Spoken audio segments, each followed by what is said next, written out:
Case 2. Murder of the Thomas.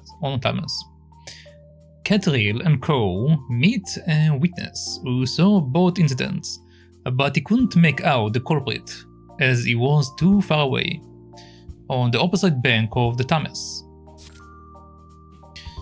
The team returned to Chancellor Lane to ask locals if they know anything about the missing pair. And now we're over here, which I think I'm done, so I need to move to the next area. Un momento, por favor, señorita. Oh, hello again. What can I do for my favorite waiter? I have a small problema I was hoping you could help me with. You see, recently, we've started to offer diners a special ideal meal service at the restaurant. They tell us what they like, and we create the perfect assortment of dishes for them. But it isn't going so well. Dare we inquire as to why? Well, our chef is a world-class cook, but he isn't so good at understanding what the customers want. But with your power of deduction, señorita, you could devise the perfect menu for any of our diners. After all, you are a detective. It is your business to work things out about people, no? I see. I think it sounds fascinating. Oh, Miss Layton, you're so good to everyone. Too good, really. Jump in head first, why don't you, cat? You will now find the ideal meal minigame in Katrielle's bag. See if you can put together the perfect combination of dishes to match each diner's peculiarities. Are you up to the challenge? Can you find an ideal meal for every diner that demands the service? The ideal meal minigame has been added to Cat's bag. Alright. So now we're actually free to do what we want. So let us move to the next area.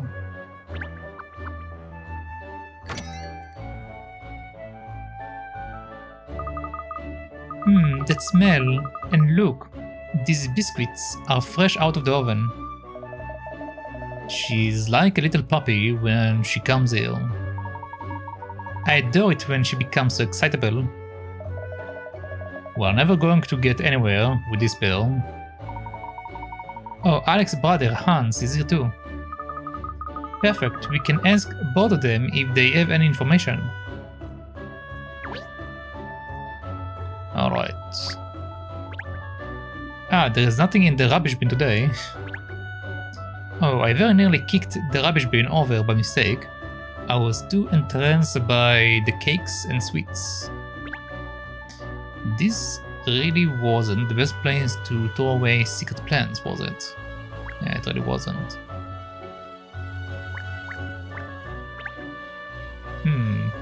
The man can make buildings out of cakes and the likes, so he could make a canal. Imagine a full-sized house like this. It will take weeks to make, but only days to eat. It is like something out of a fairy tale, isn't it?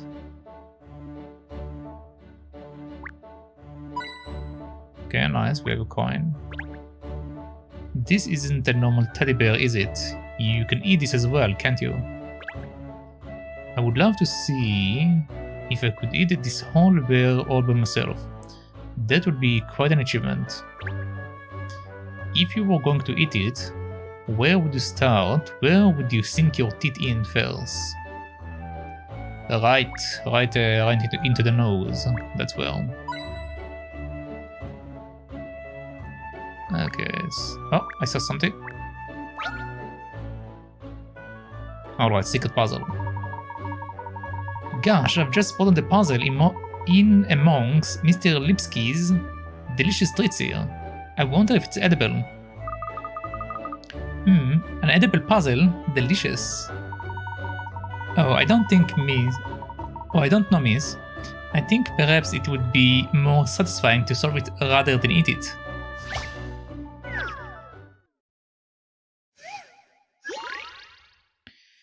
Okay, number 22. Sweet Suits. This sweet shop has got some sweets in that... This sweet shop got some sweets that in that have two layers. One pink and one blue.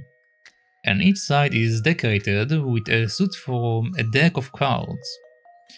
The shop stocked 4 splits, and, as you can see from the pictures, none were sold on day 1 or day 2. On the third day, one was sold. Look at the pictures to work out which suit is on the pink side of the suit that was sold.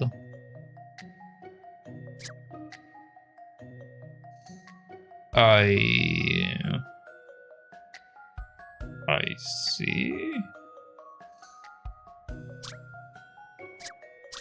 Hold on.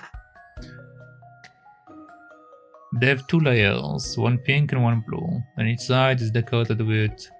okay.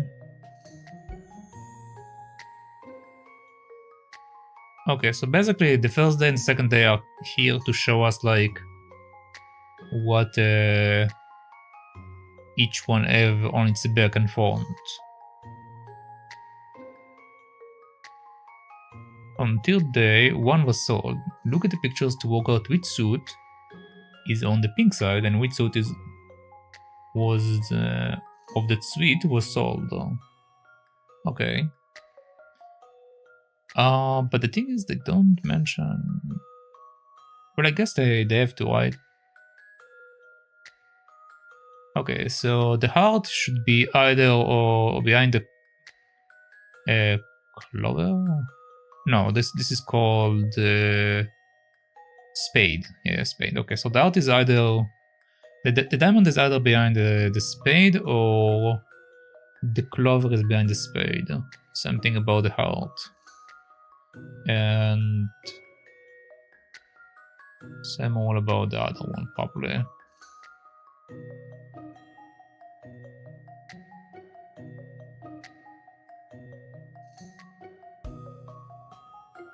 Interesting thing though.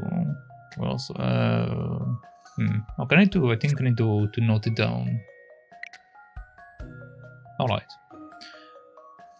So behind this is either this one or that one. And behind this is either this one or that one. Same about this. And same about this one. Okay. So we know for certain that this exists, which means that this one wasn't sold. And we know there is only one of these according to the first 2 pictures.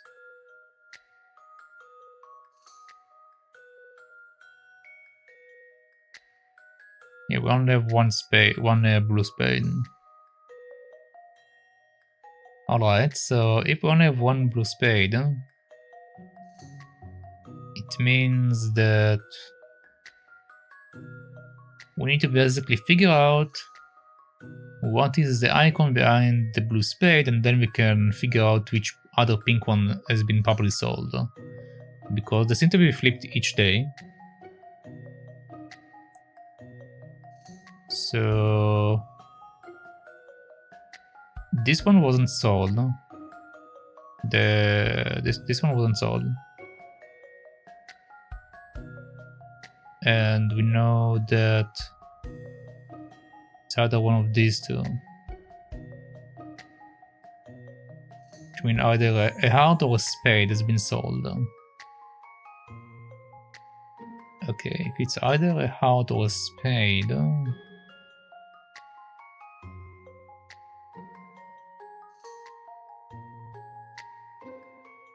how can I narrow it down?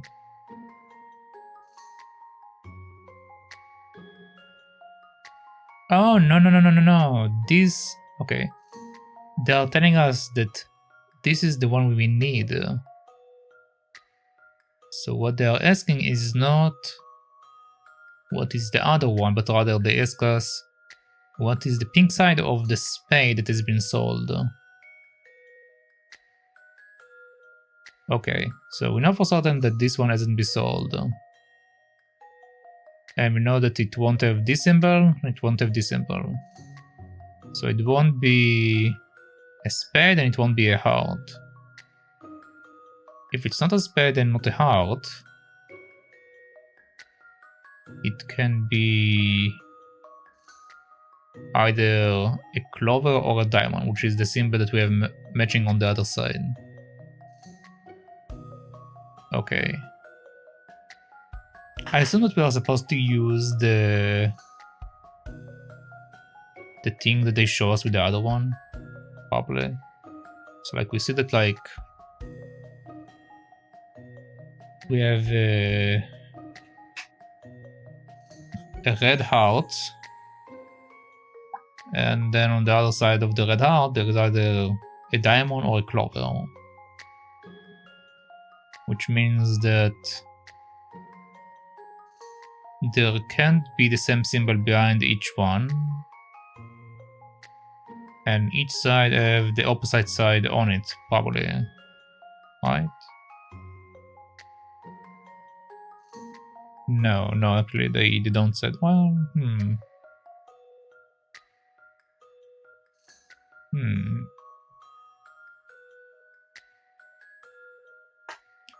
What are the rules? Did they mention the rules more specifically?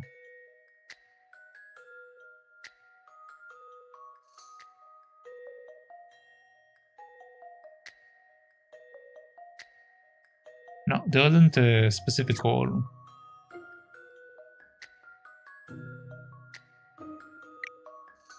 Okay, well, so it brings us back to it being either this one or that one. That's the only thing I can say for certain. I need to somehow figure out how to narrow down which one it is.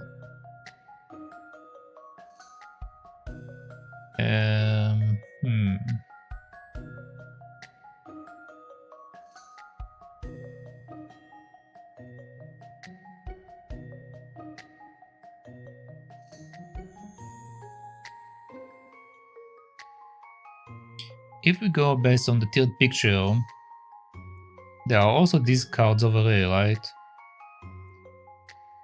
So if we see these cards, and they are already telling us that a heart and a diamond has been sold off, are still in the shop, a heart and a diamond is still in the shop, then the only other option should be the red clover.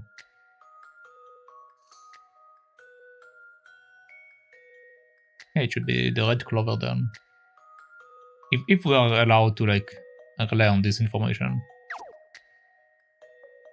So, clover. I have a feeling that perhaps... Yep. Okay. That's a relief. I wasn't entirely sure. Good. You did it. The suit on the pink side of the suite is clubs. The pictures from day 1 and day 2 tell you what is on the front and back of all the suites.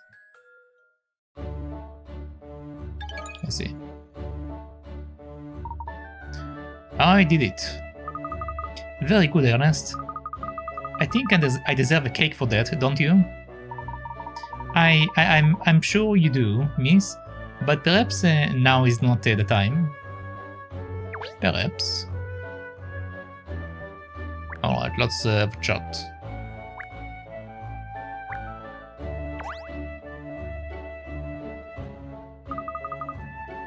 Good evening, Hans. Ah, Funny Layton, again. I'm sorry about the Big Ben incident. I learned my lesson. This is about something else actually.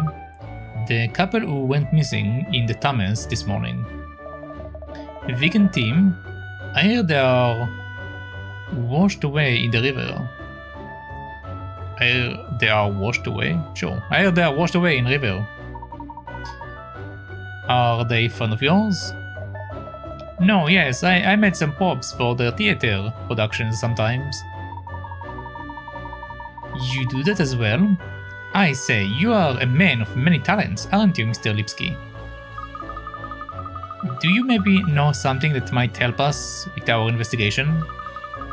Perhaps they had some problems that you know about, or they were worried about something. Sorry, they never say nothing like that to me. I did not even know they were together as a couple. But they were? Well, if they were planning to take part in Show of Devotion tonight, then yes. Show is only for couples, but I did not know they were going out. Really? They never told this to me or anyone else in the theater group. Maybe it was a big secret? Well, if it was a secret, taking part in the Show of Devotion could have somewhat blown the cover. No, yes, that is why I'm surprised. Okay. I'm still pretty sure that it was all about like making sales, because people do need to like pay to take part in the festival. Hello detective, welcome. You come to buy some of my wonderful cakes? Yes. No. Oh, no. Actually, we are investigating a case, and I was wondering if you might have some information that could be relevant. This is in reference to Vegan Team by any chance? So you know them, Mr. Lipsky? No, yes, they live here. I know their faces. And they come here often to buy my cakes. Vic is in love with my profiteroles. I can't believe they are both missing. Thames is dangerous river. Vic's family are very shocked by this news, I think. Oh, do you know her family as well? No, yes, in fact, I just took order from them for profiteroles. Really? They are ordering cakes when their daughter is missing? I thought it was strange, but they made orders, so I deliver. And how did they seem when you made the delivery? They didn't say nothing to me. They just take profiteroles and close door. Very intriguing.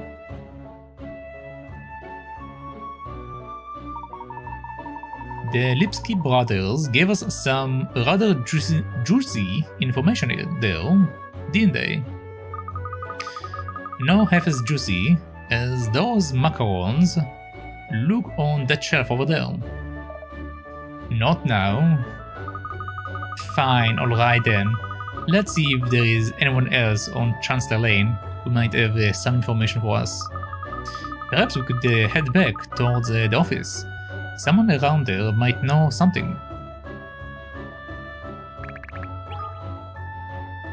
Alright. Let's go. I'm done here. Further down in one of the quieter parts of Chancellor Lane. Yep.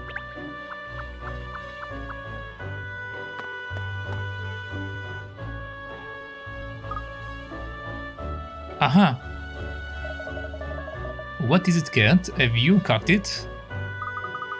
That boutique store is open now. Oh, not this again. Yes, it was closed the other day, wasn't it? The old lady said something about the owner only opening up when she feels like it. She feels like it. Let's go and see what is what. I'm very curious about this place, especially as it was shut the other day. That's right. Shopping is just what we need to solve this case. Don't be ridiculous, Sherl. but we may find out some valuable information.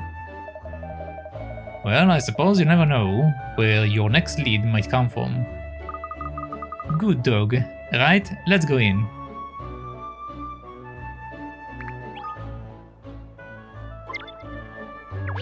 Okay, but before we do that, we have some stuff to do. Oh dear, I was in such a hurry to leave the office I forgot to turn off the lights. The lights are on, but no one is at home. I smell a mystery. Let's hope the warm agency lights are a beacon for all those in London in need of detective diligence.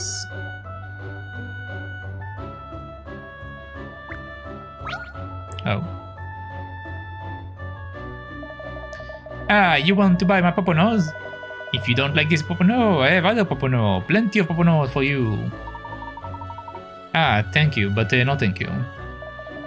You don't want my Popono? Okay, then how about the puzzle? I will take a puzzle. Let me see what you have for me. Hoopla challenge. Alright. Roll up, and take your chance at the game of Hoopla. But this is Hoopla with a twist.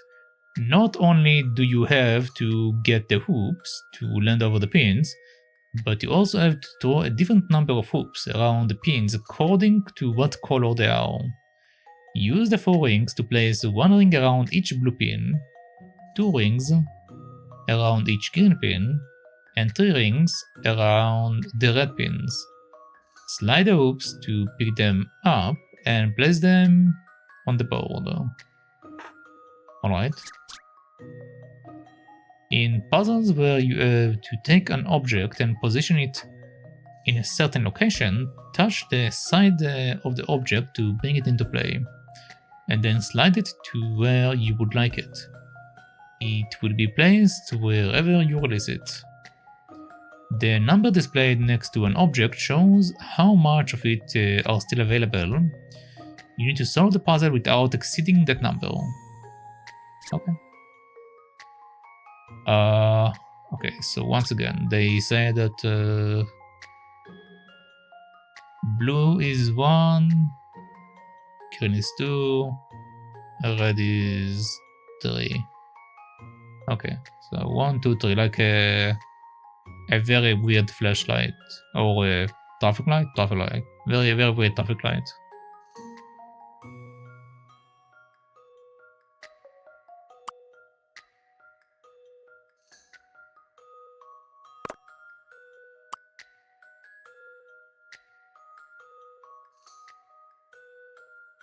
Let's say it's like this.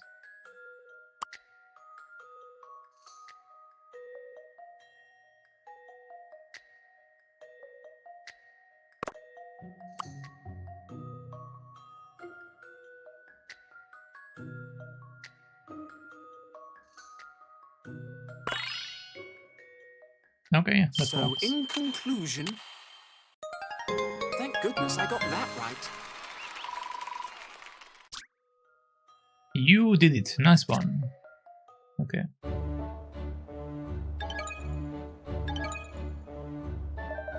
Congratulations! And now I'll perform for you my special Popono dance. It goes like this, see? No.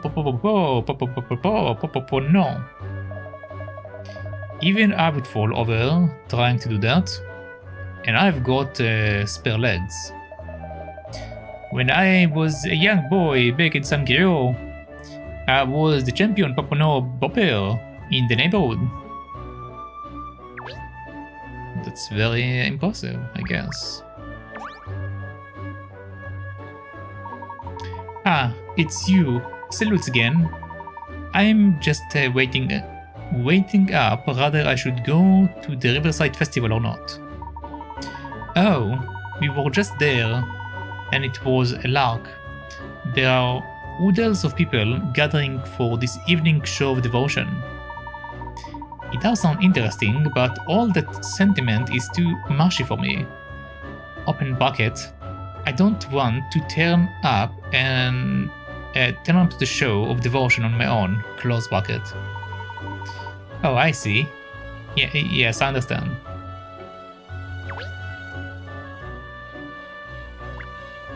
Oh, come on. Okay, got the coin. Okay, cool.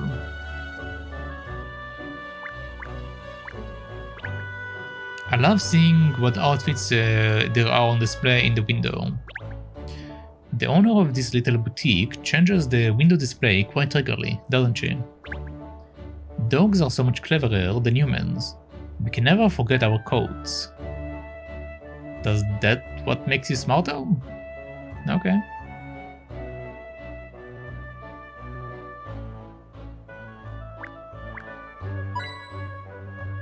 Okay, I got 3 coins.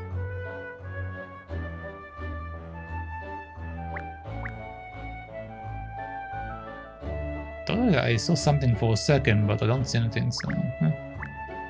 whatever.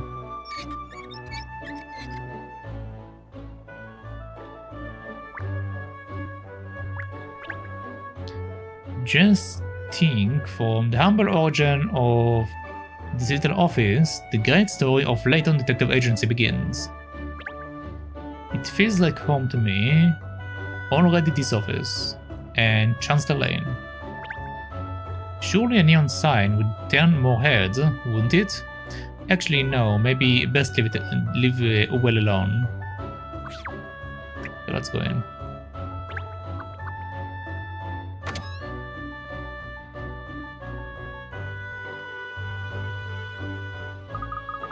Look at this range. Complete outfits, hats, accessories. I'm sure we look delightful in anything at all, miss.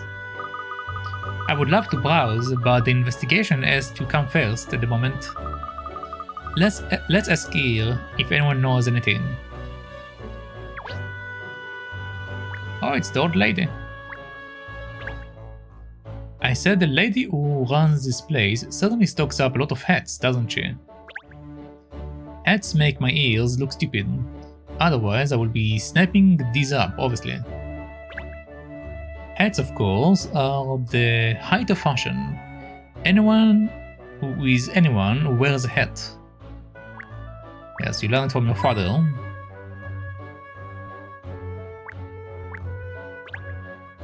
I love the bright colors on this jacket.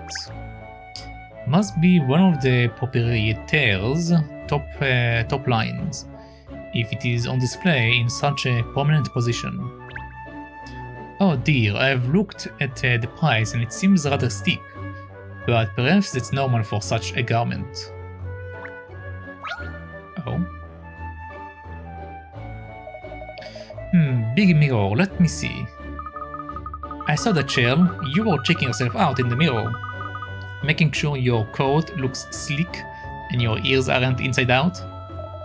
No, something just caught my eye, that's all. Ah, it's a puzzle. Perfect timing. I was starting to feel like a bored collie. A bored collie. Okay.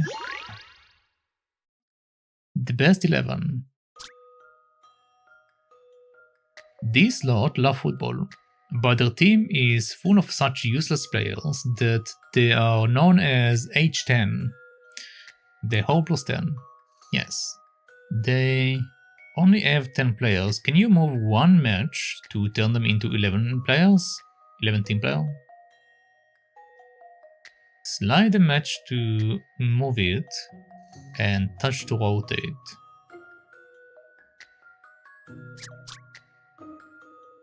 In a puzzle where you have to place matches, touch and slide a match to move it to the desired location and then release it to position it there. In some puzzles, you can touch a match to rotate it. The amount it will rotate varies from puzzle to puzzle. Okay. They are known as H10. I need to make them into H11. Or just 11 players.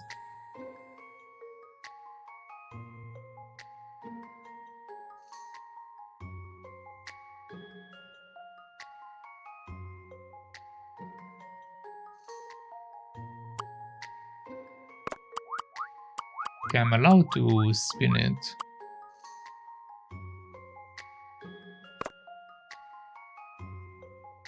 So how do we make it into 11-player team?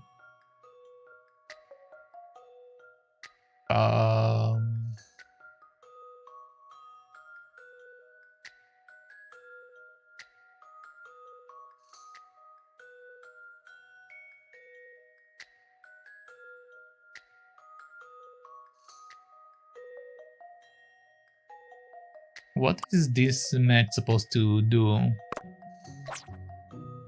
Like, I don't understand what this one does.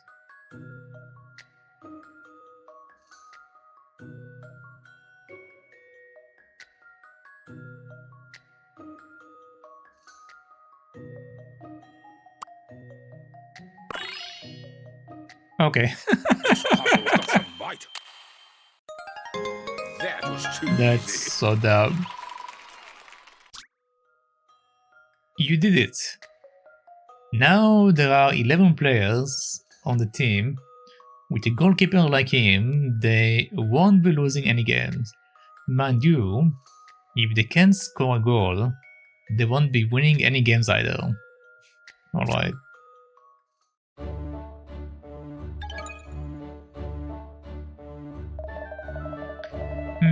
That was a decent puzzle. Worth doing. Now then, where is that annoying tuft?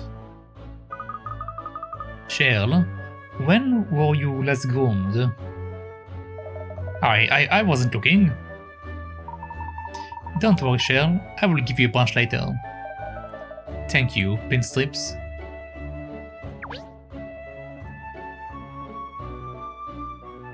Okay, do we have anything else?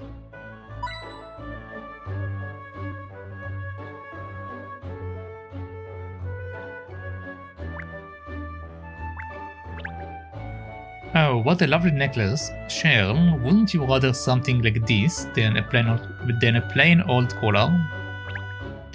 Hey, look at this dog-shaped brooch, cat. Or bush. You should have one to show you are really on Team Dog despite your name. Oh, Miss Layton, a diamond ring, one day I... Uh-huh.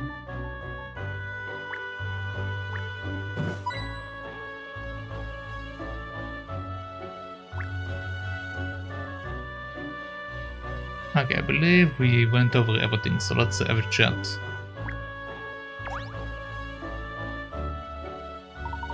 Oh, dearie me, fancy bumping into you again. Oh, good evening. Doing a bit of shopping, are you?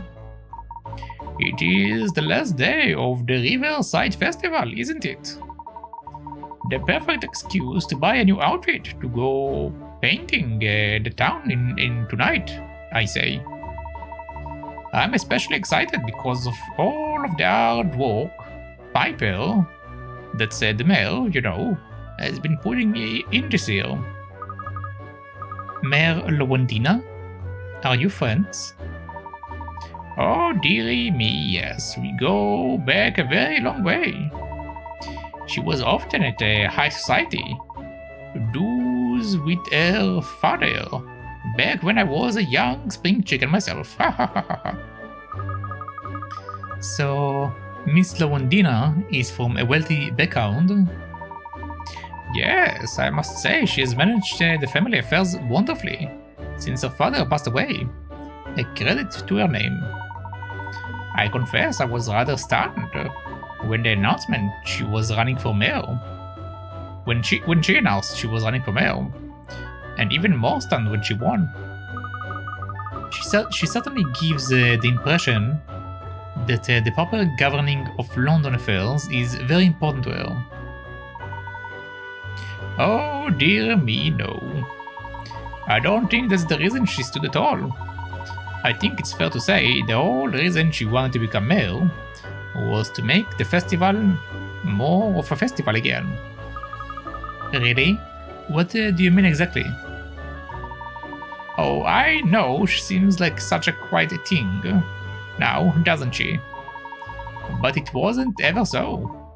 No, back in her young years, She loved a good knees up. I see. So she doesn't give that impression now.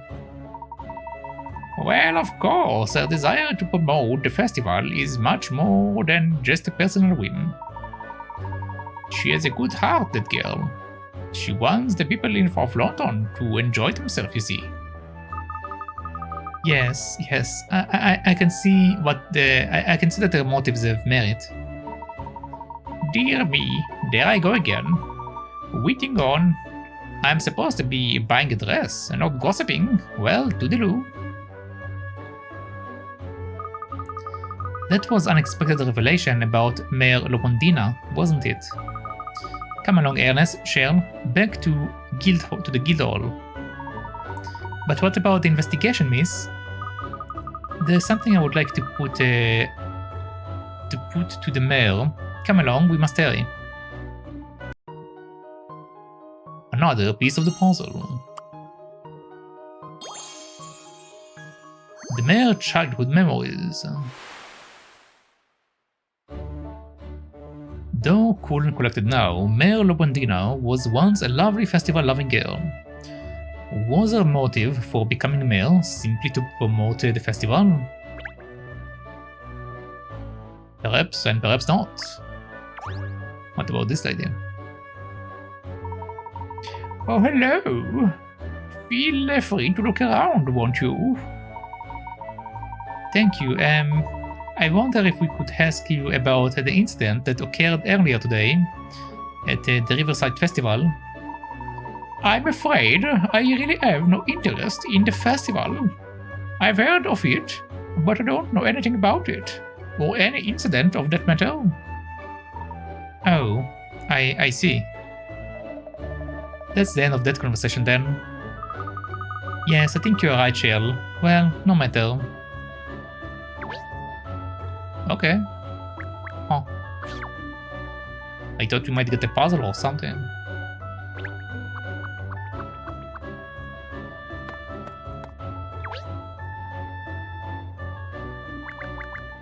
And off we go. Business trip.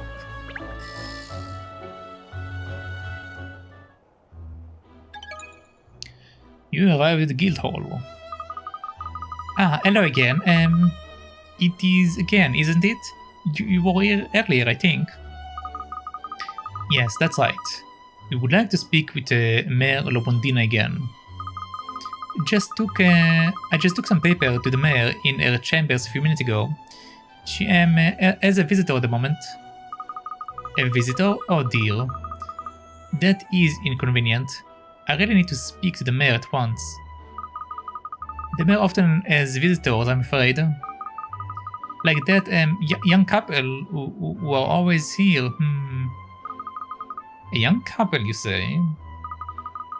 Yes, I think they work in theater, or maybe not. I'm not sure. I had a feeling I recognized their faces from the stage. I just can't remember their names. Vegan team, perhaps? Yes, that's it. That's them. They've been visiting the mayor almost every day recently. And you know, it all seems to be rather hush-hush. What they were talking about, oh, I'm sure I'm just imagining things. Well, maybe I am, anyway. Hush-hush sounds sus to this pub. So the two missing persons were both friends of the mayor. Miss Layton, this could be a vital clue. I suspect there is more to this man to this. I suspect there is more to this than meets the eye. Come along, we must quiz Miss Lopondina at once. Oh, but I think the mayor is still busy with her previous visitor. I'm afraid this matter is very urgent. Who even is this visitor anyway? I think it was someone from Scotland Yard. A profiler, was it? A profiler? You don't mean Emilia Perfetti, do you? Ah yes, that's right. She said she had some questions for the mayor.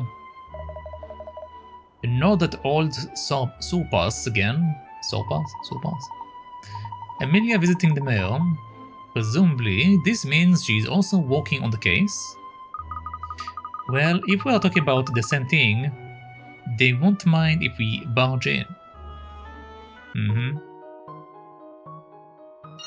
Another clue. You found the mayor links to the victim.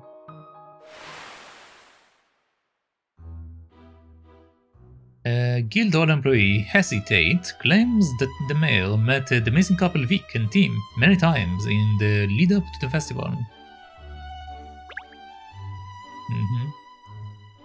Not suspicious at all.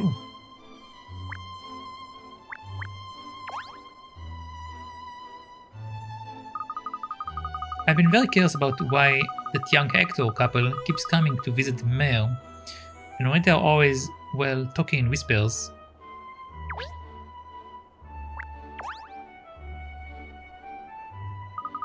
One, two. Let me know if you ever want someone to run with, okay?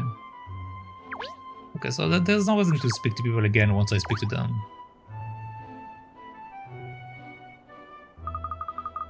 Excuse me, this is a private meeting. Oh, Miss Perfetti, I'm sorry, we weren't expecting to find you here. Is everything alright? It is clear you don't like me. Now, whatever gives you that impression. There is no point trying to deny it. Your intonation betrays your true feelings. That little pause before you spoke, the way your lips curled up, the telltale shift of your eyes. I can read you like a book. Really? How incredible. I had no idea I was being so obvious. You aren't even going to attempt to deny it? Let's get to the matter at hand, shall we? I see you have been interviewing the mayor. Van Ben. Ben. Yes, I presume you being here means you are also investigating this case. Very shrewd. So, what have you found out so far? I don't see why I should tell you. That's right, because we don't actually want to solve this crime or anything. Alors, let's see if it is even worth filling you in. If you can solve this puzzle, I might consider it.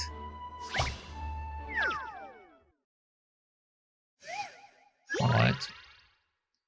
Point the finger. Here we have 9 people, some good guys and some bad guys. If the good guys have a bad guy next to them, they will point at them.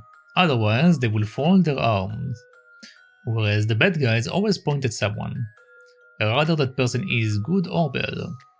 Touch a person to mark him as a bad guy. Touch again to remove the mark.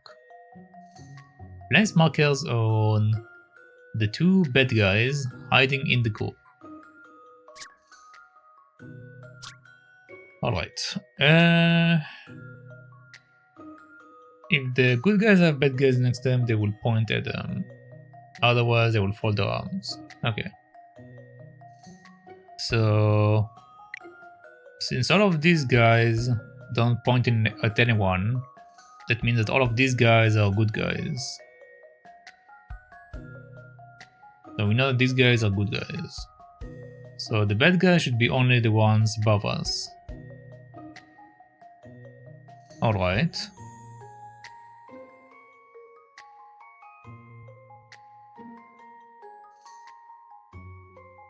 We know that this is a good guy. Okay, so the bad guy should be this guy, because he's pointing at him, he's pointing at him, and he's pointing at him. But the thing is, this guy is pointing at this guy, and this guy is also supposed to be a good guy. So this guy is also a bad guy. So these are my 2 bad guys.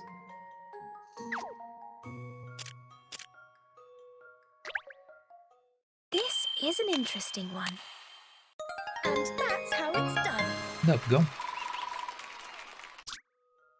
You did it. The bad guys are on the top row, in the middle and on the right. Once you figure out that bad guys point at good guys, it's easy to spot them both.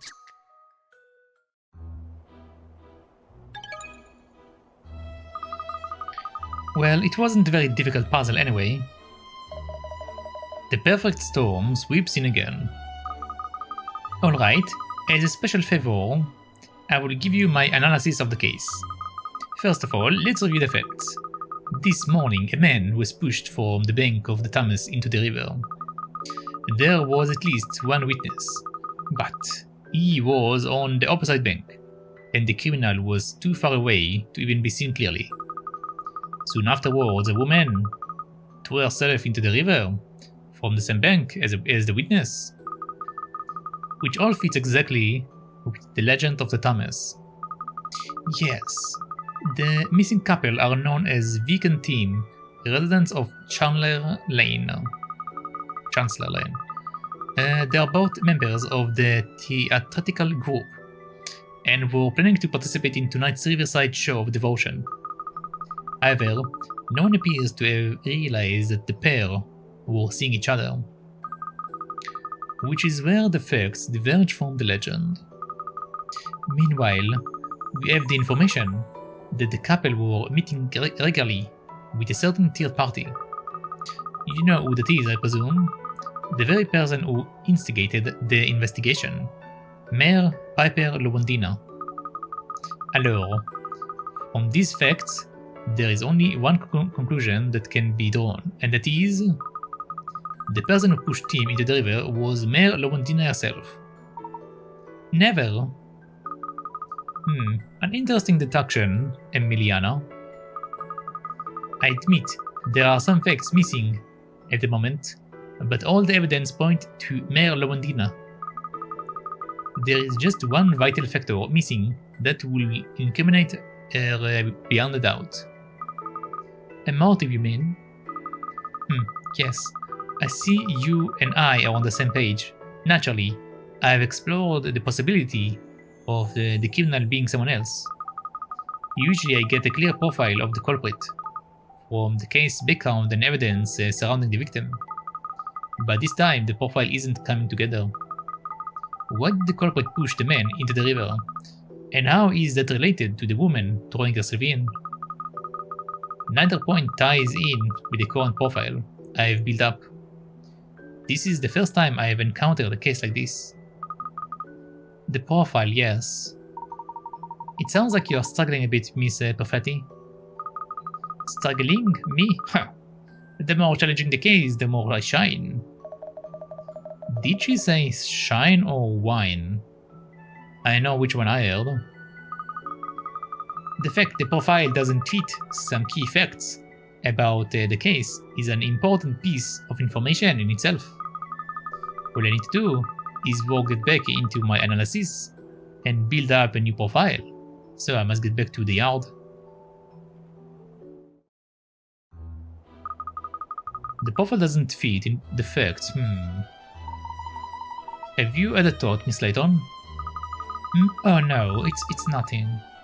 Come along, we must talk to the mayor again. Another piece. Indistinct killer profile. Indistinct killer profile. Even expert profiler Emilia Perfetti is unable to produce a distinct profile of the killer in this case, which in itself may indicate something. Alright. It indicates that the mayor is behind everything. Excuse me, Mayor Lewandina. Oh, hello again. How is your investigation coming along? Very well, thank you. I think we are nearly there. I would just like to ask you one or two more questions, if I may. Of course, anything to help solve the case, ask away. Thank you, I will get straight to the point then. It seems you have really gone to extreme lengths for the sake of this year's Riverside Festival. Yes, well, it is a London tradition after all. I'm all for progress and for thinking, but traditions are very important as well. I heard that you undertook a lot of the planning yourself, and that you wanted to reinvigorate the festival in a way. Yes, I'm afraid I'm not good at delegating.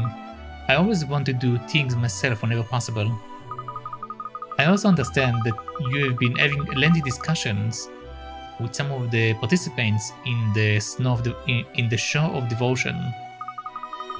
That's true. It's the climax of the whole festival, so it requires special attention.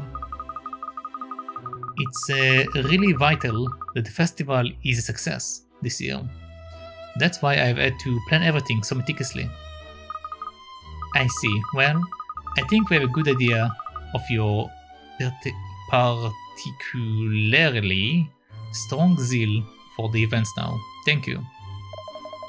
That's it? Strong zeal? Is that all you've got yet? Haha. Don't worry, Sherl. It's all I need.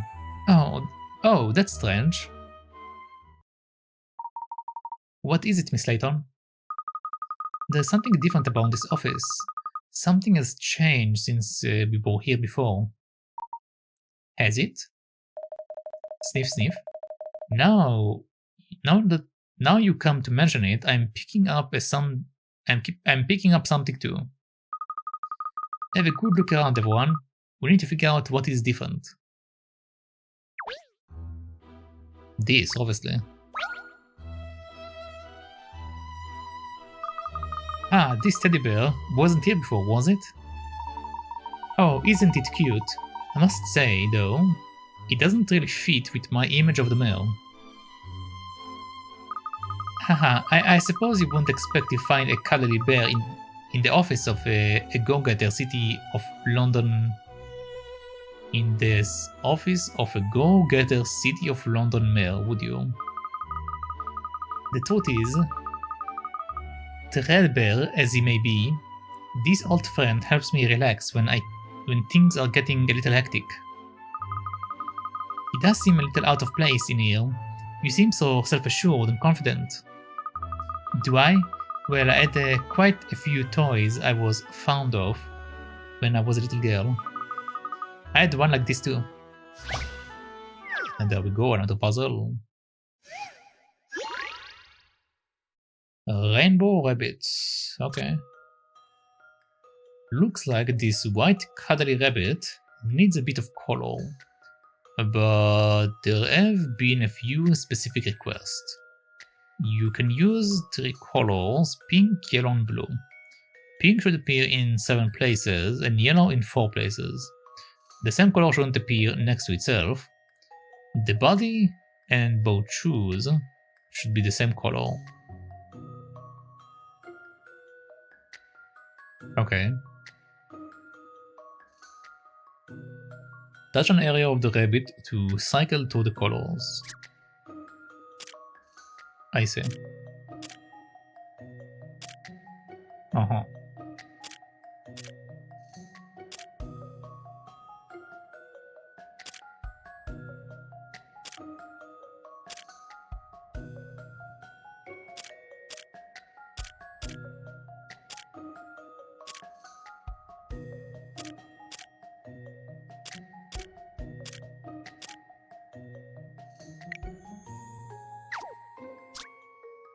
Okay, so pink should appear in 7 places.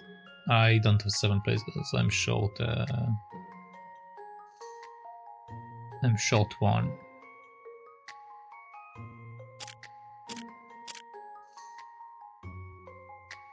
Okay.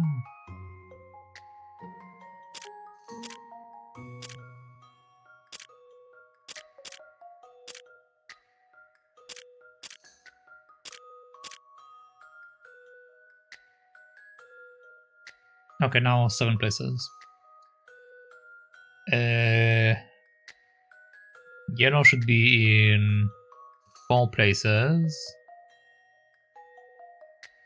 The body and both shoes be the same color.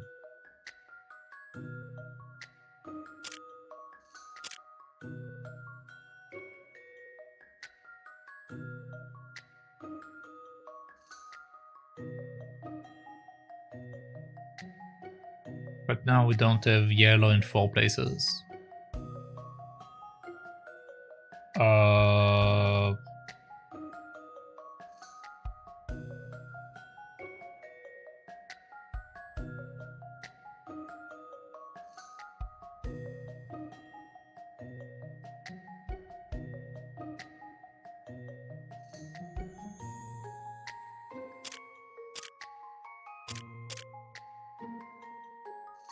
The body and boat shoes should be the same color. So can I make this yellow? Make this blue? Yeah, that's 4. And then blue too. Yeah, that should be correct.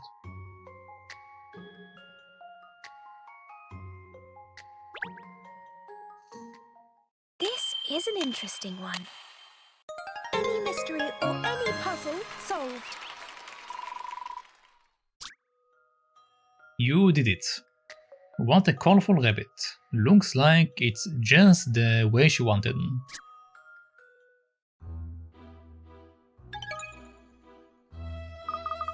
Haha, I had a feeling that wouldn't stump you. My father bought this bear for me, actually. Actually, it was at the Riverside Festival, from one of the street stalls there. Aha, so it has a special meaning for you then.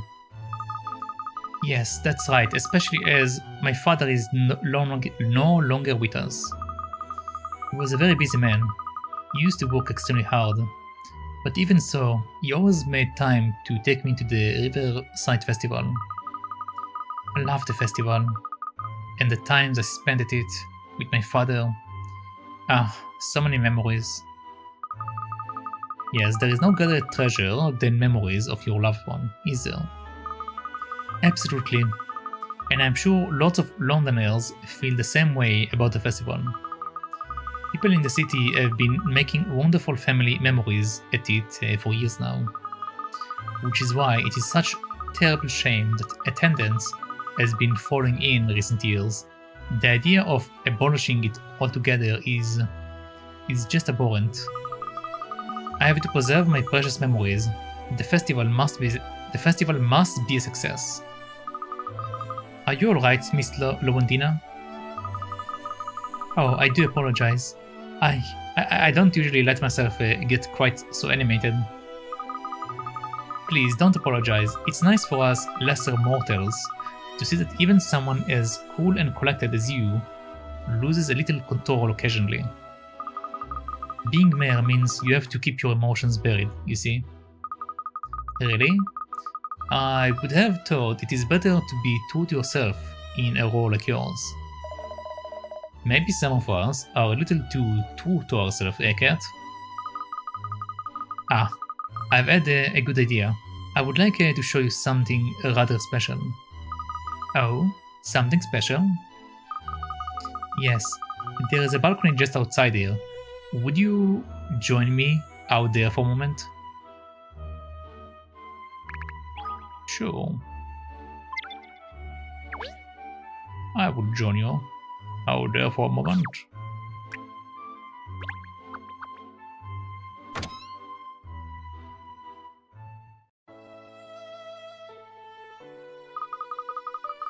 Well, what do you think of my view?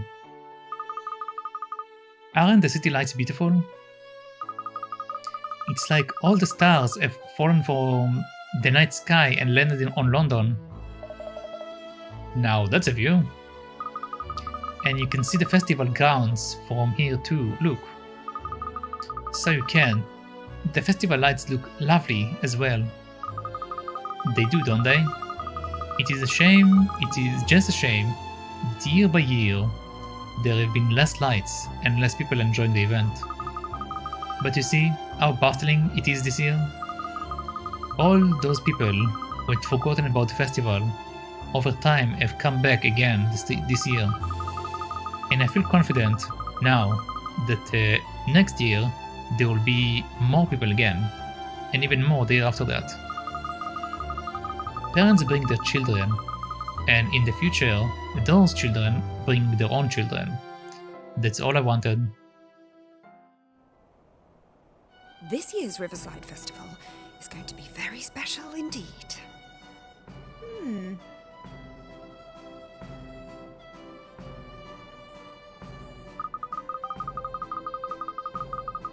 Yeah, it's very special because you're literally making an ad for it by making actors sing into the river, so yeah.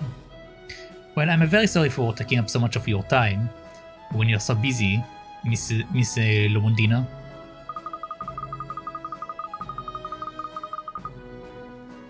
Oh, that's quite alright. I enjoy discussing the festival with you. Good luck with the investigation. Thank you. I believe we are homing in on the truth now. Really? That's wonderful. Keep me posted. Uh-huh.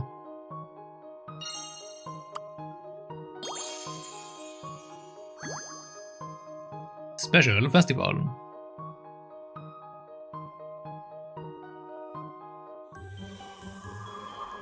And now all the clues come together. Case complete. The Riverside Festival appears to have a special place in Mayor's Ludwina's heart. She sees it as the key event for all Londoners to enjoy time as a family. Solve it. Yup. I've cracked it. This case is as clear as this case is as clear as crystal to me now. It is. I could have sworn we were getting further and further from the truth. Oh, Miss Layton has a knack for seeming like she's going off on a tangent when I'm sure she really is solving the case in her own way. Well, I'm pretty sure anyway. So let's call Inspector Hastings and ask him to meet us. The time has come for me to reveal the truth behind this whole affair. At once, miss.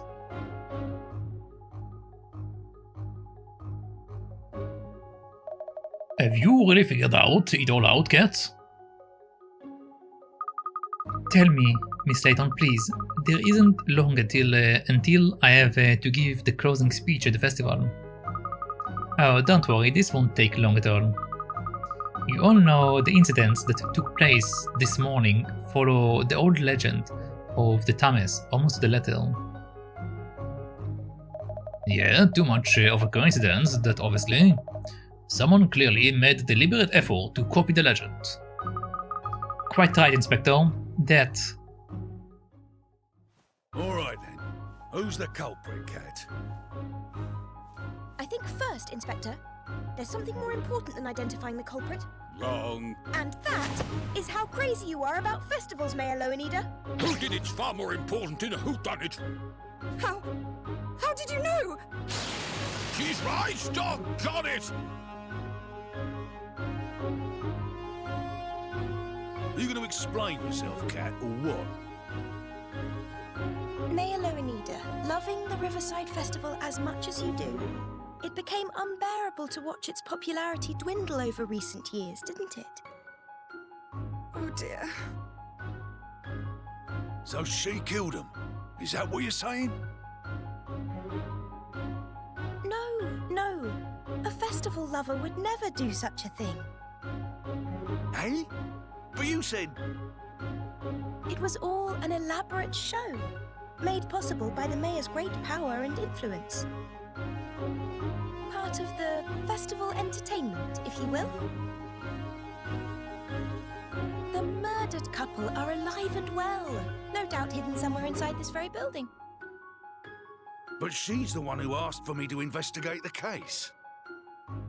I'm sorry to say, Inspector, that I believe the mayor thought it was a case you wouldn't be able to solve. I mean, can you blame her?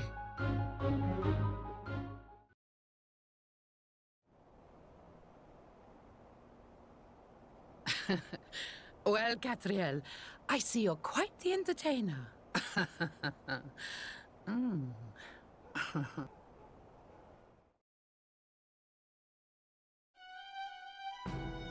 It's been an eventful festival, that's for sure. And a successful one, too. Yes. I'm delighted that my last festival as mayor hasn't been a flop. Thank you, Katrielle. Are you retiring, Pippa? Yes, I must. I've abused my position as mayor. I just couldn't bear the thought of the festival my father always took me to being abolished, you see. But I've let everyone down. I see. Well, I'll be sad to see you go. Mayor Lowenida, thanks to you, this year's festival enjoyed a record-breaking turnout. There's just one little problem. Oh? What problem? Have a gander at this. Goodness me, what? It's a proposal put forward by some of London's youth. They want the same performance you cooked up this year to happen every year, only bigger.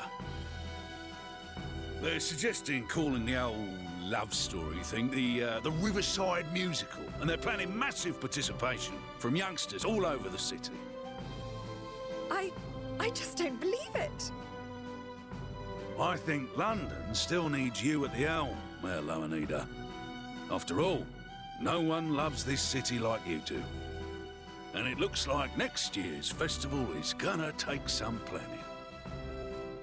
Oh, Inspector Hastings. I don't know what to say.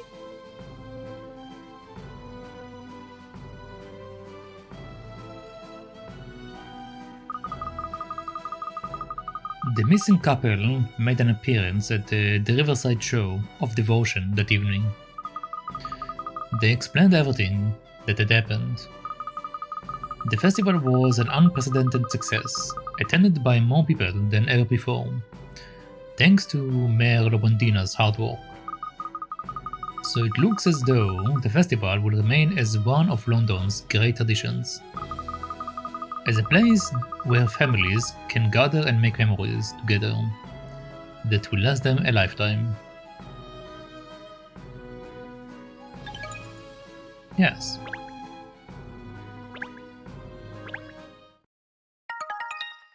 Alright.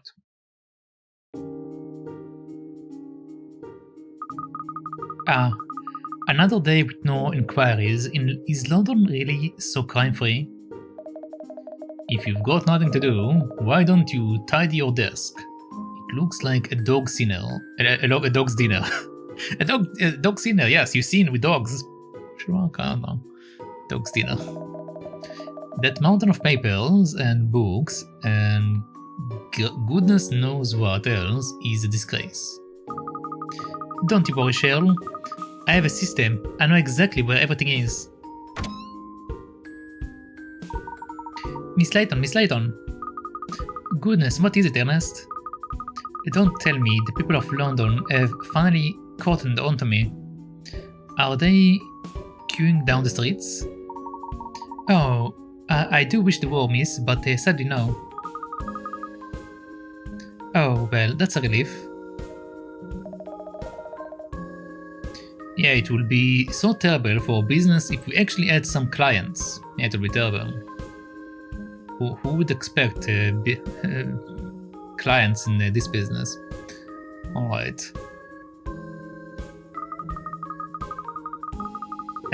Think about it, Sherl. If people were queuing up to see me, I would have no time for my afternoon tea. We need to get you some motivational training. It's not about being motivated. I'm holding back, so I'm ready to respond with pep and verve when the situation really demands it.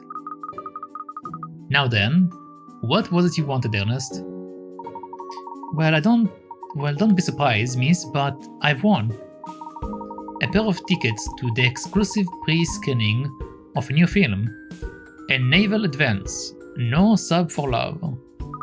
Really? That's great, Ernest. So I was thinking perhaps you and I could go together maybe. I mean, well, not as a work thing.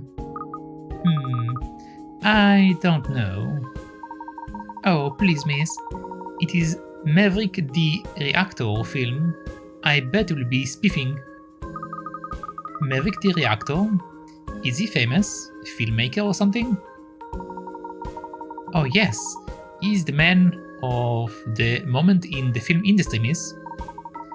He breathed a new life into the whole romance genre with his seminal work. E.T., the extra hungry terrestrial, and the Attack of the Munchies. Okay. Is that a real film? I am a professional. If that's a real film, I am a professor of archaeology. It has got everything, Sherl. Suspense, drama, animal romance, really. Words can't do justice. So what is this new film of is about then? A novel advance, no sub for love? Oh. It is about love and emotions, and it's packed with edge of your seat action. And apparently it has a real twist at the end. Well, I think I feel overwhelmed already. The point is, it is a fantastic film, I'm sure. And there are oodles of famous actors in it. And the sets are supposed to be incredible too.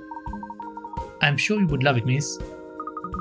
It really doesn't sound like my cup of tea, Ernest. Oh. Don't give up, pinstrips. Keep at her. What would pique Miss Layton's interest? Oh, of course. Well, miss, I've also been given a couple of free portions of the brand new durian flavored popcorn. But I don't suppose... Durian flavored popcorn? That sounds terrible. Popcorn, you say? I don't believe it. I'm in. That worked, really? I'll be glad to go with you in that case. Ernest, where is the film showing? And when do we leave? Now she's turning on the lead together. The preview is being shown at the Savoy? What is that, a famous cinema? Rather, the Savoy Theatre is known by film buffs all over the world. It used to be just a run-of-the-mill cinema, but about 10 years ago, there was a huge renovation, and it was turned into a luxury theatre. Since then, it has attracted all manner of culture, figures, and celebrities from London. It is considered the heart of British cinema now. Really? The cinema of choice for London's elite? Now I'm interested. The popcorn at such famous cinema is surely going to be to die for. But the film is what exciting, miss. Leave it, pinstripes. We all know by now that cat is ruled by her belly. Of course, yes, preview screening at such a prestigious location is going to be a big event, obviously. Oh, it is. I heard that as well as the lucky winners like myself, all sorts of VIPs have been invited to. Really? Well, in that case, I will have to dress up. As what? I was thinking I would just go dressed as I am now, actually. Well, not me. I have to make more of an effort. That's what a gentlewoman does. Ah. I will go and change now. Just give me a minute. Oh, Miss Layton, it is starting very soon, so please hurry, if you can. Just give me a minute, she says. I know human minutes are longer than dog minutes, but this takes the biscuit. She has been rather long, hasn't she? If we don't hurry now, we're going to miss the show. Here I am. Sorry to keep you waiting. How many outfits did you try on, Cat? Awoo. I say, miss.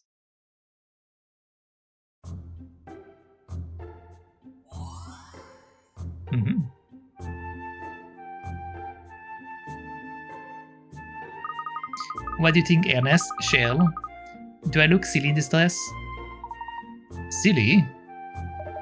It's amazing what a dress can do. Well, I was hoping for a little bit of a reaction at least. Well, never mind. We'd better get going or we'll be late. Come along. Alright, let's go. An angel? Miss Layton is an angel. Oh boy. Case 3. The Stolen Kiss.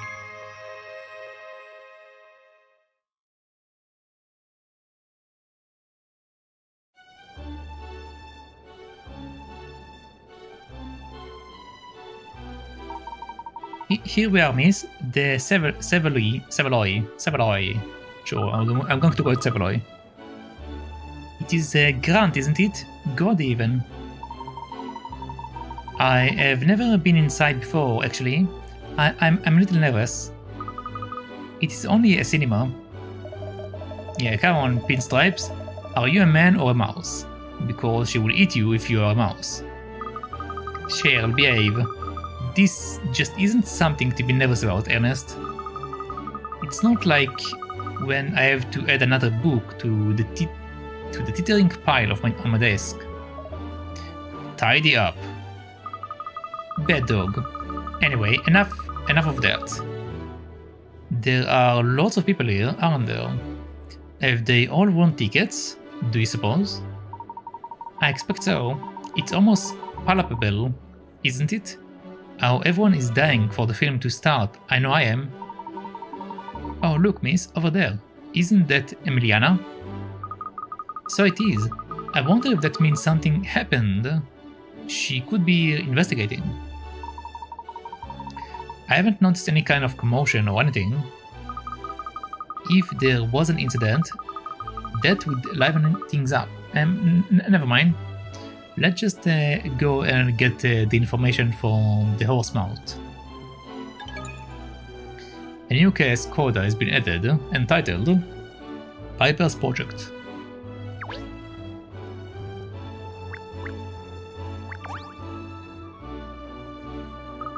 Still, I can't believe it. Exclusive tickets to the preview of Maverick Director, latest film.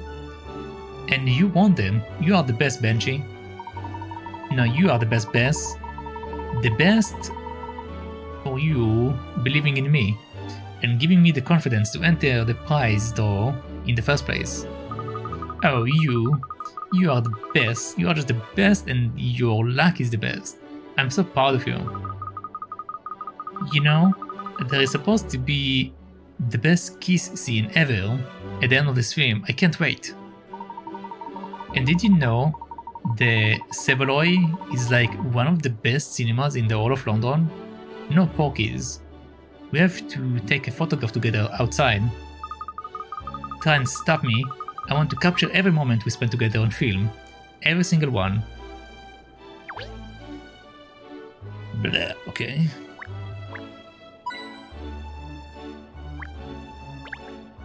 The sign must be visible from long way off. It's enormous and covered in lights. Just looking at the sign is a real thrill. Ooh, I'm so excited. Are they trying to stare each other out? Those two? What kind of film is this? It's a romance film, obviously.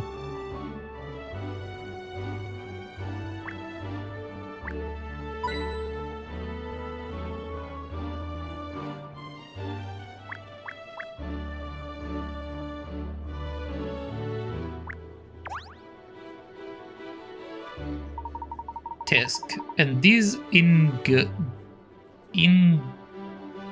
ignoramuses call themselves fans. Oh, hello, are you Maverick Director fan yourself? Me? Ha, please. Don't sit me on the same stool as the rest of them. open bracket, so-called close bracket, fans. I'm a cinetest, not a fan.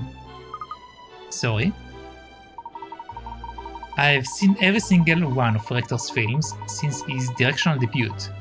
Open bracket, including, I might add, everything from the independent years.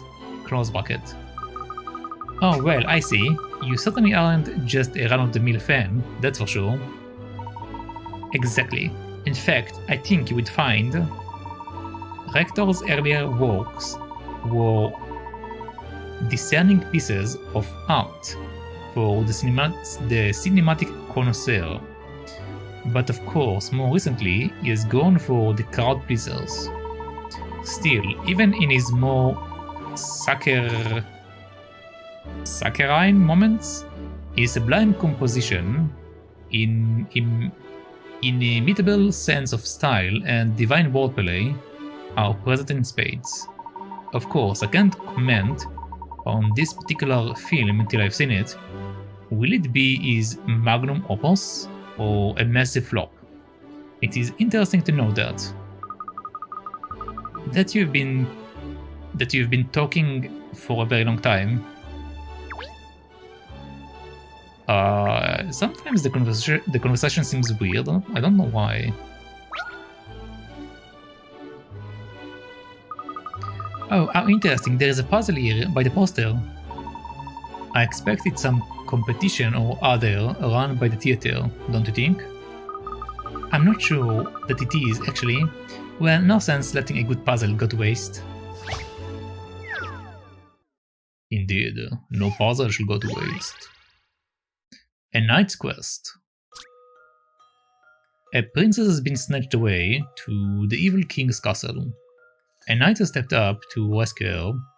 Unfortunately, the knight's beloved horse is a little skittish, so getting to the castle won't be easy. The horse moves like a knight in chess, in the shape of an L. You can jump over anything that is in the way, but you cannot land in squares with trees or poisonous lakes. Touch and slide to move the horse and walk out a path to the evil king's castle. The knight moves just like a knight in chess, as displayed in the diagram. First he moves 2 spaces backwards, forwards, right or left, and then 1 more space to the right or left side of the direction depending on where he wants to end up.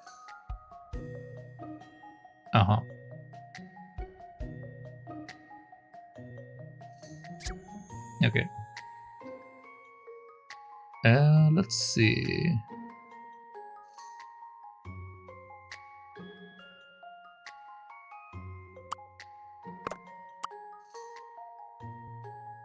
Okay, so I need to land right in front of it, so I can go down.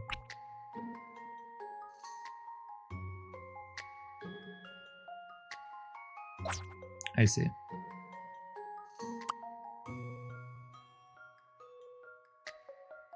What if I just do that then?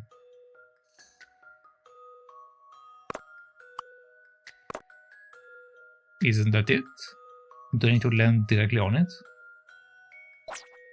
Okay.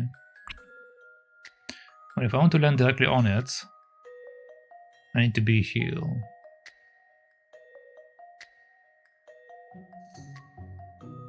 That's the only position. Okay, so I need to be here, which means I need to be here.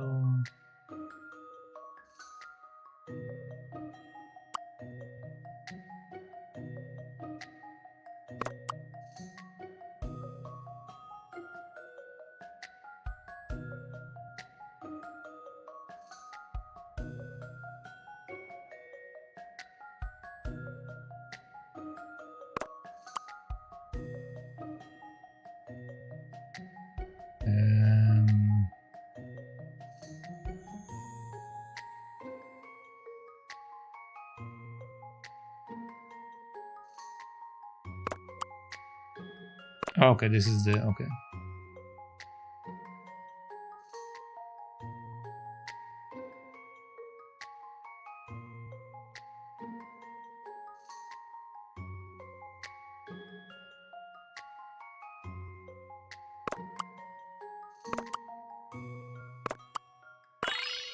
There we go. This should do it, I think.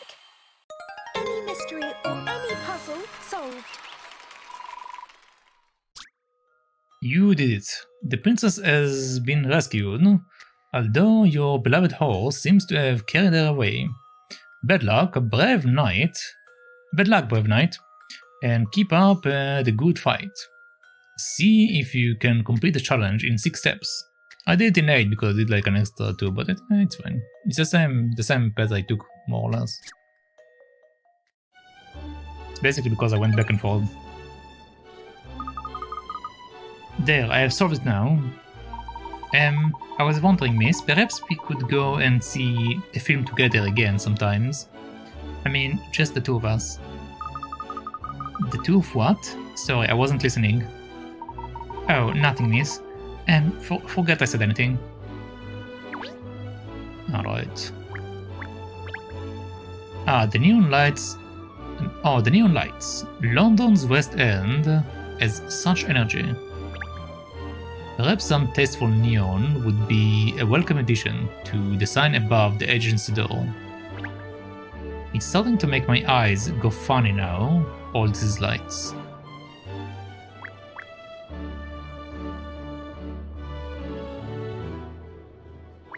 Okay, so let's speak to her and then I'll speak to this guy.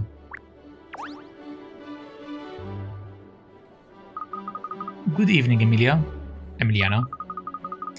Katrielle, what are you doing here? Ernest here wants tickets to see some lovey-dovey film or other, so I decided to come along with him. But the question is, what are you doing here, Emiliana? Has there been any incident? Or has there been an incident? No. I'm not here on police business. I've come to see a film as well. Oh, I didn't realize you were a film buff. Well, I wouldn't describe myself as a buff, exactly, but I enjoy the change of pace. Profiling all day demands a huge amount of concentration. But the only people here tonight are either involved in the production, VIPs, or they want tickets like I did. So I presume that means you entered the prize draw as well, did you? Ah. Va bien. I think that's bien. But that's weird, I didn't realize you wrote in Italian. Bien like that. Va bien, si. I entered the prize draw. So what? That doesn't make me a film buff. I just entered the draw because I felt like it, and happened to win. But that's incredible. I mean, it is such a long anticipated release. The competition was fierce. The chances of winning were tiny. I had to enter the draw over 100 times before I won. Well, I entered more than 200. 200? Well, no, I mean, I'm just a very lucky person, that's all. Uh-huh. What? I see, I understand, yes, it is all very clear now. You put a pretense about not really liking films, but the truth is you are here for the door and popcorn. What? What possible evidence do you have to support such claim? I don't even like popcorn. You still refuse to admit it? It's not true. I'm not going to stand here and argue with you all night, Katrielle. I'm going in now. Oh yes, so should we. I would just get out our tickets. Ah yes, hello sir. You are having a good evening, yes? Ah yes, this is rather delicate, sir. You see, yes, I'm afraid the dogs are not permitted in the theater. Ah yes. Eh? Ah yes, and you see, this ticket is only valid for 2 people. Persons usually pertaining to humans and not canines, yes? Oh, I see. Gosh, Sherl, I'm so sorry. it never crossed my mind to buy a ticket for you. Oh, Ernest, you had forgotten your head if it wasn't screwed on, wouldn't you? And you wouldn't? Well, there's nothing we can do about it now. I'm afraid you will just have to wait out here until the film is over, Sherl. Oh sure, I would just hang out on the street like a stray. Task. I didn't even bring my coat. It's not even as if I can go back and wait at the office. These paws can't open doors. Fine, alright. I will wait here. Just do me a favor and don't watch all the ending credits. Good boy. We will be back soon, alright, Ernest? Shall we? Alright, Ernest, shall we? Oh, yes. Ah, what a doggy deity. Am I upset to deserve this, eh? What doggy deity indeed. Oh wait, the guy's gone. I wonder if I missed a puzzle.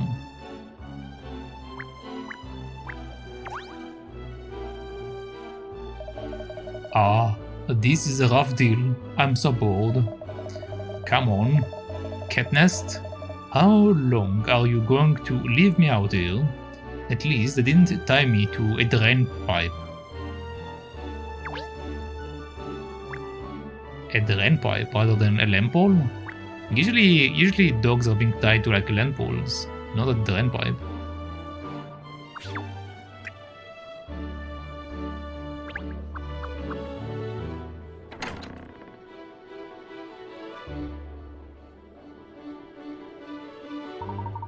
I can't believe it upon us.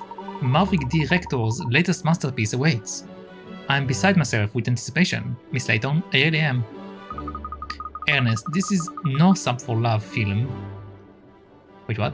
Ernest, this no Sub for Love film.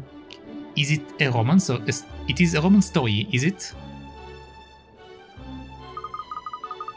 You've only just worked it out? Well, yes, it is a romance, but it's so much more than that, miss. Actually, you can't pigeonhole Rector's film. It transcends genres. You see, miss, Rector used to direct cult B movies. He had quite a following of die-hard fans even then. I think it must have been his attention to details. I mean, really, he was a complete perfectionist. But he somehow never managed to appeal. But he somehow never managed to appeal to Joe public. Then about 10 years ago, he started to move into more mainstream genres, romance stories and so on. That's when he started to become more popular by appealing to a wider audience.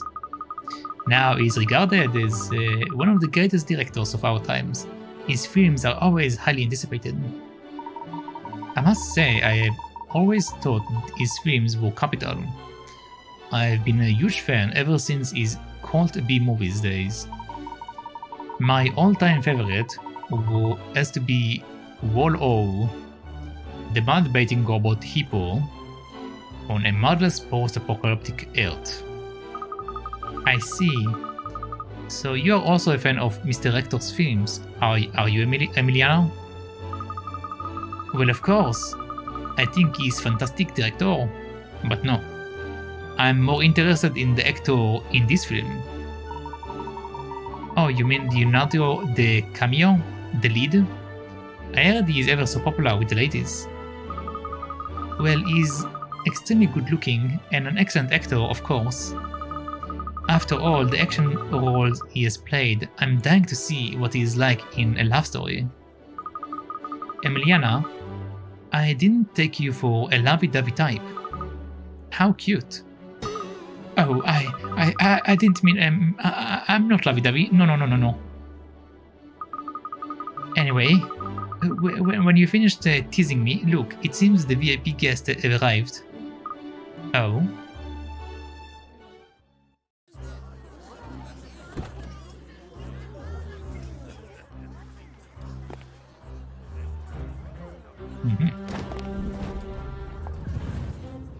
Hey, look! Wow! Hello! It's the dragons! Well, London's wealthiest would be at an event like this.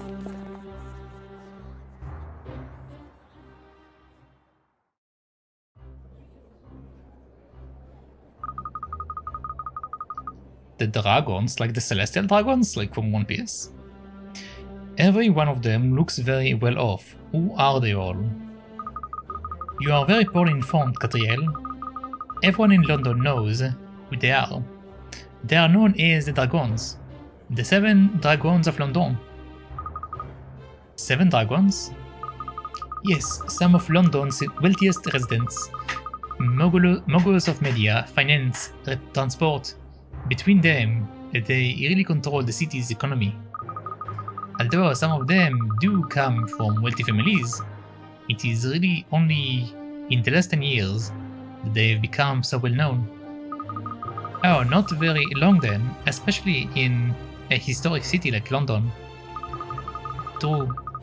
And of course, it is not just people here in London watching them. The whole world eyes are trained on these 7 multi-millionaires. Well, they certainly do sound very influential. You know one of them already. Ah, yes, Mayor Lobondina. So she's one of the 7, is she? Ooh, we must go and say good day, Miss Layton. Yes, I think there is still time before the film starts. Let's go and say hello. And she's right in front of us.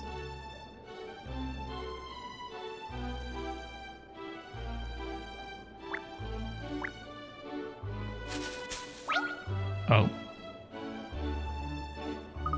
Oh, there's something caught on this lift here. What is it?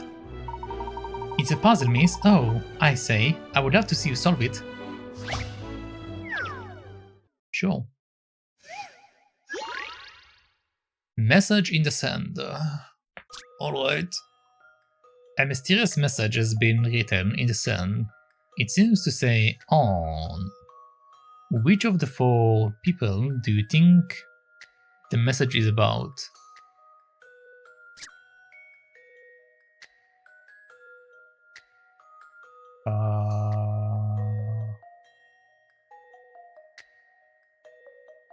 John? John's the one that makes sense.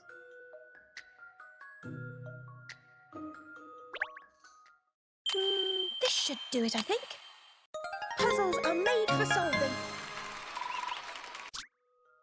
You did it. The answer was John.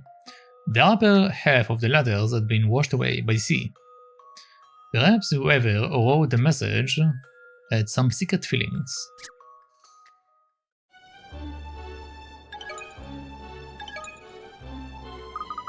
There, I showed that puzzle who's boss, didn't I? I must say, it's an unusual place to find one. Perhaps it is here to entertain people while they are waiting for their film to start. Perhaps. Perhaps. Okay, cool. Gosh, what a finely detailed model. Must be a ship from a famous film, I suppose. Do you think this model floats? Do you think it has engines? This is a very well-made model, Katrielle. Mind that you don't break it by being careless. Okay, so apparently Miss Perfecti is with us.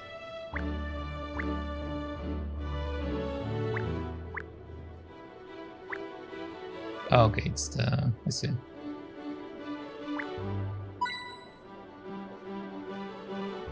I see.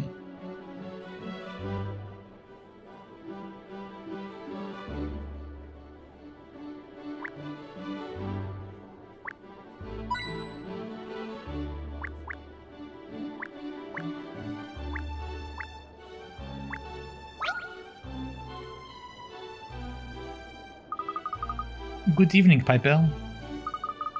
Katrielle, I wasn't expecting to see you here.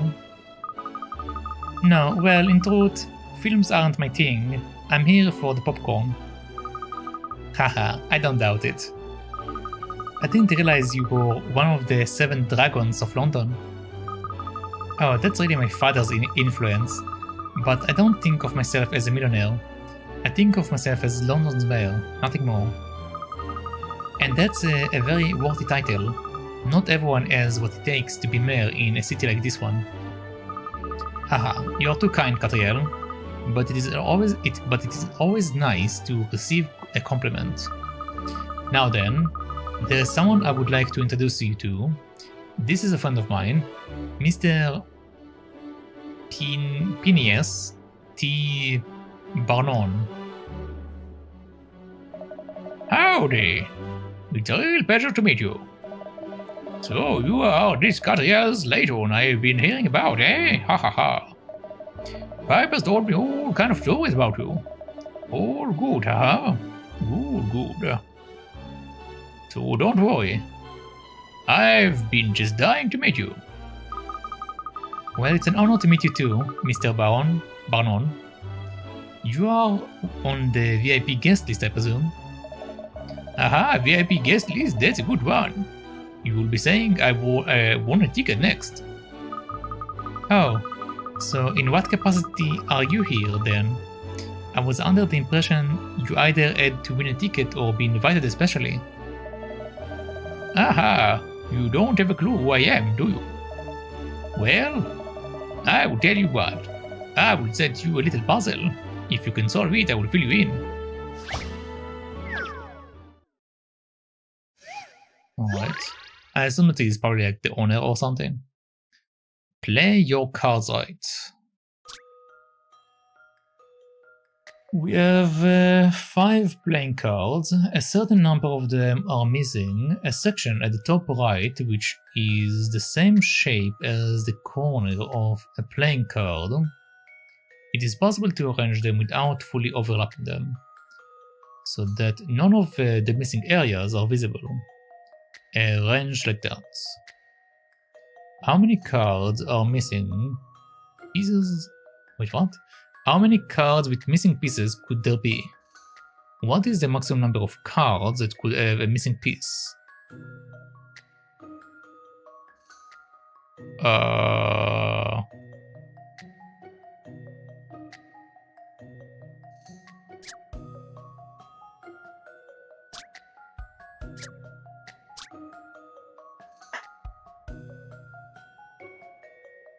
A certain number of them missing a section at the top right,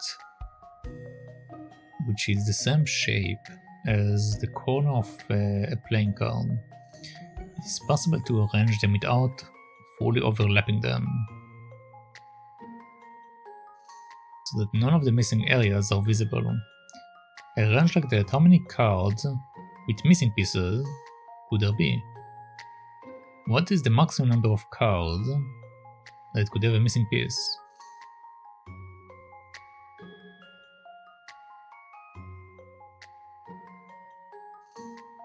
Seven? Because also these two appear. Either 7 or 5, it depends if I need to ignore this area.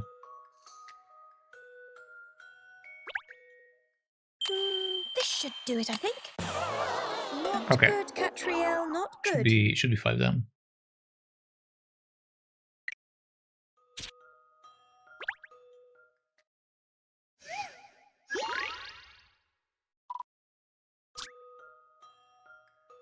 I mean, they do say 5 playing cards, but why do they show the other ones then?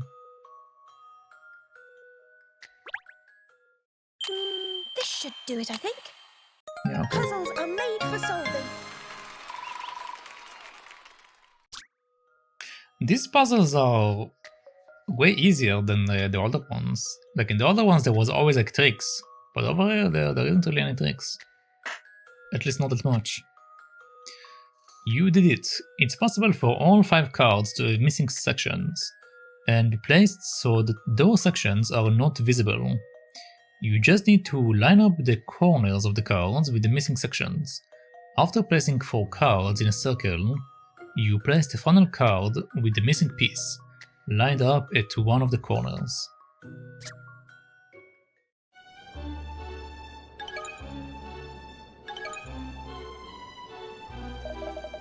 Ha ha ha. They told me you were good at puzzles, and they were right. So yeah, I wasn't trying to test you or nothing. I just wanted to see it with my own eyes. See, I'm a big fan of detective work. Well, I hope I didn't disappoint you. On the contrary. So we had a deal, didn't we? Let me tell you all about me, ha ha ha. I'm the manager of the Savoy. You see, the Savoy being the greatest darn theater in the West End, bar none. Ha ha ha. I'm the one who put on the screening. Oh, you mean you own the Savoy?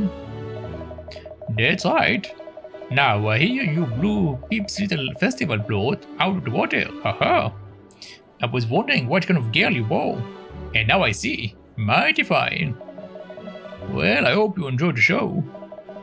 After all, if it tanks, I won't make any money out of it, will I? Ha ha ha. Well, the truth is, I'm really here for the popcorn, not the film. Ah, the old new Dorian flavor, you mean? Ha ha ha. You know, I came up with that myself. You have to keep thinking of new ideas if you want your customers to keep coming back, right? I just let people try it. As it happens, haha, not a cup of tea at all. I see you are involved in all aspects of the business. How interesting. Well, that popcorn certainly has a unique flavor, perhaps a little too unique. A good example of effort not necessarily producing results. I would judge that for myself, I think. Now, where do you get it? It's on sale at the kiosk back there. Show them your coupon and they will give you a tab. Oh, look. That old dowdy over there, over by the kiosk. There, madame. Double to you. You should introduce yourself. Madame Dublé? Is she another of the 7 dragons? Aha! Gretchen Dublé is a name you would do well to remember, Miss Layton. And a word of advice, never forget the Madame, haha! She controls a whooping great empire of businesses stretching right across the globe, you know? Yeah, she's practically breeds money.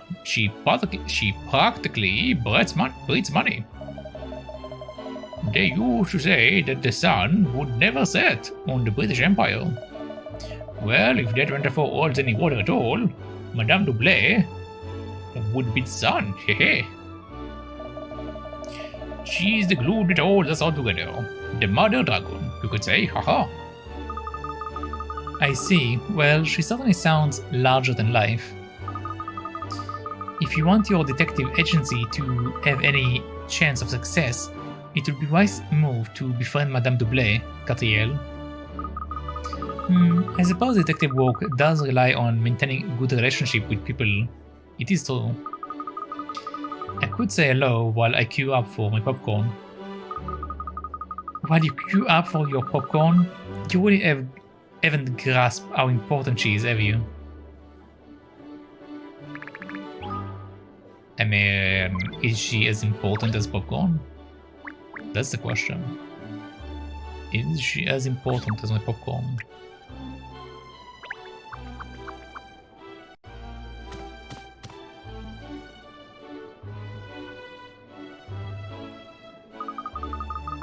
Here we are at last, the kiosk. Time to sample the all-new popcorn delight. Oh no. What is the matter? There is no one at the kiosk. I won't be able to get my popcorn. Oh no. Never mind, miss. How about introducing ourselves to Madame Dublé instead? Ah, so near and yet so far. You mustn't be down in the mouth, miss. Remember, Mr. Barnon said you could be a very useful contact. Yes, alright. Let's say a quick hello then. Oh, do you know which lady she is? I suspect that lady over there might be who we are looking for. Ah yes, I think you might be right. She certainly stands out as being affluent. Oh yeah, she definitely stands out. Also, this guy is just like, yo, what's up? Obviously, it is cordoned off. I won't dream of going in there. It's not what a gentleman does. Oh, I was hoping we'd be able to see what the balcony seats were like, but no such luck today. The balcony seats are reserved for members of the press and the VIPs. Oh, Poe, what a pong that's coming from that popcorn machine. Ah, it smells exactly like a real Dorian food. Quite overwhelming. Sniff, sniff. There it is. The distinctly delicious whiff of Dorian flavored popcorn. I don't know if I would call it tasty.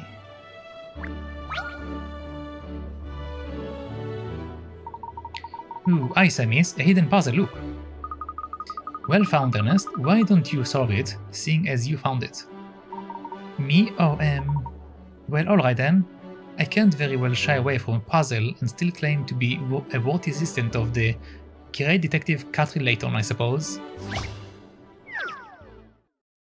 Alright. Let's see what we have there. Cozy up the cheeks. Okay, so the same idea as before. We need to create an enclosure that captures everything. Okay, so we can't use that.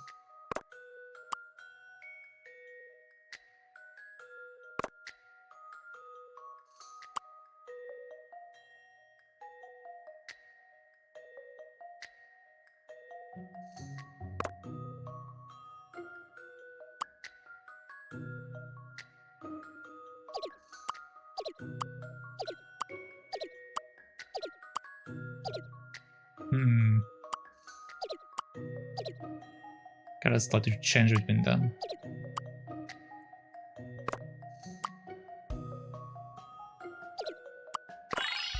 There we go. I have a feeling that perhaps... Still no patch on Miss Layton, of course. You did it. The chicks are all contained within the enclosure.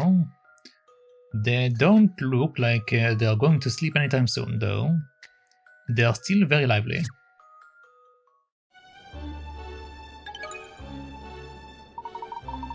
Oh, top drawer, I did it. Well, Ernest, that was very impressive. Anyone would think you were vying for my position as chief detective. Oh no, miss, never. I'm quite content as your assistant. More than quite content, very content, extremely content. So content. Shortbread and chocolate fudge. Would you like me to buy you a drink, Miss Layton? French onion juice? Not soup? What a strange idea for juice. Yeah, that's a very strange idea for juice. She kinda looks like a chandelier. I don't know if like it's intentional, but they made her look like a chandelier. Oh, nice.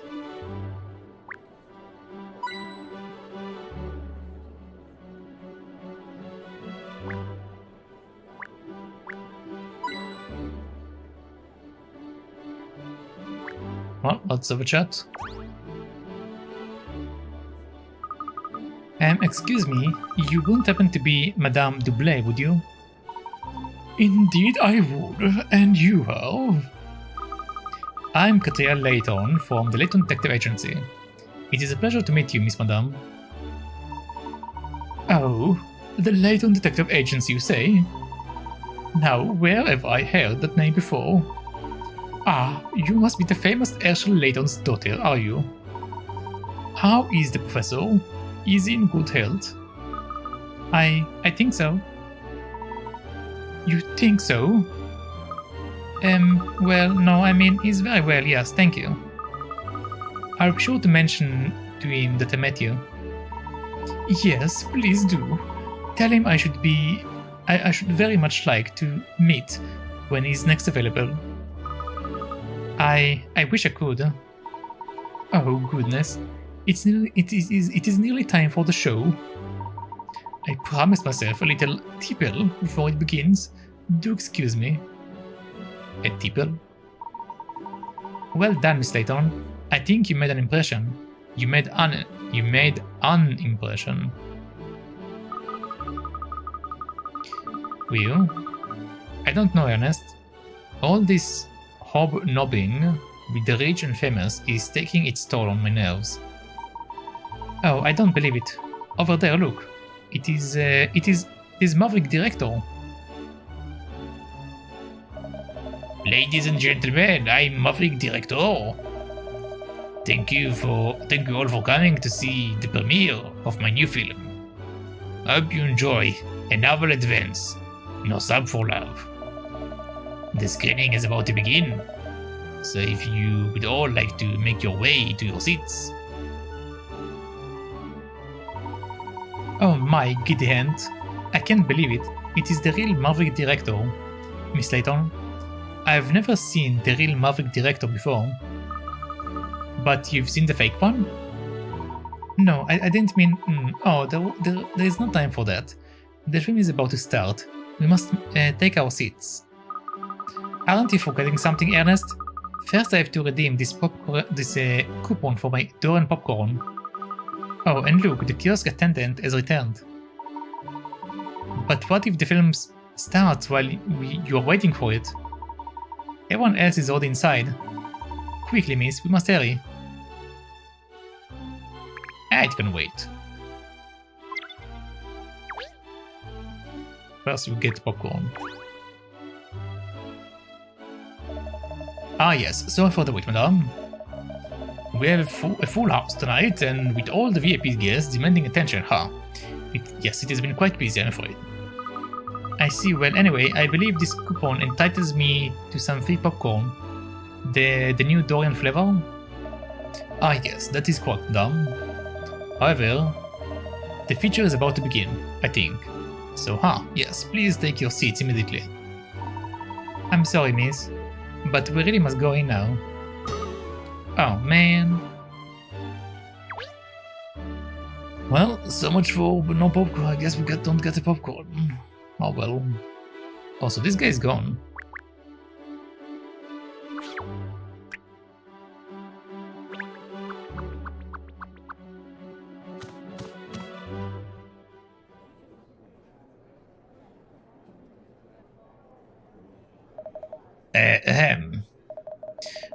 Ladies and gentlemen, welcome to the premiere screening of my latest book, A Novel Advance, No Sub for Love. The story begins with a young couple who meet at a ramshackle old cinema out in the sticks. The man wants to become a film director, whilst the girl nurses her dream of being an actress as she waits tables in a local cafe. A turn of events sees the pair on a luxury cruise ship together, and they fall more and more in love as time goes on. But then, something terrible happens. The ship, a relic from an ancient civilization, starts to sink into the sea. The situation is desperate. There seems to be no way out. The couple are doing everything they can to survive. Well. I think I would better stop there. I don't want to spoil your enjoyment of the story after all. I would just finish by saying that this film is the culmination of years of work, and marks, I believe, the pinnacle of my career. I'm sure you are all going to love it. Of course, it would never have been possible without the support of so many people. The fantastic actors, the cameraman, and the women. The sound crew, my assistant artistic directors, and editing staff. And above all, my wife, who has been a constant source of encouragement and never stopped believing in me. I would like to say an enormous thank you once again to everyone involved in the production. So, without further ado, I present to you A Novel Advance, No Sub for Love.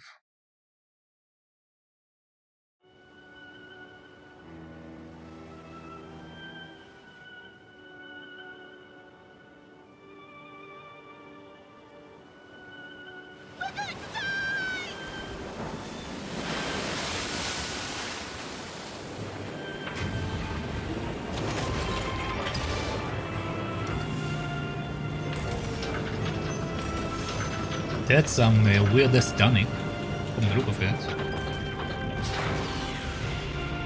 Very, very weird tonic.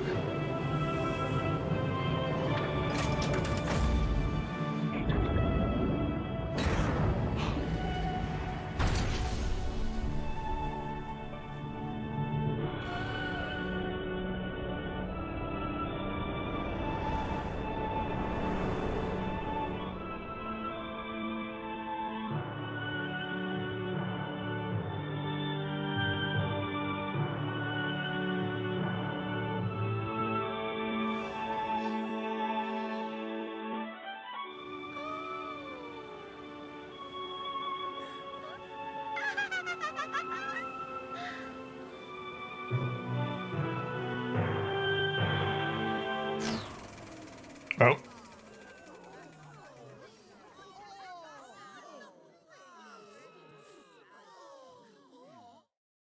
No popcorn and no kissing? What's going on? What happened to my film? Why did it cut there? No, this isn't right. The last cutscene, the kiss scene, the big finale. Someone stole it.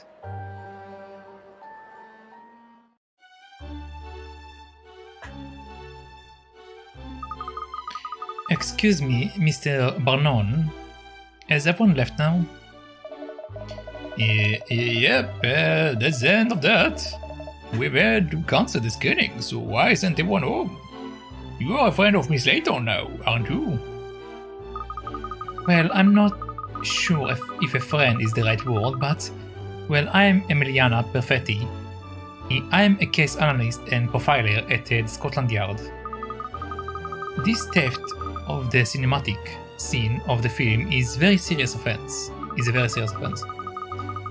If you don't mind, I would like to ask you some questions about it. Yes, could you tell us what you know about the events leading up to the discovery of the missing scene? Katrielle? What are you doing here? And why is the Hound with you? Hey.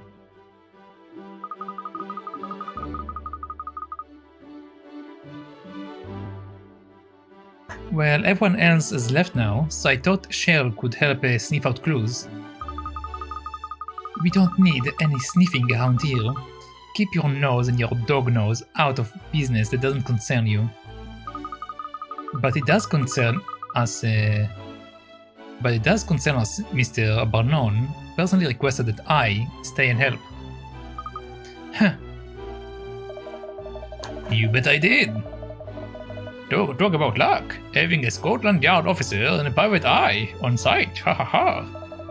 Anyway, I would like to ask you both of you for figure out what happened here. Who the heck got that kiss scene out of the film, eh? If anyone can solve this case, it is the woman who figured out that the Riverside Festival shenanigans, ha ha ha. Isn't that right, Katrielle? You will take on the case, won't you? Well, I couldn't very well turn you down after that glowing praise, could I? Of course, I will take on the case. Any mystery solved, that's my motto. Mr. Barnon, please, I'm more than capable of handling this case. Leave it to the experts at Scotland Yard. Now, I'm not saying I don't think you are a talented detective as well, Miss Perfetti.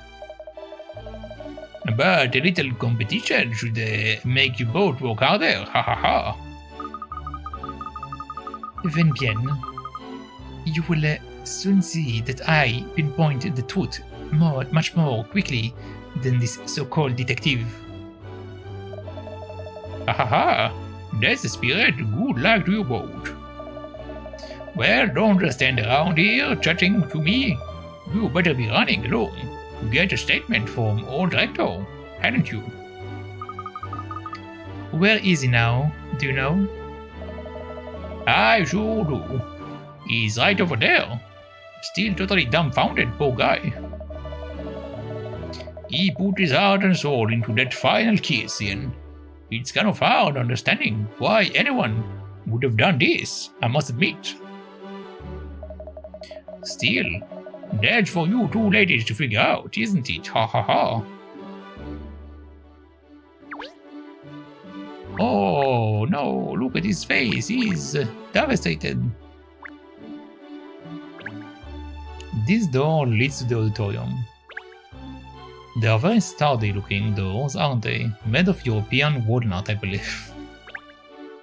I say even the doors in the Savoy are a cut above the rest.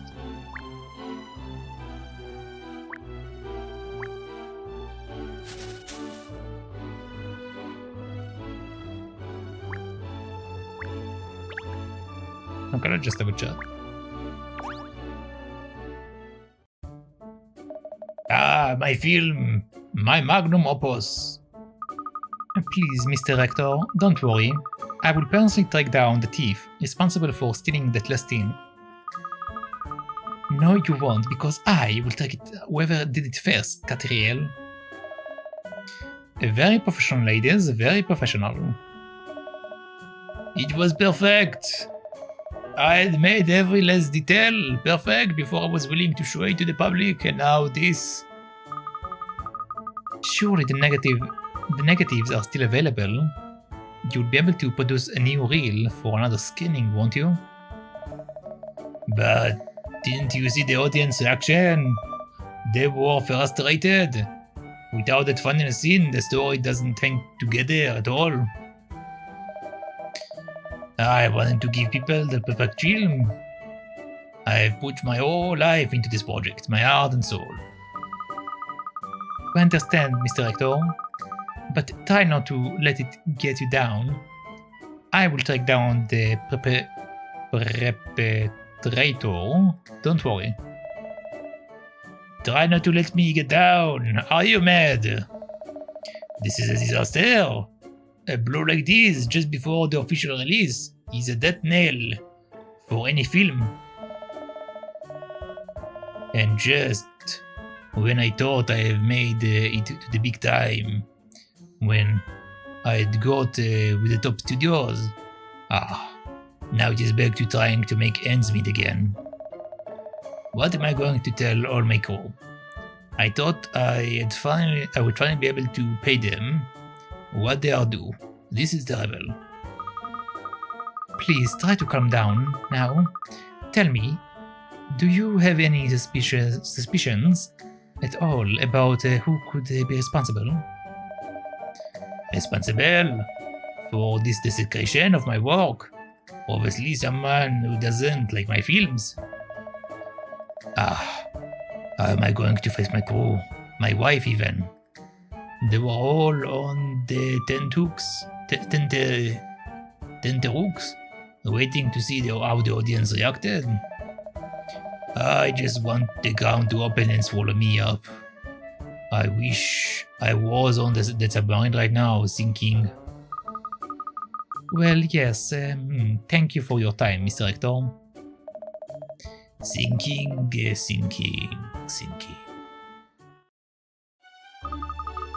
Oh dear, he's really taking this badly, isn't he? Yes, ridiculously so. I give up. I will try talking to him again once he's come down. You can't blame the guy for being upset. This movie was a big deal to him. And he is not the only one who is troubled by what happened, either. I'm kind of sour myself. Sour myself, okay. Well, yes, I imagine you would be. This is going to affect sales for you, after all. Haha! I like the way you think, Missy. But it's not that. I'm a big fan of Rector's work, you see.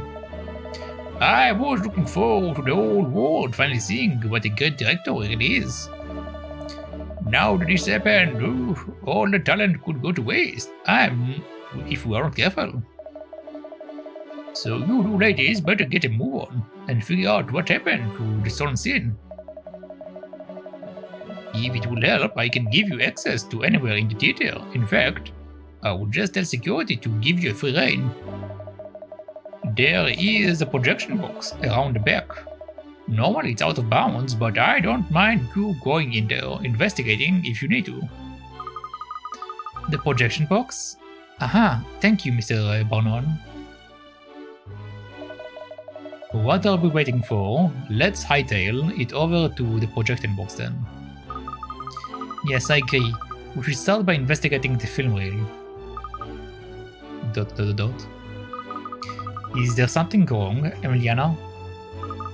I've come to expect irrational behavior from you, Katrielle. But really? Talking to your dog? Yes, it is wonderfully therapeutic. You should really try it sometimes. Anyway, are you coming with us to the projection box? No, I will be carrying out investigations elsewhere first. Amateurs tend to put me off, and I might miss something crucial.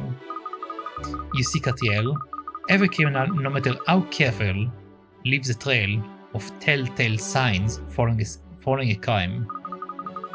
Only a skilled profiler like myself can read them, of course, which is why I will solve this case long before you do, and prove the superiority of my methods. I will look forward to it. Don't mock me.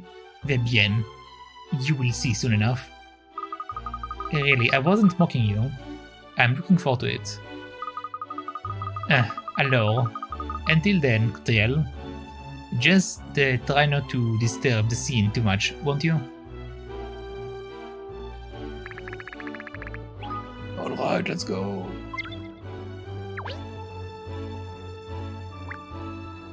No, I wasn't to speak to them how they spoke to them, so let's just go. Yep.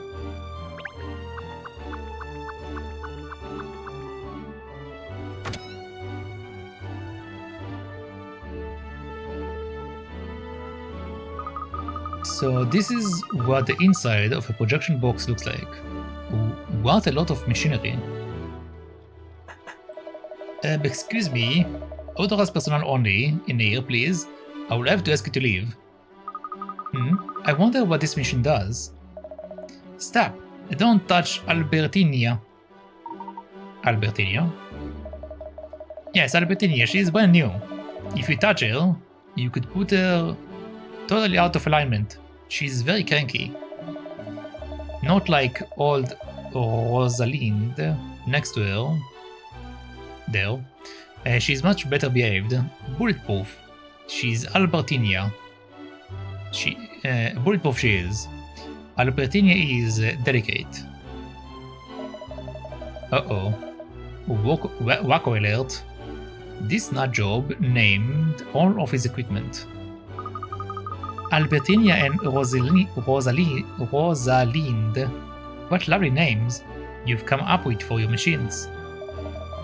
Don't touch, please. I'm going to have to insist for you to leave that you leave now. It's alright, Mr. Barnon gave us permission to investigate in here. Investigate? Sorry, I should have introduced myself. I'm Katrielle Layton of the Layton Detective Agency. These are my assistants, Ernest and Sherl. We are investigating the disappearance of the final scenes of No Sub for Love. Would you mind telling us who you are? I presume you are a member of the technical staff here at the theater. Oh yes, I'm Seymour Frames. I am the Sevelois projectionist. I see. And what do you do? Well, Miss Projectionist is responsible for setting up the film and controlling the equipment during screenings. I must say, it sounds like a rather spiffing job. Just think of all the films you would get to see. Don't make light of it. Being projectionist carries a huge responsibility and demands incredible attention to detail. I have to keep constant eye on the running of the film, fine-tune all the machines, and make sure the projector is in exactly the correct position at all times. There is never any downtime in my job. I have to spot all the motor cues and make sure I am ready for the real changeover as well. Golly, It sounds awfully complicated. It is. But I wouldn't have any other job. I may be here, surrounded by my machine. But people always think it is a doodle, and it's not. It sounds like he's more interested in the machines than the films they are showing. Yes, I think we need to ask Mr. Frames a few more questions. Hello, Polly. Oh, look, Miss Layton, there is a bird in the cage. It's a Miana bird, I think. I thought it was a raven at first. A raven mad, like someone else in the room. Mianas are talking birds, aren't they? Yes, that's right. I bet he can say all kinds of things, can't he, Mr. Frames? Yeah, I've taught the Major quite a few words.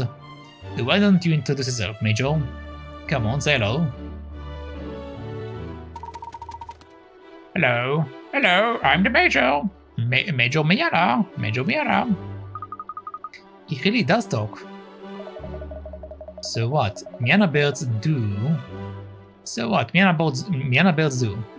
Dogs, on the other hand, now that's something special. Would you mind if we try to get him to say something? Sure, go ahead. He's pretty sharp. He will probably talk to you. Or we talk for you. Oh goody, come along, miss. Let's try. This will be such a lark.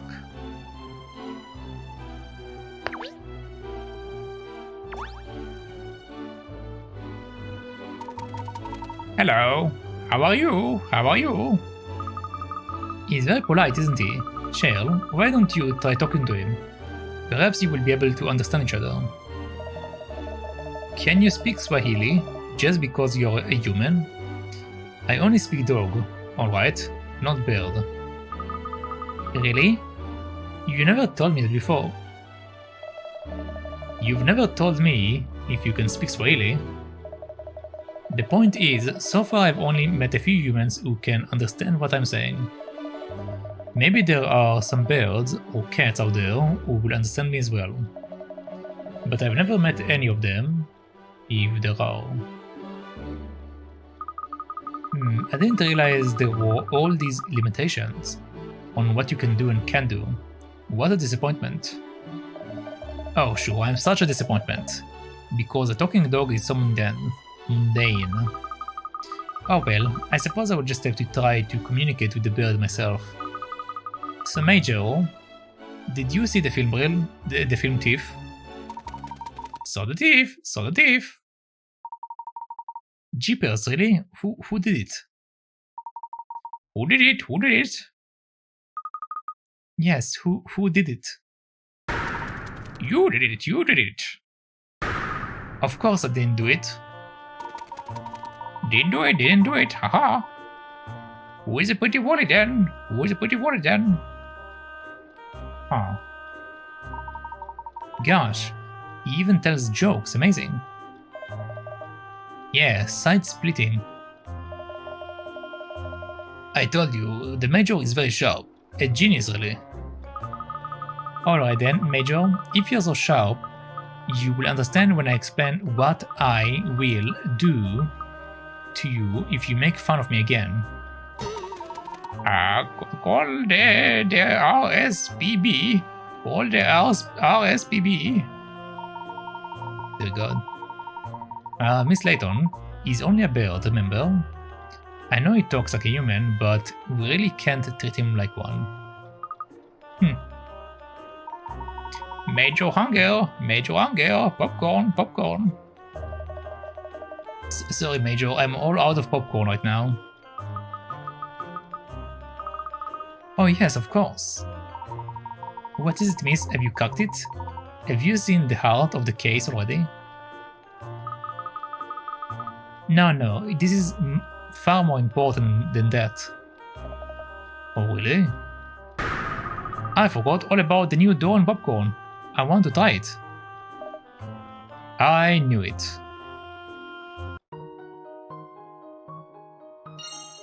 got a piece.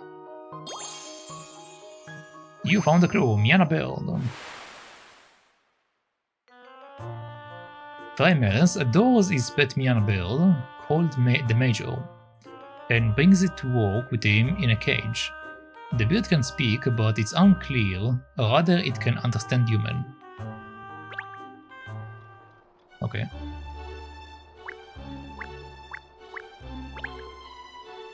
One pot of machine polish. This looks like some kind of shopping list. Apart from a thin layer of dust, everything appears to be very neatly arranged. This desk is 100 times tidier than yours, Cat. Take notes. Man. He keeps calling me out.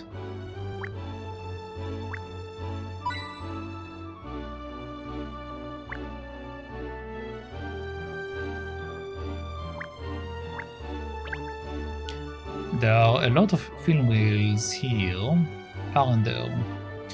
They look like they are they've just been cast aside. Oh, those could be famous films of yesterday.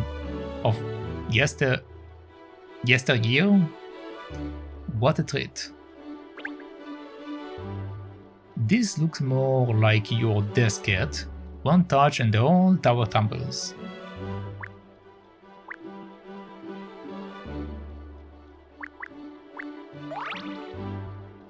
You discovered the crusty clapperboard. Lovely. You really look after your machines, don't you, Mr. Framers? They are all gleaming. Of course I do. It is vital to ensure all the equipment in here is in perfect working order every single day. The Carton sisters over there are no exception. The Carton sisters? Assistants of yours, are they? I think, Miss, that they are the names of the film reels. Oh, haha, yes, I can see that now. The Carton reels. What a good name for them. Do you think so? I'm afraid I don't see it. I don't see it either.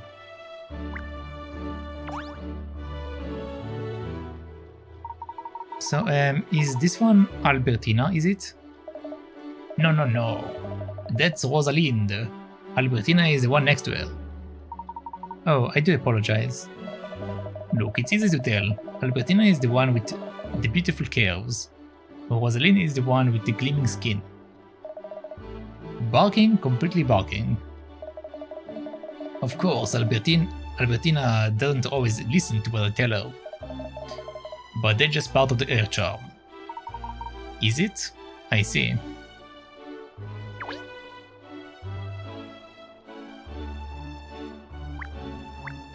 Okay, let's have a chat with him. There seems to be some kind of a storeroom behind this little door. Old film reels, projection equipment, and all sorts of other things that I haven't the foggiest about. Oh no, all this dust is going to straight up my muzz. Achoo! Awesome. Okay, we have a puzzle, there we go. Excuse me, Mr. Famous, but could you tell us what you were doing before the scanning today?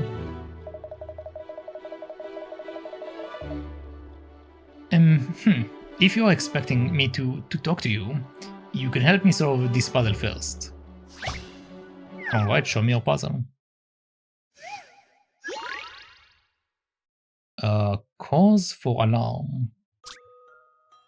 Okay. There are 3 different types of alarms inside a complete dark chest. One alarm goes off in response to sound, one goes off in response to light, and one goes off in response to vibrations. There are 3 buttons that each produce one of those effects. You need to set off all 3 alarms by pressing the least number of buttons possible.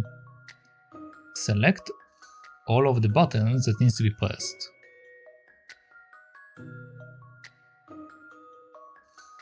Okay.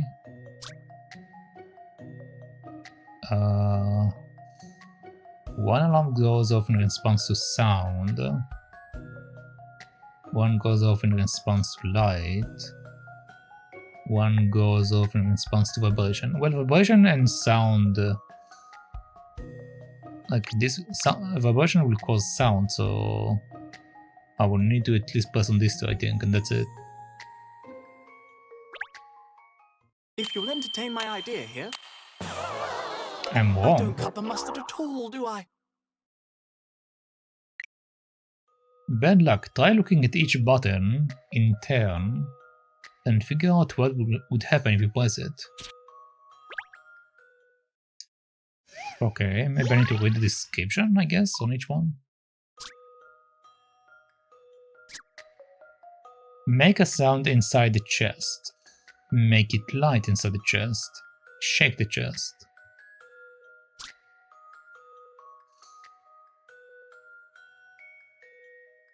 You need to set off all 3 alarms by pressing the least number of buttons possible.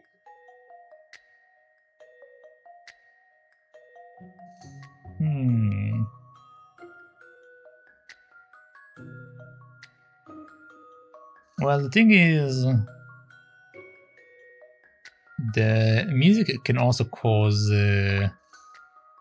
vibrations if you have it high enough. So it might be enough to shake the chest. It can also be 3 questions and they just want me to press on all 3 of them, but let's see if I choose these 2 instead. I have a feeling that perhaps No, still wrong. Miss Layton would never have got that wrong.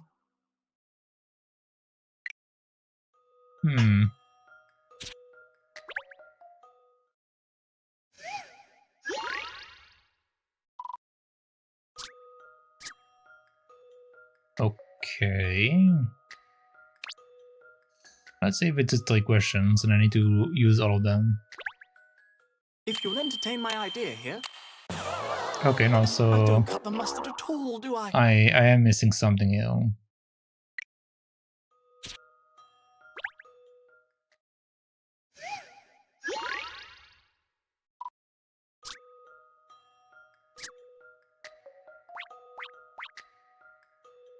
Alright.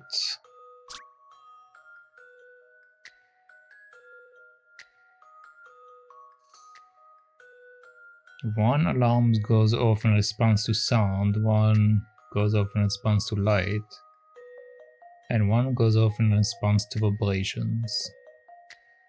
There are 3 buttons that each produce one of these effects. You need to set off all 3 alarms by pressing the least number of buttons possible.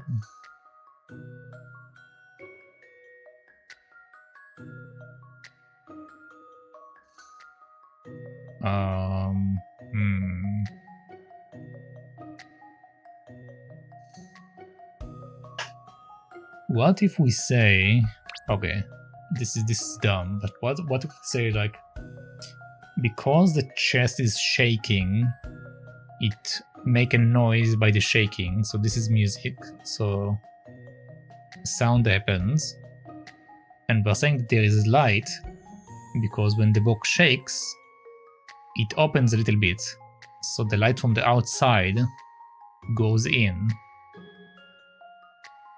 At least that's my idea. So, in conclusion... No. I don't cut the mustard at all, do I?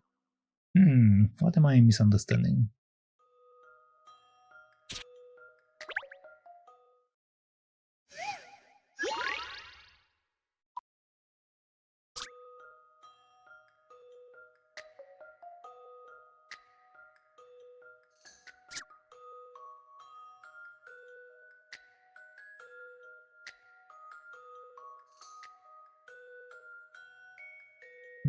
Not sure.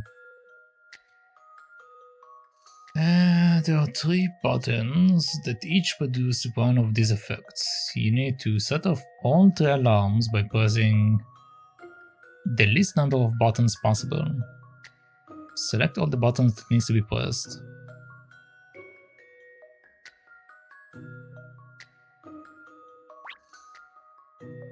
I can't submit it without pressing on any of them, so it's not that kind of trick.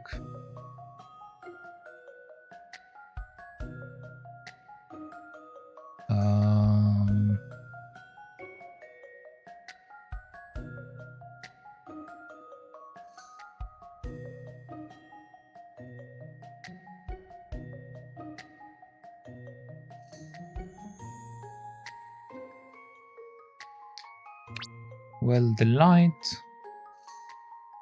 like when you have a light bulb on, it does produce some level of noise, I guess. So that can be a sound. And the only problem is shaking. It's not really shaking, but you could say that like the filament inside the light bulb will vibrate lightly. So maybe? If you'll entertain my idea here. Thank Okay, goodness this I is got the that answer. right. I want to know why. You did it. You only need to press one button. If you make it bright, the light alarm goes off. The noise of that makes the sound alarms go off. The vibrations caused by the sound of those alarms trigger the vibration alarm. So then you have all three alarms go off together. Okay. So they use the what I thought, but they apply it on the alerts rather than the light bulb itself. Like I thought, like when you light up a light bulb, it will like cause a small buzzing sound, so that will count, and vibration will be from the filament, but not exactly from the actual alarms.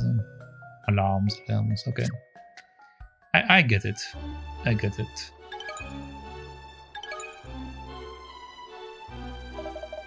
Okay, that was pretty impressive.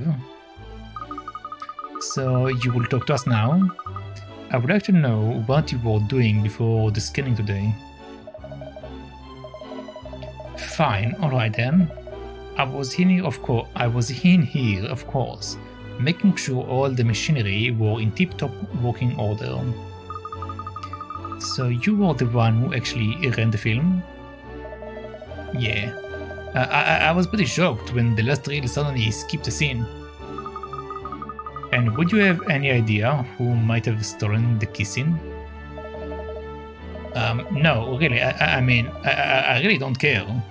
It's only a film, for goodness sake. Yes, about that, Mr. Frames. Even though you work in cinema, you give the impression you don't really like films, is that right? Obviously, it's the machine I love. Give me Albertina and Rosalind, and here, over a stupid film every day.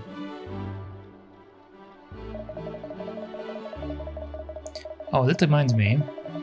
I've got to get Belinda cleaned up. You can't let the spare equipment get dirty just because you're not using it. This chap certainly does love his machines. He certainly does.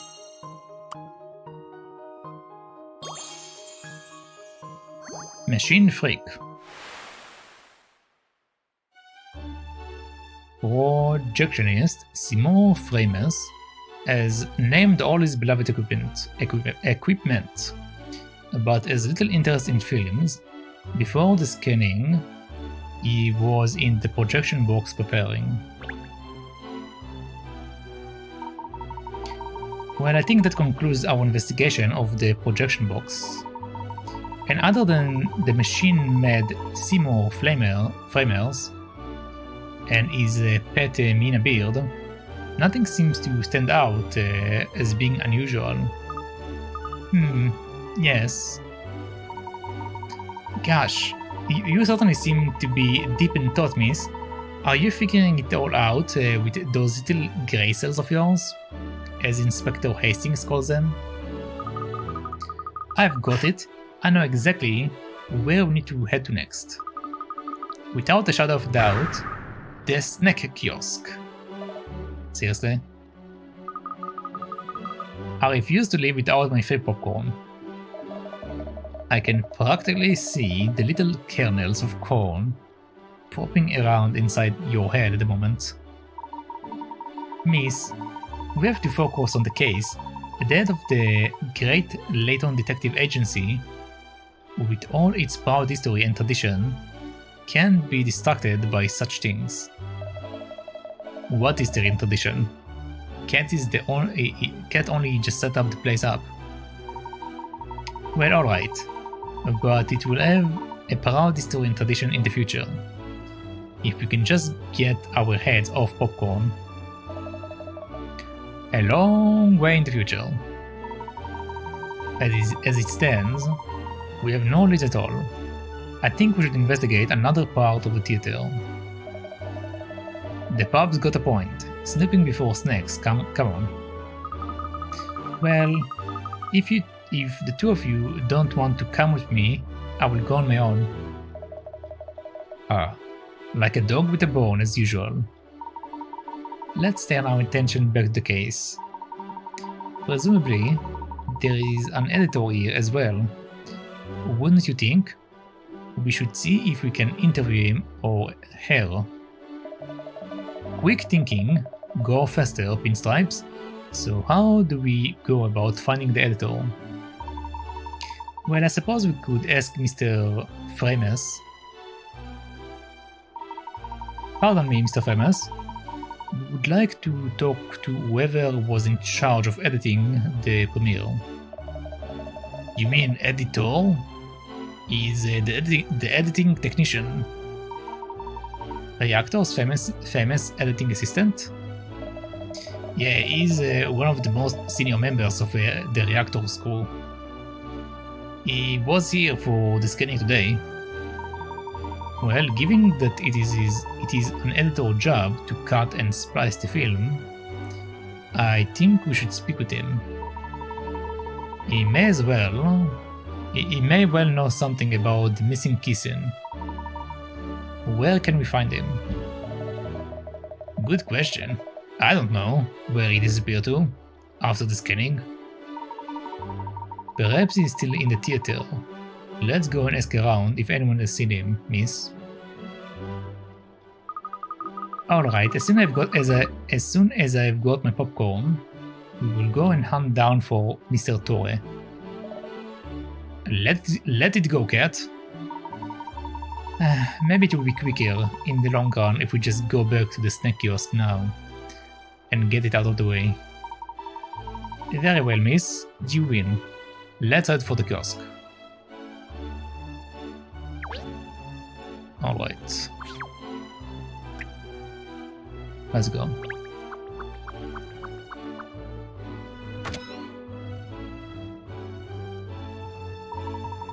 There are still one or two people about, even though most people have left now.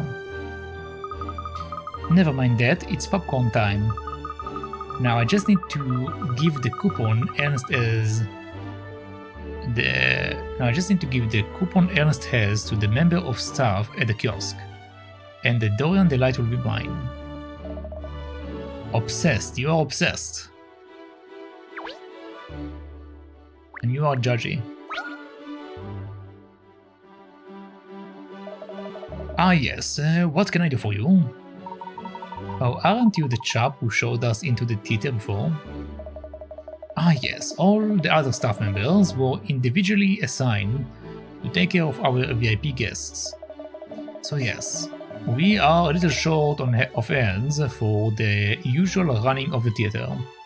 Haha, yes, I'm having to do everything myself.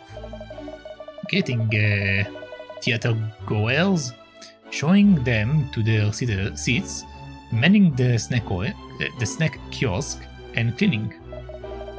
Ah yes, I can't be in enough places at once.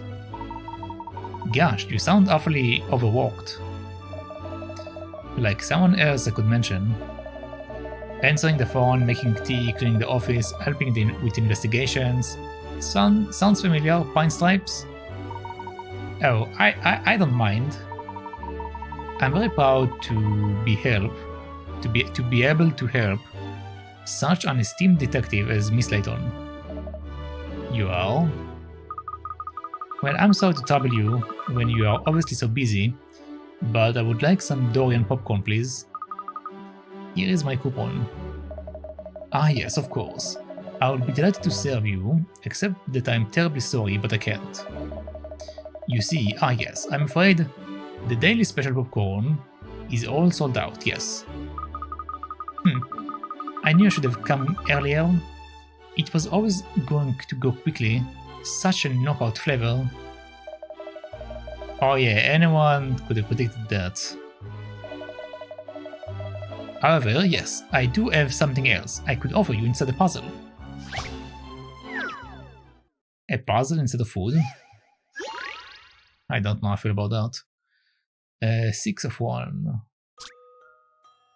Okay. The 3 panels are expressing the number 6. Change the order and orientation of the panels to make 6. In other way, not 1 plus 5 or 5 plus 1. Slide the panels and move them, and place one panel on top of the other to swap them over. Touching a panel will make it rotate. Pressing submit when you feel press submit when you feel like you have the correct answer.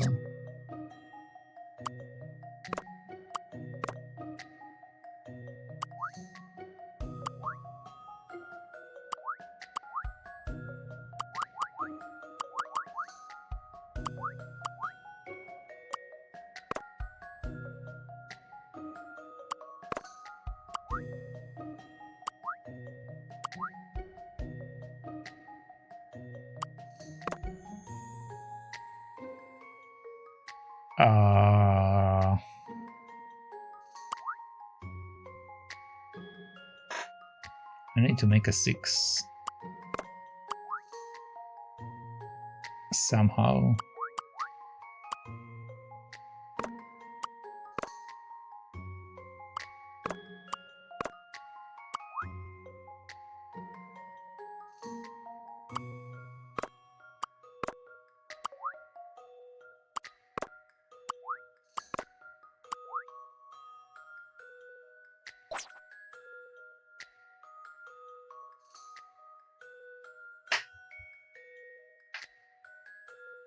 How am I supposed to make a 6 from that? I can't put them on top of each other.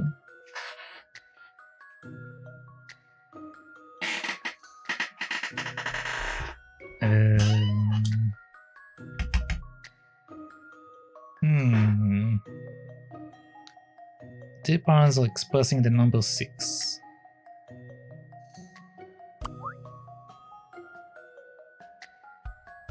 Do they want me to do it in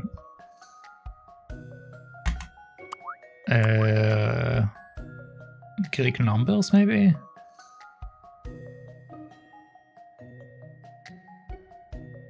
Well, this is a 9, and this is 11.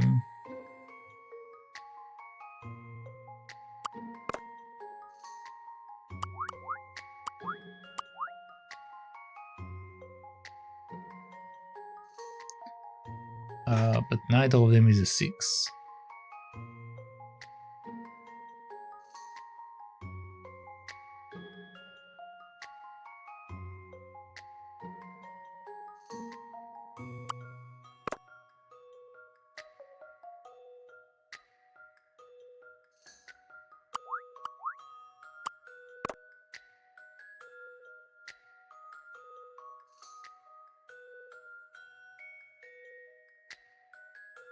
How am I supposed to make a 6? These only have 2 options, these have 3 options. Well, 4 if I count this one also.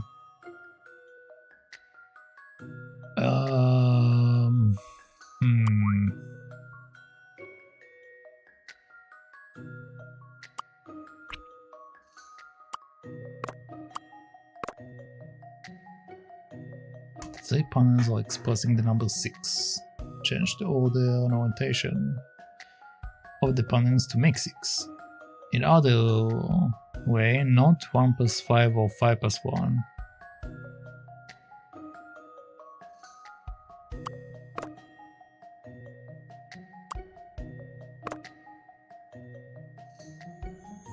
I mean, if we said that x is equal to 30, we can get a 6, so it's like a way to express it, but I don't know if like that's what they want me to do here. You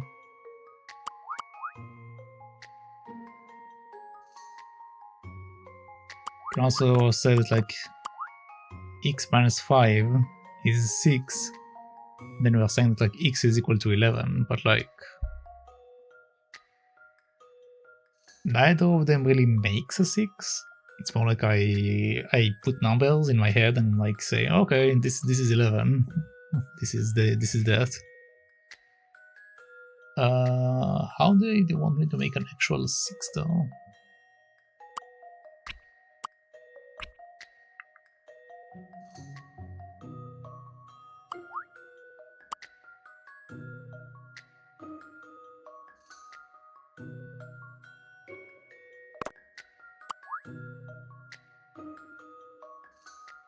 I don't follow.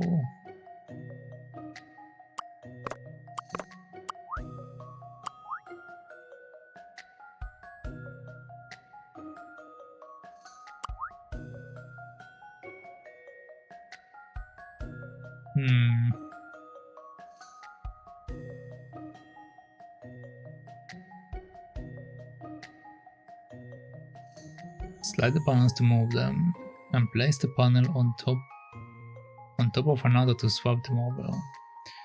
Touching a panel will make it rotate. Press submit when you feel you have the correct answer. Yeah, don't really tell me any other stuff. Make 6. Make 6.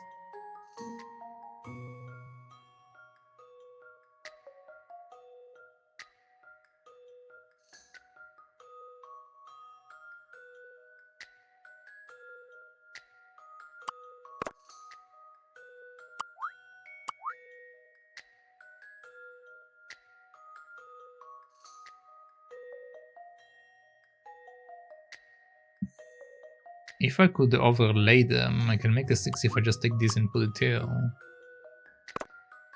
That will make a 6, but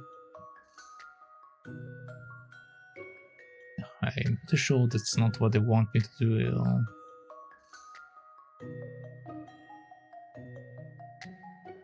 I can make 51,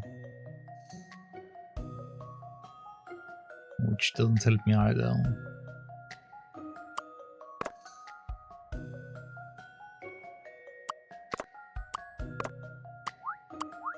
Let's try my theory. So like this is 11. So let's see if it does anything. A good puzzle is something you have to chew over. This dog won't hunt, eh? Okay. Bad luck. All the panels needs to change places. All the panels need to change places.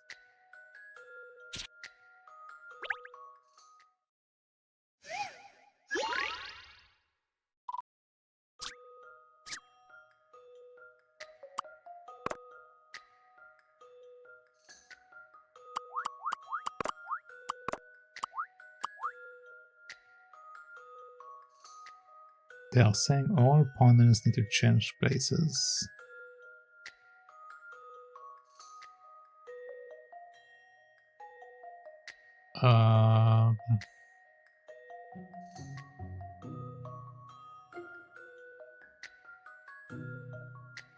Okay.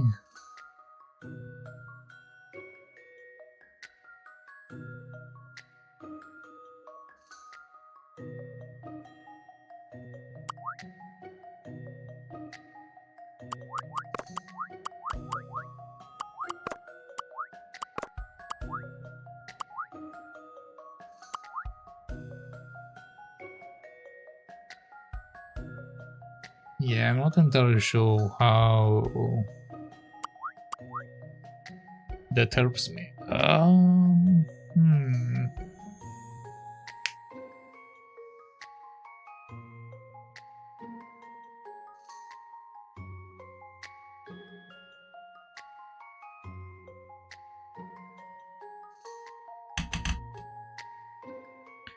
How to make 6? How to make 6?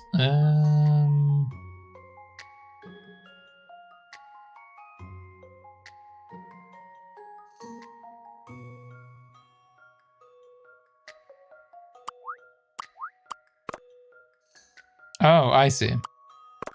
6. God damn it, game. A good puzzle is something you have to chew over. I ain't nothing but a hound dog. You did it. The answer was to represent 6 in letters. 6. Damn you, game. Huh. I do hope that's satisfied your appetite for something unusual, yes? Oh well, I suppose I will just have to give up on the popcorn for now and get on with solving this case. Finally, we can put all that popcorn nonsense behind us. Isn't it funny? The major, you know, the piano bird, knew the word popcorn. And we're back. Ah yes, actually I was the one who taught him to say that, yes. Oh really? Ah yes, sometimes I take a snack of popcorn to the projection box, you know. I have even seen the Major out of his cage before. You mean Mr. Frames lets the beard fly free? Ah yes, I believe so. I mean, only sometimes of course, otherwise yes, he could get into rather a lot of trouble. And quite often the Major eats all the popcorn before Seymour gets a look in. Haha, yes, it is true. That's how the beard has picked up the word popcorn in the first place, yes. I even took a tab of Dorian popcorn up there earlier today. And the Major ate it all again. Ah yes. I just took my eye off him for a moment and he had gobbled up every last piece. An entire tab? By Jove! That's a beard with an appetite, alright? Ah yes. I was as surprised as you all. Ah, but I think even the Major might have overdone it this time. Yes, it seems to give him a tummy ache. Ah, the lucky thing. I wish I could eat so much Dorian popcorn that my tummy ached.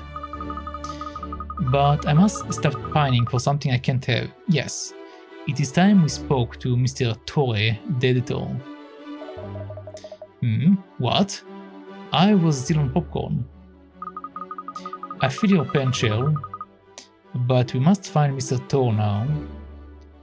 Do you know where he is? Yes, I saw him just a few moments ago. Actually, yes. He was on his way out of the door. Ooh, quickly then, everyone, we have to catch him before he goes home. Another puzzle piece. Allowed to fly free. It seems the Major is sometimes allowed to fly free in the projection box, and has been known to get through a lot of popcorn on occasion.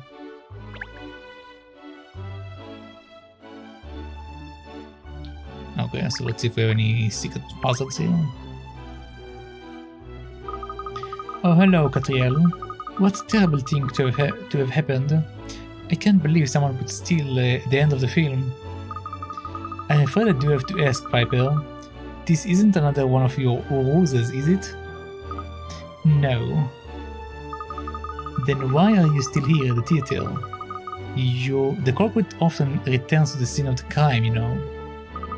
No, I felt it is my duty as mayor to see if there was anything I could do to help smooth things over.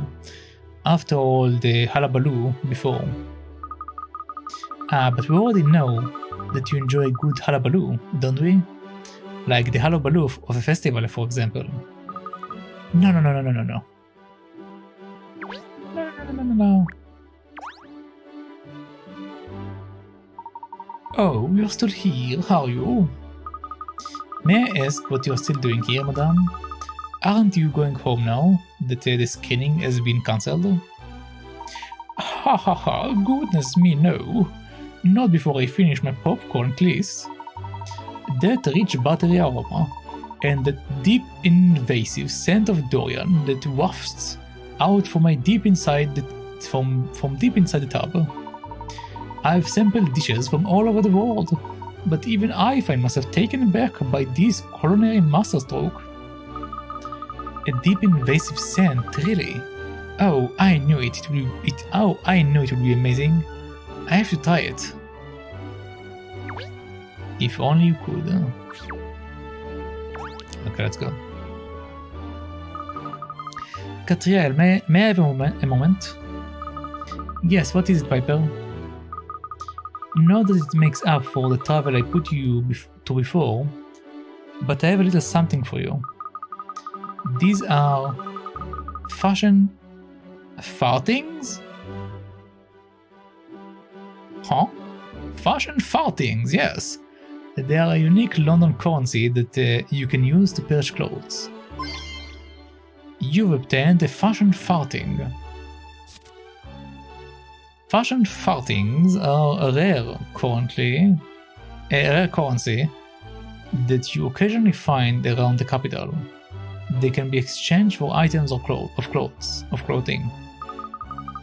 A change of outfit now and then can be fun, don't you think?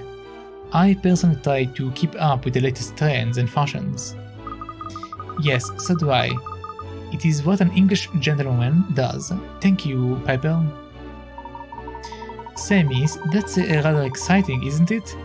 You'll be able to purchase all sorts of outfits now. Nice. So now we can change outfits. Alright, what do we feel? All the guests have gone home now. It is deserted in the lobby and outside. How about that man standing by the entrance? Do you think he could be added to all? We won't know unless we ask him. Oh yeah, that's the old man we saw earlier.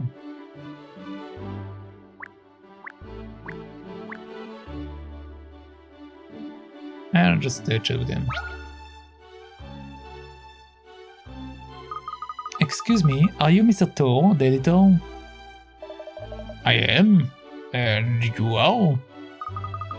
I'm Katrielle Layton from the Layton Detective Agency.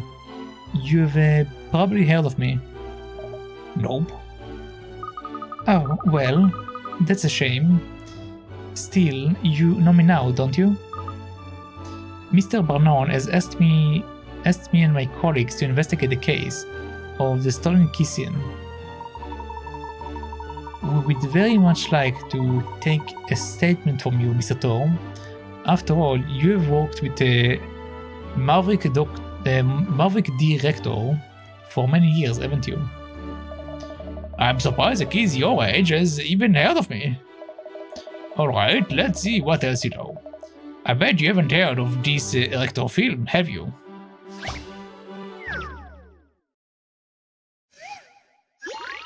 Okay, number 37. Tales of Unexpected. There's been an incident at the farm where all the cows have disappeared. According to a witness, a UFO sucked them all up and some aliens came out. Why is anybody's guess? But now you need to place an alien in each of the spaces where there is currently a cow. Touch a cow to suck it up into the UFO and swap it with an alien, and vice versa. The creature coming down from the UFO will take the other empty space. Okay.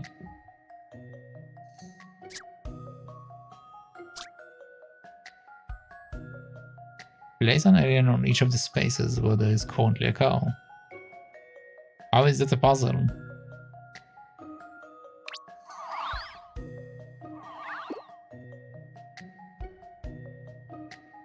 I see.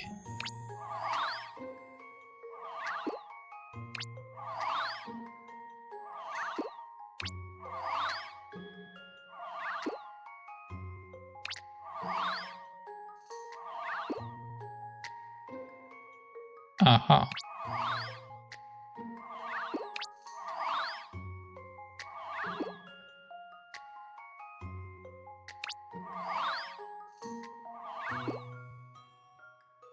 Okay.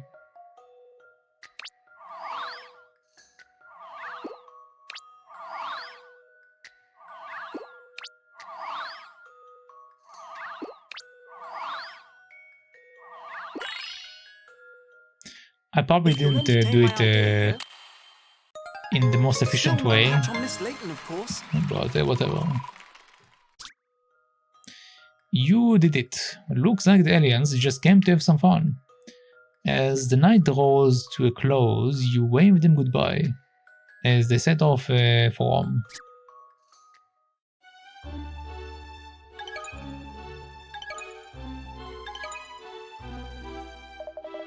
How did you find it? Not a bad action trailer, eh? Oh, I will say, UFOs and aliens always make for a jolly good tale. I know what film it is.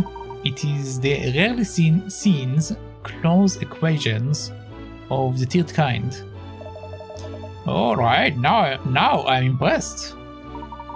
Rector was still a newcomer, so the film had a cast of total unknowns, and it quickly disappeared from the big screens.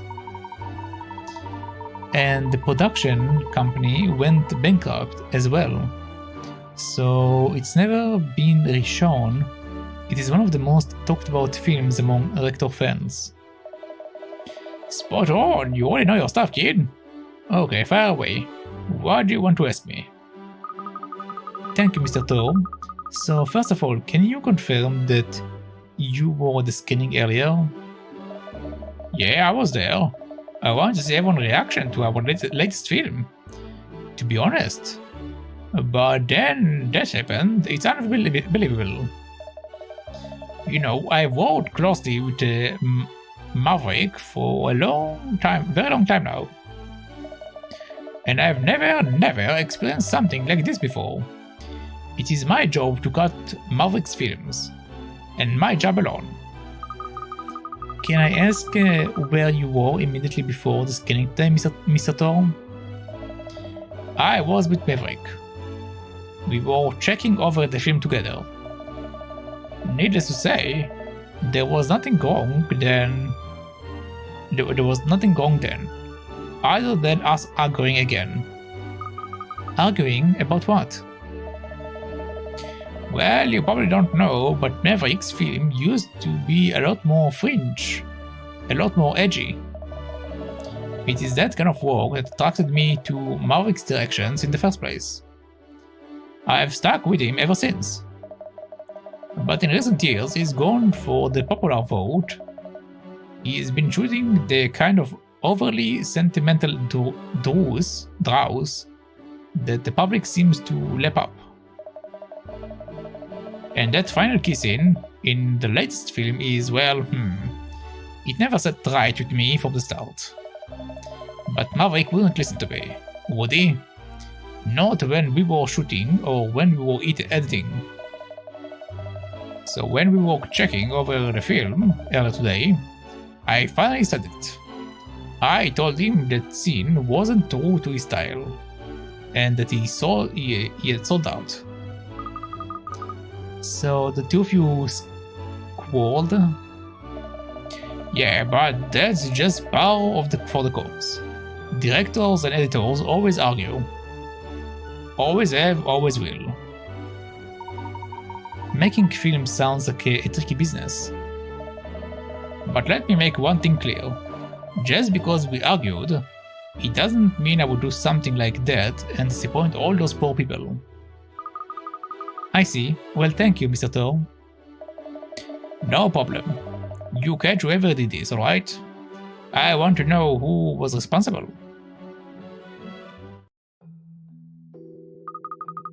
Well, I think we've spoken to everyone now. Unsurprisingly, no one stands out as being the guilty party at this stage. Maybe it wasn't an inside job. Perhaps we should start thinking along a different line. No, I don't think so. I'm still not sure exactly when the scene was cut from the film, but one thing seems fairly certain. It wouldn't have been easy for an outsider to gain access to the film reels in the time window we are looking at. Not to mention the fact that only randomly selected guests and VIPs were allowed entry to the theater at all today. Yes, everyone was carefully checked at the door, weren't they? It certainly wouldn't have been easy for anyone else to slip up or slip in. And both Rector and Thor say there was nothing wrong with the film when they checked it just before the screening. So even if someone had managed to slip into the theater unnoticed, they wouldn't have been able to get to the film reel between then and the start of the screening. My thoughts exactly, Ernest. If the kissing was indeed stolen, it has to have been a member of the theater staff or the production team.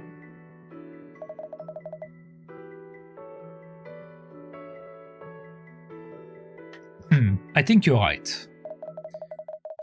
Let's not forget there is someone we haven't managed to speak to properly yet. That's true. Let's find Mr. Rector and see if he can answer some questions this time.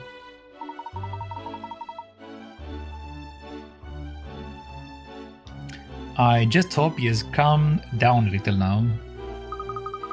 Yes, so do I. I wonder if he's still in the lobby. Another puzzle piece has been achieved. Romance story.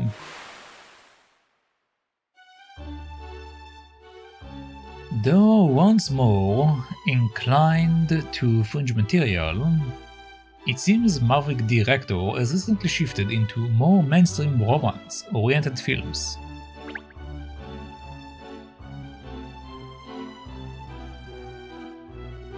Okay. So we go back.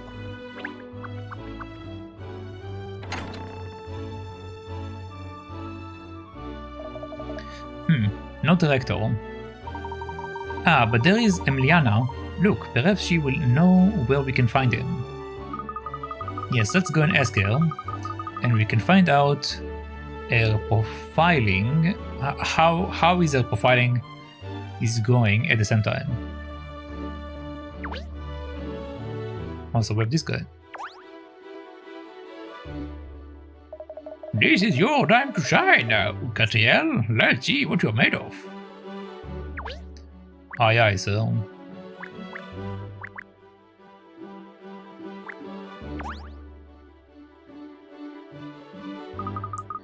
Oh, still here, pretending to do real detective work?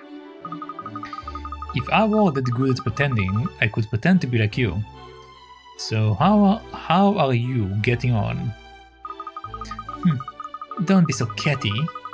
No doubt you have hit a brick wall, so you've come to see if you can glean anything from me. Not at all. I was just curious to know how your profiling was going. Very well, I will tell you. Perhaps hearing some genuine deduction will make you realize how unsophisticated your own efforts are. A test of catching-edge profiling work could do wonders for your future investigations. Well, we can dream, can't we? You know, this lady always makes me want to scratch. Be quiet, hound. Don't interrupt with your meaningless yapping. Yeah, bow wow. As in, bow wow. You are annoying. So having spoken to everyone involved, I've built up a detailed profile of the case. The only person who was unhappy about the final key scene was the editor. In other words, he is the only one with a motive. He had a complaint to the director that the stolen scene was inappropriate for the film. However, Thor has an alibi. On the other hand, Seymour Freymers, alone in the projection box, had the opportunity to commit the crime, but there is no clear motive. Freymers is crazy about his machines, but has little to no interest in the films he shows using them. Therefore, he had no reason to commit the crime. The logical conclusion of all this is that the real culprit is someone else, someone we have yet to investigate. But who could that be? The only other person with access to the film reels, who has not been investigated thoroughly until now, is director Maverick Director. Director? But why? Director is a renowned perfectionist. His attention to details is well known. How meticulous he is about such minute as the shape of clouds in the sky or the sound of waves. And it would appear that the final kiss scene in this latest film of his had been troubling him for some time. The perfectionist in him just couldn't decide if the scene was up to scratch, if it was worthy of an inclusion in his magnum opus. He agonized over his right up until the premiere screening today, when finally he made up his mind. The scene had to go. With no time to lose, he cut the scene from the reel, and either hid or disposed it. All for the sake of the perfect film. This is the outcome of my analysis of all the available evidence. Very interesting. It certainly is plausible. Theory, Emiliana. Oh, I wasn't expecting you to accept it so graciously. But something about it just doesn't sit right with me. What? Do you have a problem with my profiling? It's not exactly a problem, no. It's just something I can't quite put my finger on. Miss Layton's deductions go beyond logic and reason, you see, Emiliana. They have magic all of their own. Magic has no place in case solving, Ernest. Katrielle is working on a hunch, nothing more, and hunches are unreliable. Well, anyway, I think we should have another chat with Mr. Rector. He was too upset before to give us any useful information. Well, that is certainly true, and the more information we can gather, the better. And talk of the devil, that is him over there, isn't it? Oh yes, and he's with Mr. Thor, it seems. It looks like something is going on between the two of them. Eddie? There you are. Have you got a minute? Sure, actually, there is something I need to talk to you about too. But not here. Can't we go somewhere a little more private? How about in the auditorium? It's probably empty now. We should have the place to ourselves. Suits me fine. Did you see that, Miss Layton? They disappeared into the auditorium together. Yes, this is an interesting development. We must sneak in there as well. Oh dear, you keep playing your private eye games, Katrielle. Some of us still have real work to do. Another piece to the puzzle. Perfectionist. Perfectionist Rector wasn't satisfied with the final kissing. Emiliana has conjured that he cut it out of the rail himself, But is she right? I don't think so. Okay, let's go in.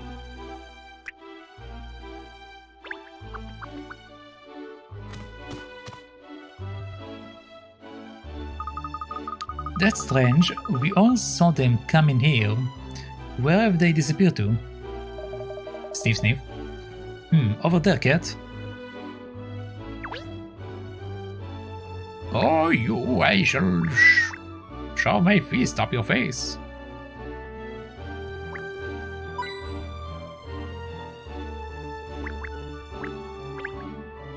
That's the way back out to the foyer, isn't it?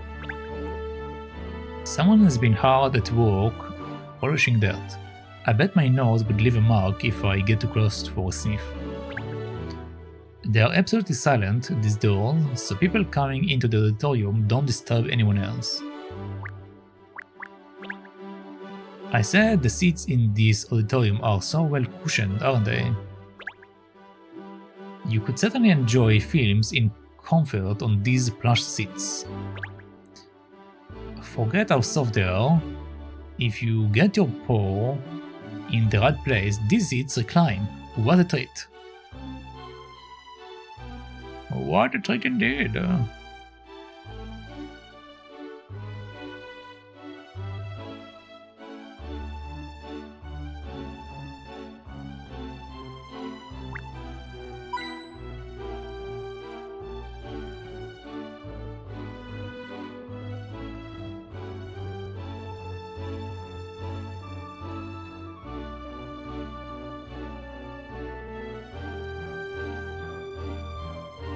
Okay, I don't think I see anything else.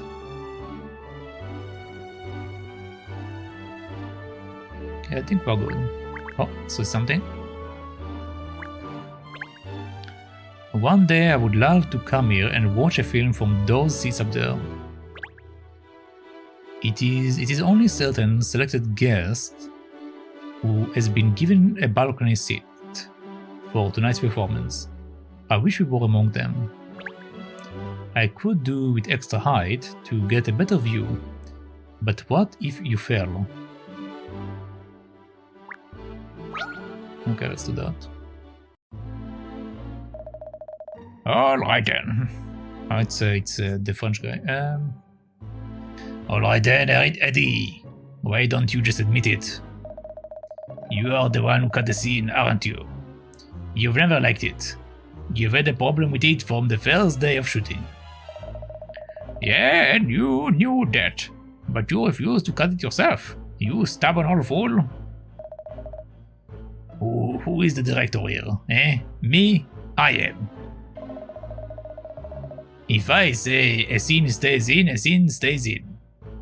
Or did I misunderstand the meaning, or did I misunderstand the meaning of director somewhere?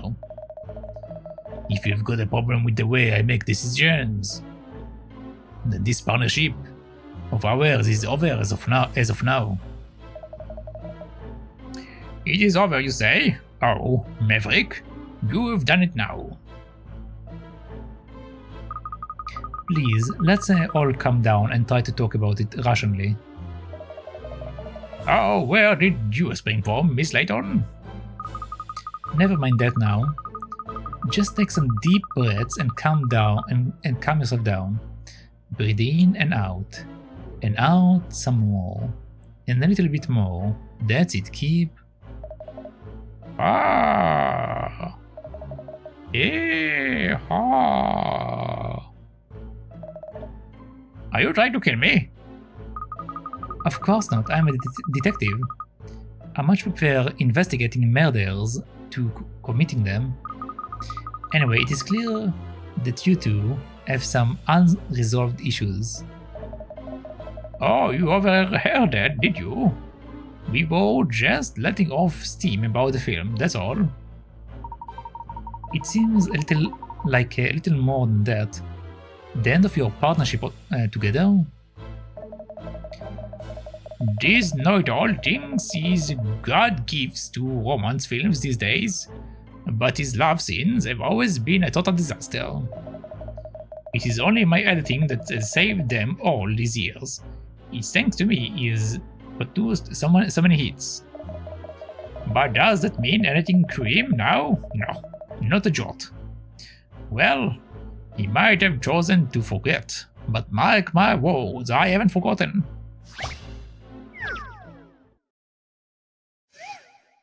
Okay, number 38, Kiss Kiss.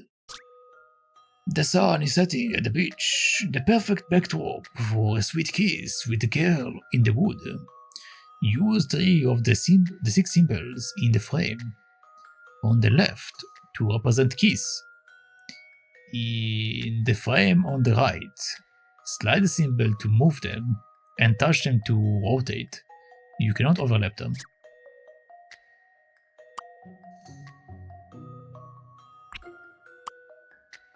Okay. I can't overlap them.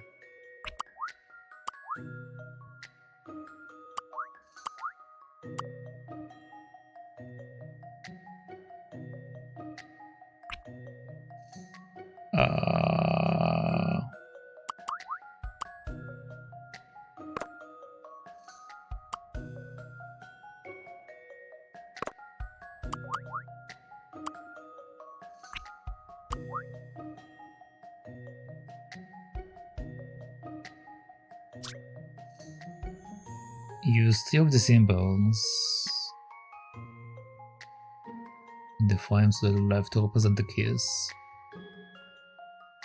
I need to use 3 symbols.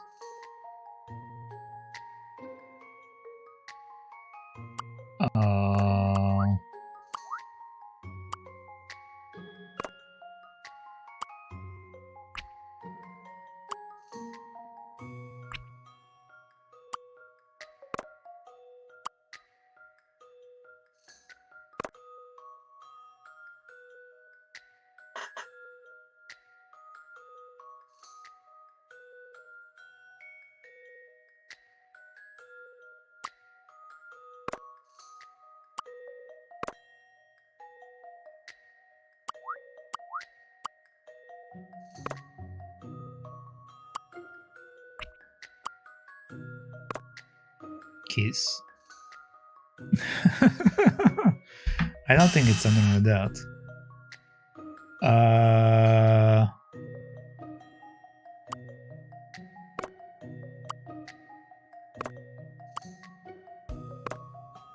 Oh, maybe it is. Because you can read C as K, so it can be kiss. But it's a single S, so technically it will be kiss, kiss, kiss, rather than kiss.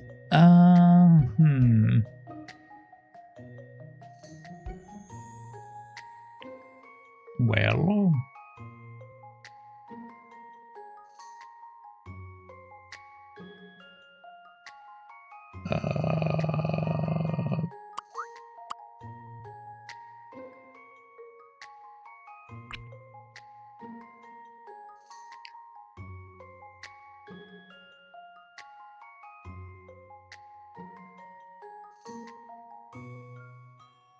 what other ways can I represent it as?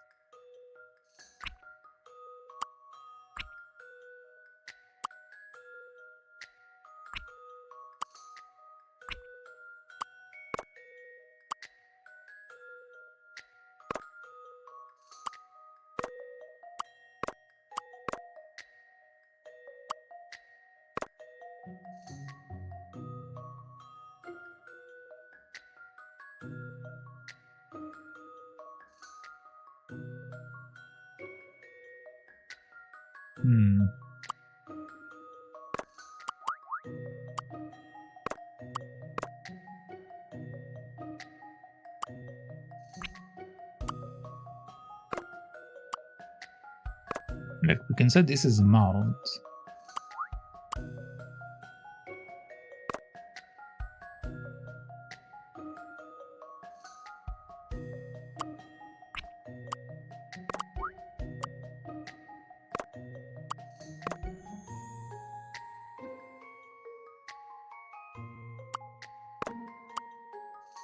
I can't say like this is the mount.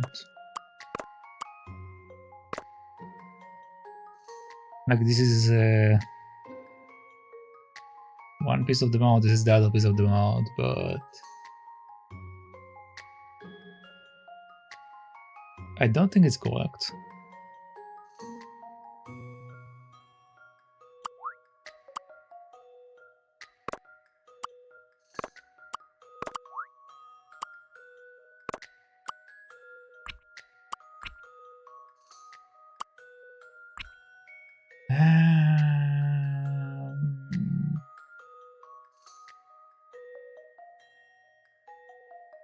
I need to represent keys.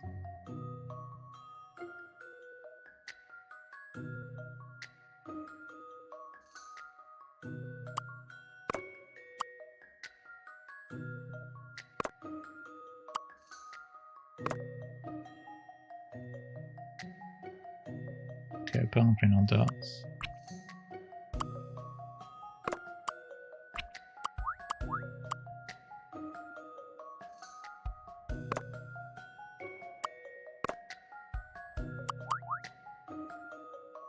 Bullshit.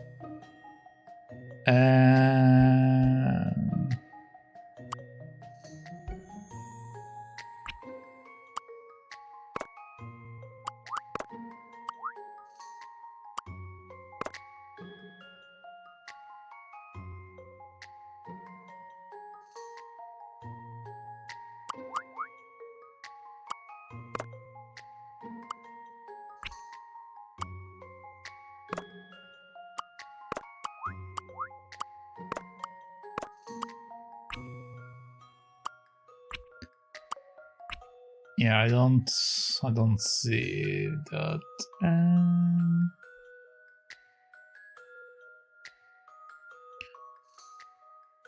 How to represent the keys? I can't overlap them. Why?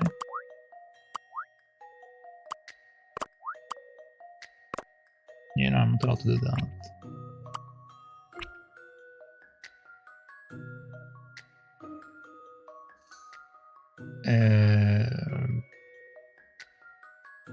I cannot overlap the symbols. I need to use two symbols in order to represent the keys.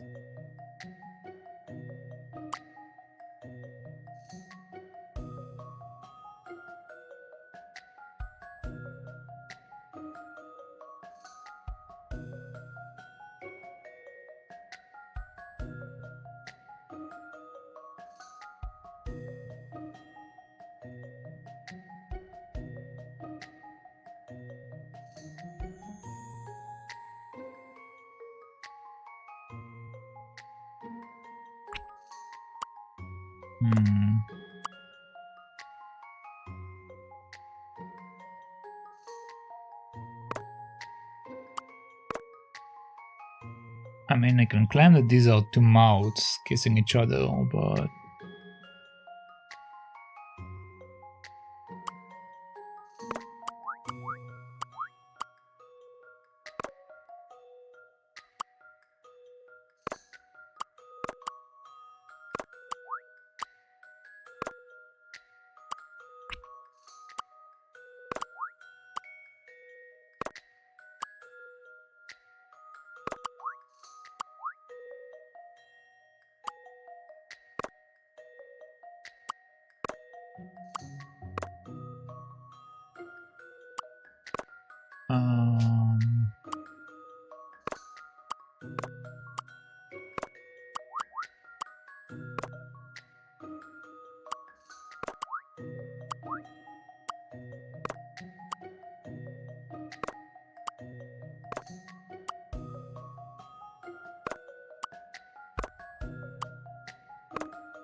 you know.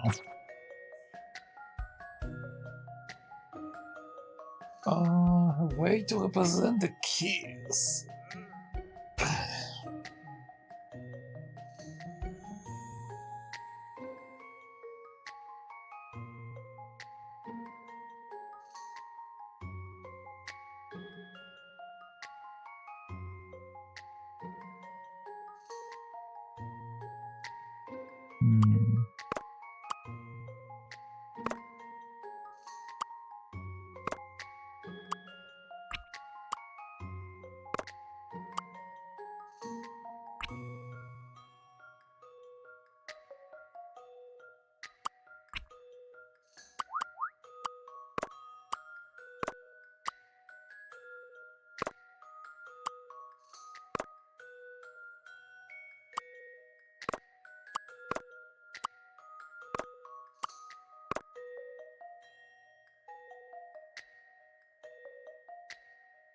Hmm.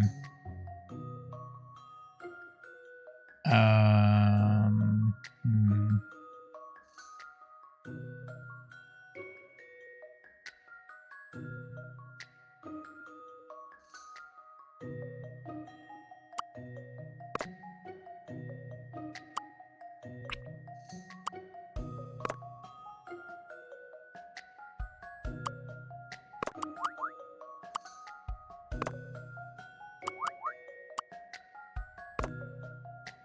I can make a B and I can make a D. As far as letters go.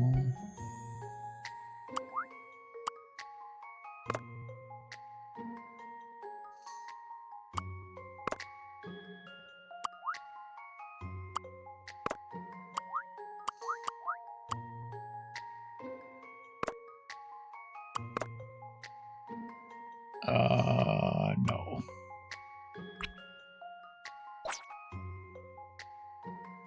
I'm not entirely sure what I need to do. How do I represent the keys from this situation?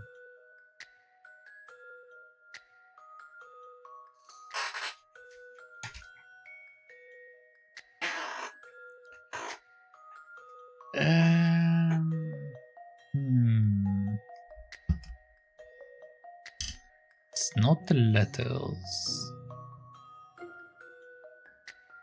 At least I don't think it's the letters. All the options I've tried didn't lead to anything.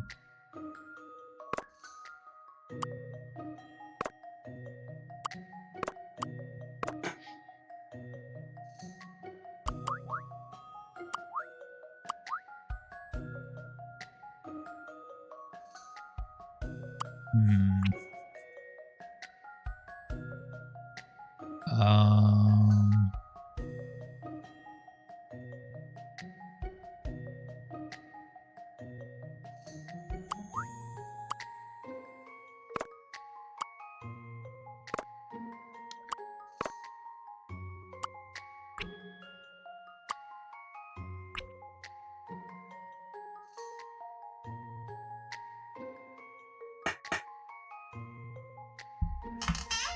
I don't think I see it. Like with the other ones, I could like make words and stuff, but with this one, it's like it's not quite what you need.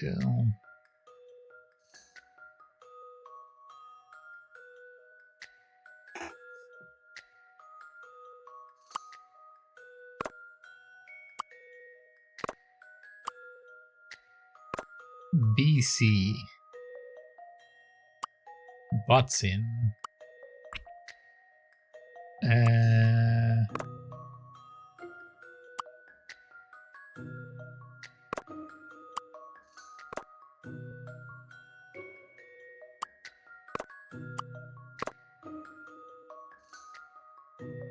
Three S scene.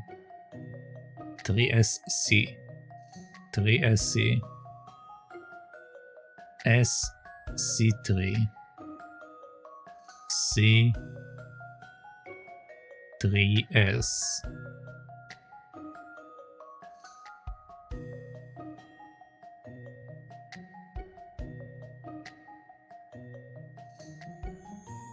BC.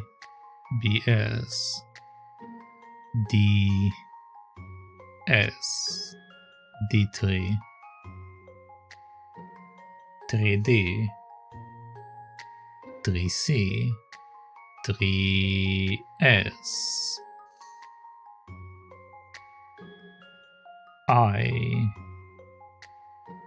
IS. I3. IC.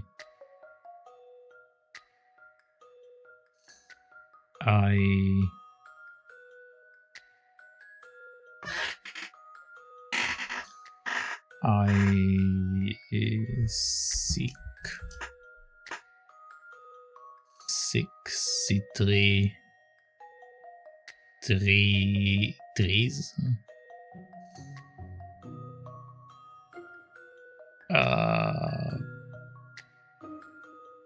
ICs.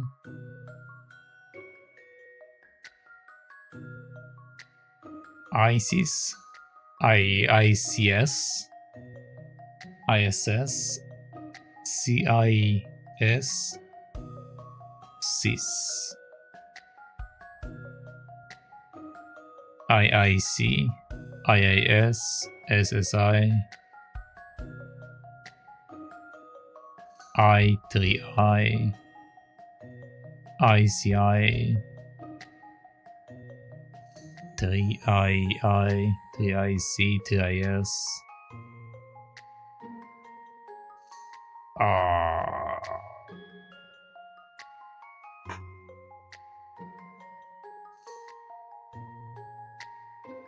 Three minus S.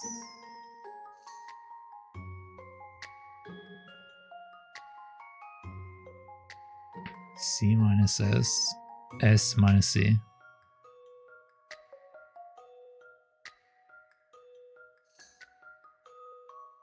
I don't know. I need a hint. I have no idea. It will be hard to represent the word keys in letters with just 3 symbols. You need to think of another way. No, come on. It is easier to see the solution if you turn the symbols on their side.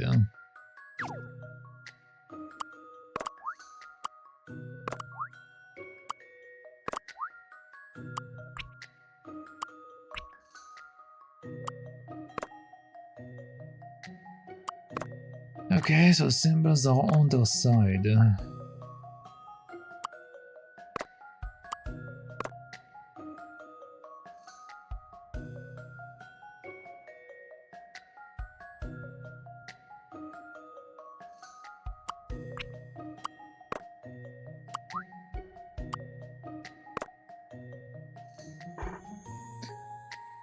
I don't see how it helps me. Okay, what is the next hint? You need to use 3 different symbols. Okay. It needs to be on the side. It needs to be 3 different symbols. And it's supposed to represent the word keys.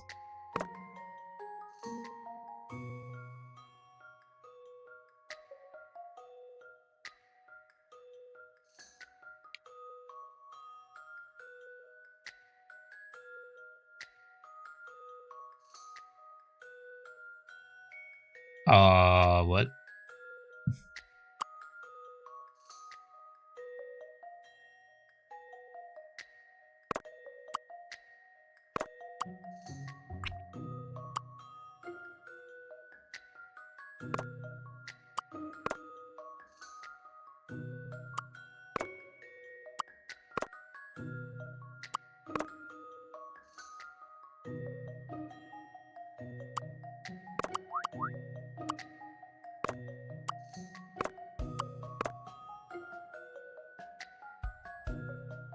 Yeah, I don't see it. I'm just going to take the last one. People kiss using their lips. Can you represent this somehow? I tried to do the lips. It didn't work. Apparently I don't know how to draw lips.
The hell?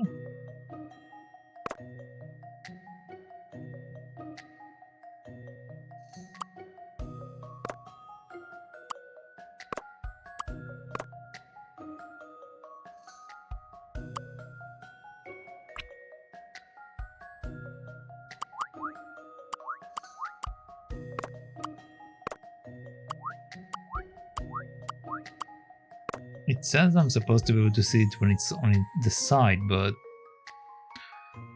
I don't really see any proper differences.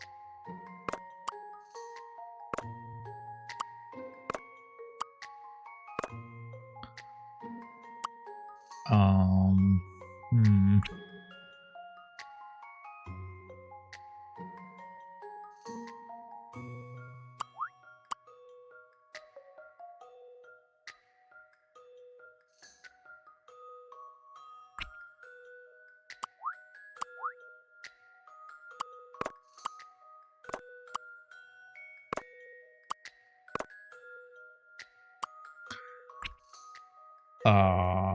Yeah, I don't know. I don't see the keys. Hmm.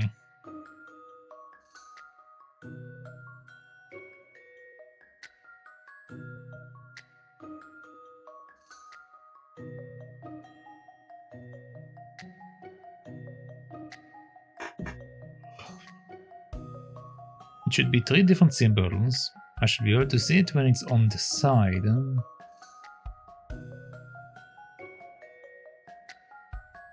But other than that, I don't really see anything that indicates anything. Hmm.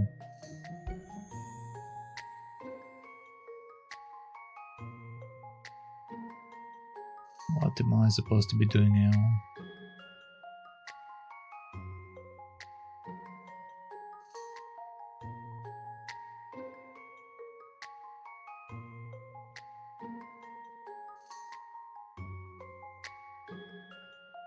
Think I might need to look it up.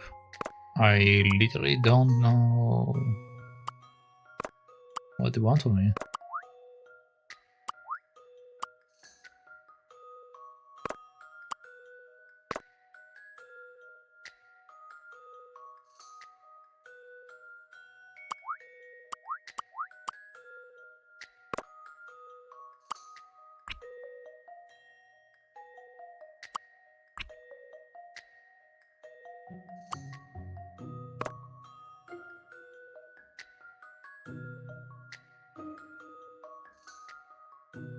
Hmm.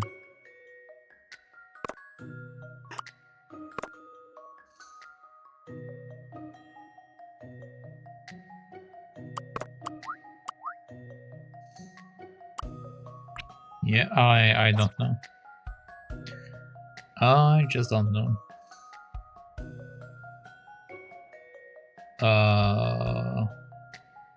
Okay. Well, let's try to look it up. I don't know what I'm doing here. Layton Mystery Journey. Keys puzzle?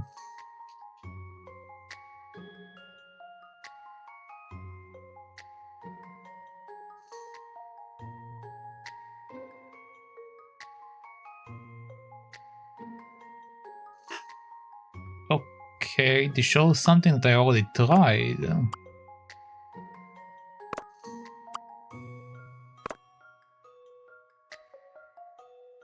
They showed that, but they show it on the side.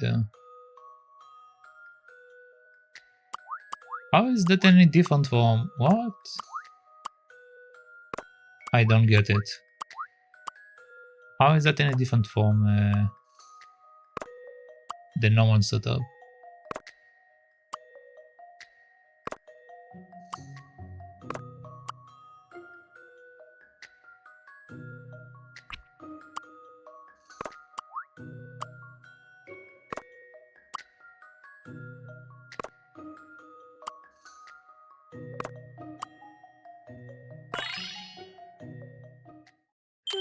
This should do it, I think. Is that because it like looks like lips? Maybe? I guess.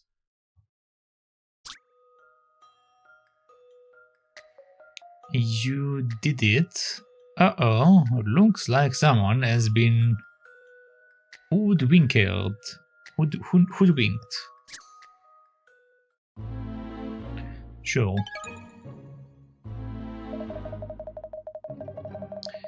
Yeah, it don't really look like the way it should be. It's a weird one.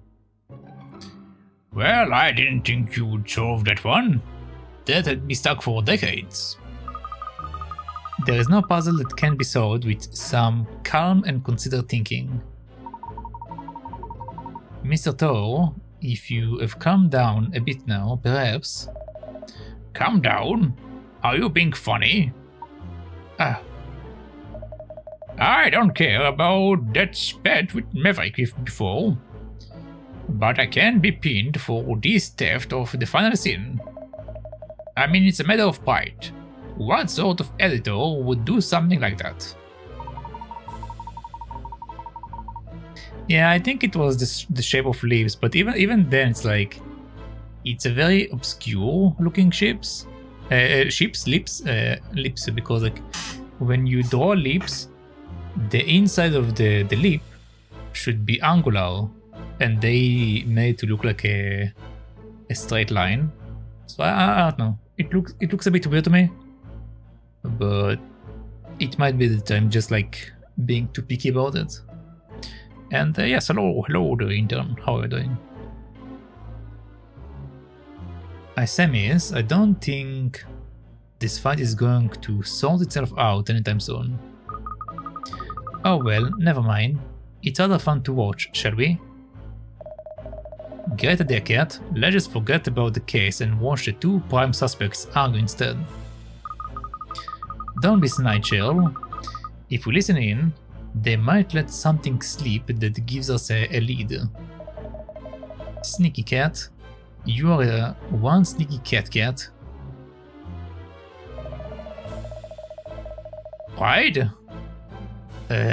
Pride? That's more important to you than honoring the decision made by the director? Cutting scenes you were never asked to cut? For the last time, I did not steal that kissing. And you know that I would never cut a film unless you gave me the go-ahead. But it's no secret you didn't like that scene. You always had problem with it. Come on, admit it. Yeah, I had problem accepting that the great Maverick director would be happy to end one of his greatest films with a scene like that. Desk. Why don't you admit it? You never got on that. You never really got on with that scene either, did you? Yes, I did. I was perfectly happy with it. So you are willing to compromise on quality these days, are you? You make me sick, Maverick. But you know what makes me more sick? The fact that someone other than me cut one of your films. Alright then, Eddie. If it wasn't you, then who was it? Tell me that. If you ask me, it was you, listening to your conscience before it got corrupted by fame. How dare you? Back in the old days, you wouldn't have stopped shooting until you got a scene you were 100% happy with. But now, well, these days you are gone.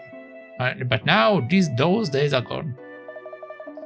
Yes, the days when my films made no money. Look, if I have changed my direction style, it is for you and the rest of the crew. And we are grateful for that. We all appreciate actually getting paid, don't get me wrong. But does that mean you have to make such a huge compromises to the production? Does it mean you can't be true to yourself anymore? Look, I know I said your love scenes were rubbish, but the truth is you have shot some good stuff in the past, haven't you? Maybe. But that was a long time ago now. Anyway, Eddie, being too idealistic doesn't pay the bills, does it? That's the bottom line. Fine. If that's your take on it, there is nothing more to say. Goodbye, Maverick.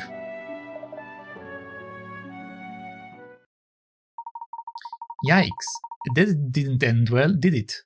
Mr. Thor walked out.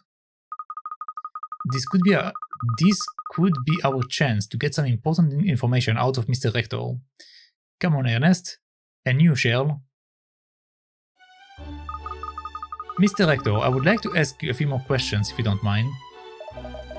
I'm really not in the mood at the moment. But alright. If it will help to get this whole thing cleared up quicker. That was a rather heated argument you and Mr. Thor just had. Are such disagreements between the two of you a regular occurrence?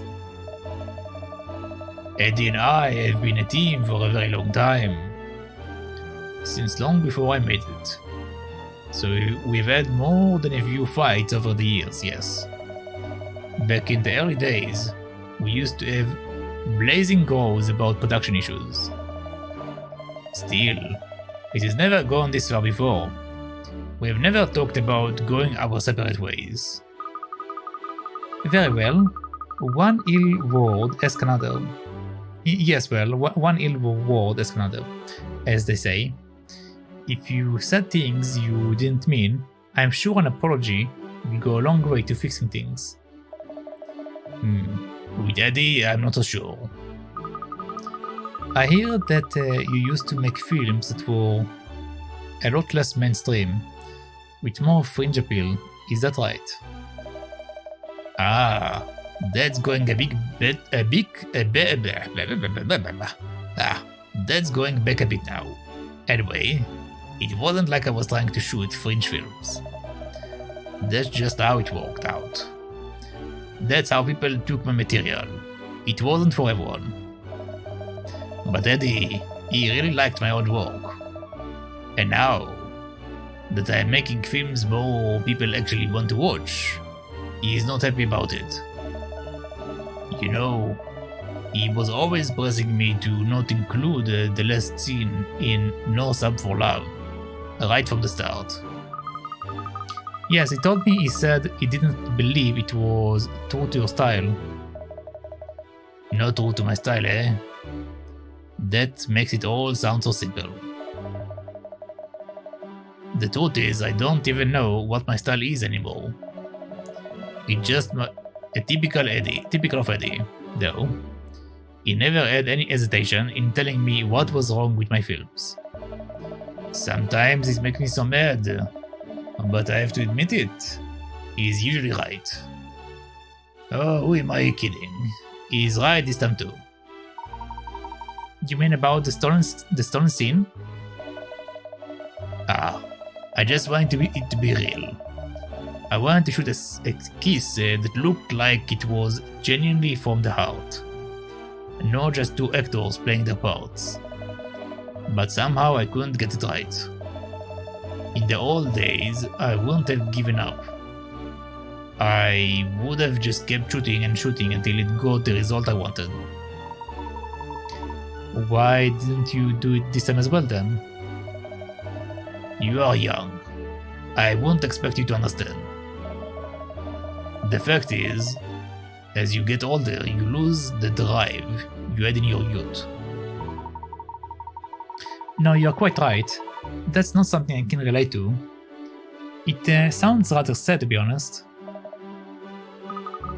So you're telling us Mr. Thor couldn't accept the scene you shot? That he cut it from the film without your permission? Yes, that is his job after all, cutting film. And he is very good at it. I can't really say I blame him, but this is all my fault. This might seem like a strange request after everything that has happened, Miss Layton, but could you try to keep this quiet? Eddie did it for my benefit, at the end of the day. I'm afraid that won't be possible. What? But if this comes out, Eddie's career is over. Is it really worth destroying a man just for some sense of obligation to uphold justice? That's not the reason at all. It is because Mr. Thor didn't do it. You see, the fact is, you are his alibi, Mr. Rector. Exactly. You and Mr. Thor were together at all times until the start of the screening, weren't you? And when you checked over the film reels together, you found no problems. So if Mr. Thor was never out of your side after the time, then however much he disagreed with the inclusion of that scene, he had no opportunity to cut it. I suppose that's true. So someone else stole it then.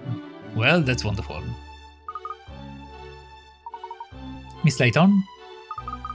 Oh, sorry. Good, it looks like I have all the evidence I need now. Alright, we got the last piece in the puzzle, thank God. A film just before screening. Let's go. I'm pretty sure the beard did it.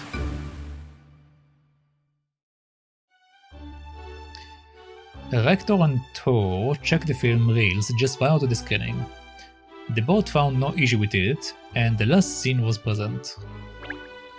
Solved the case, yes.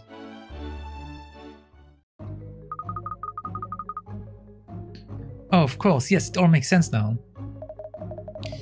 Yeah, and I am deaf now. That was right down my ear, cat. Miss Layton, have you solved it? Yes, Ernest, I believe I have. Just every film has a final scene. Every case has truth to glean. And now, I've uncovered both. Oh, well done, Miss Layton. Brava. And what a spiffing verse that was. Ernest, summon the suspects. Gladly, miss. Gladly.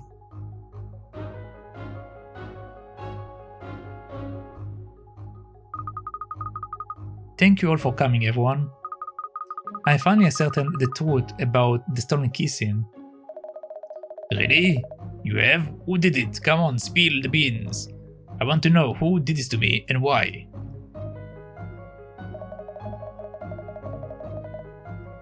And now, that's what I want to know. When was it cut out of the reel? Tell us, Miss Detective. Put us all out of our misery, please. Momento, Katrielle. Why have you asked so many people here? It is clearly obvious that most of them couldn't possibly have been involved. Oh, it is much more fun this way. The more people, the more tension. Aha! I agree with Miss Layton. She is a born performer, that woman. Oh, this is so exciting. I couldn't miss a show like this. I mean, ahem. As mayor, I have a vested interest in the truth. As the head of the Seven Dragons, I feel obliged to see this case through to its conclusion. Don't need me, don't need me. Me and a roll, me and a roll.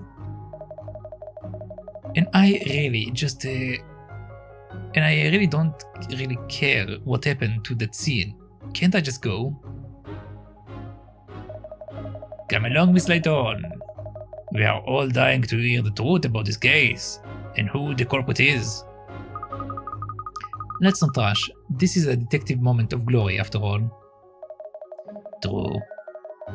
If this were a film, I would be having a good suspense track running in the background, and really draw it out to build up tension.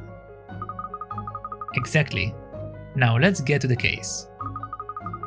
This was an extremely strange affair from the outset. A final scene stolen from a film on the very day of its debut screening. So what could be the truth behind it? No doubt, you all have your own theories and ideas. But I'm not exaggerating when I tell you that the real truth will make even the most outlandish theories of yours seem tame. Because you see, the truth is always stranger than fiction. Okay, Kat, is this just a shaggy dog story?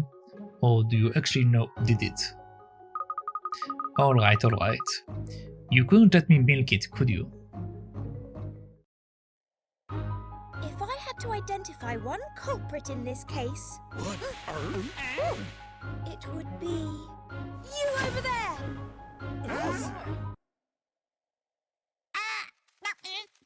Didn't do it.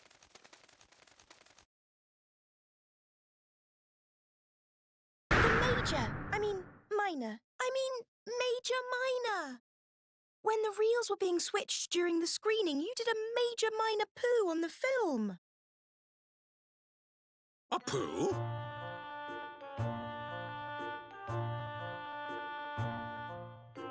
And his poo hit the all-important kiss scene.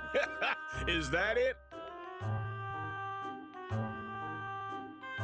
But surely a little bit of bird poo could easily be wiped off the film. Would everyone please stop saying poo? Indeed it could, Mayor Loanida. Which is where the second guilty party in this escapade comes in. You, Mr. Seymour Frames.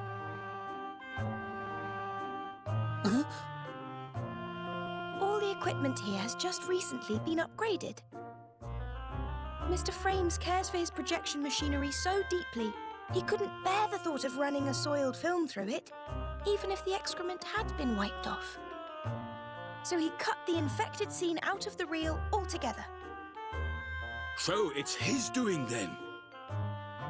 Yes, but with the Major resolutely denying everything, it's going to be hard to make it stick. Oh, poo.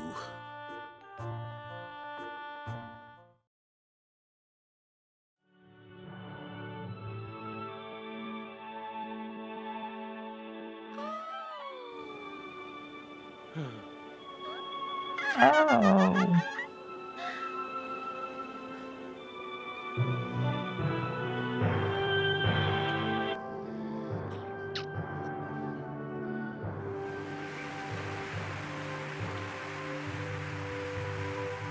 The end.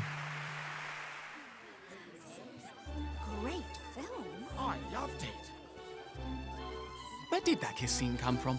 Apparently, Mr. Rector. He cut in an old scene of his own to replace the missing one. It's a clip of himself kissing his lover, shot a long time ago when he was still just starting out as a cameraman. Foxy. Secretly, it was supposed to be a film about his own love affair. So the clothes and everything match the style of the other scenes perfectly. That's how he integrated it so seamlessly. You've got to hand it to the old dog. It's a very moving scene. Yes, because it's full of genuine emotion. They weren't acting. It was true love. If only someone would give me a kiss like that. Just imagine. What? Oi, Pinstripes, what are you imagining? Nothing. I was Just what? Spit it out. What, you dirty mongrel?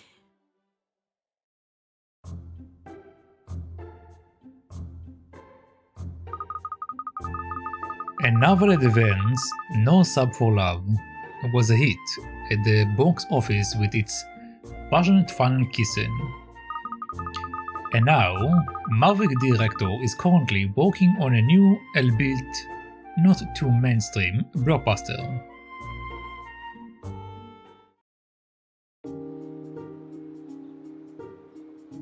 How is it? You always stumble on the answer in these cases. Stumble on?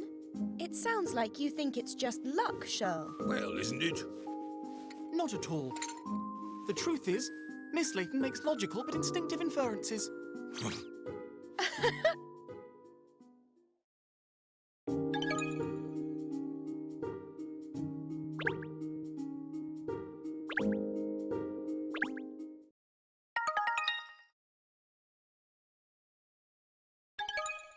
A new case, Coda, has been added entitled Minor Miscommunication.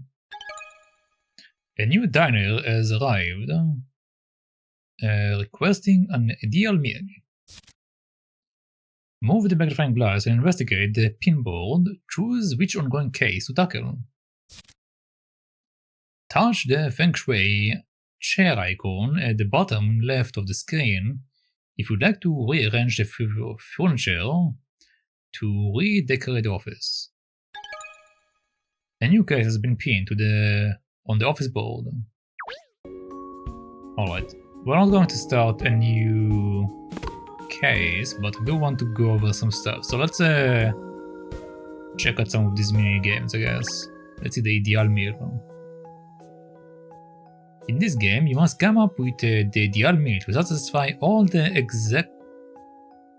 exacting requirements of particular diners. You must magic up the perfect melange of dishes to serve for the hours devour soup, main and sweet courses.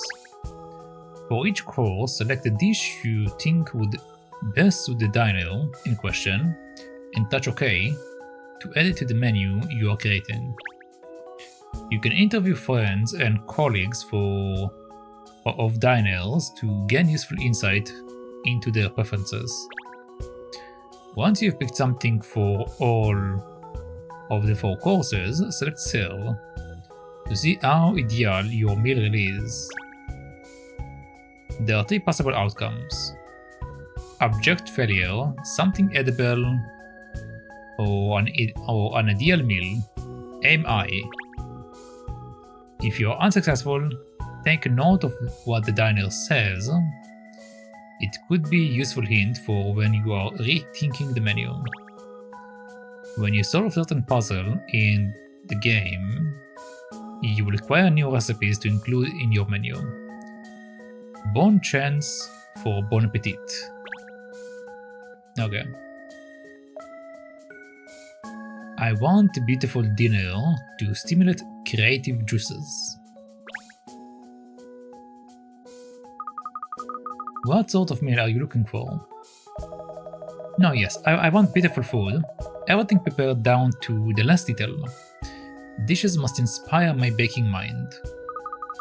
Leave it to me, Alex. I will devise a menu that will blow your socks off.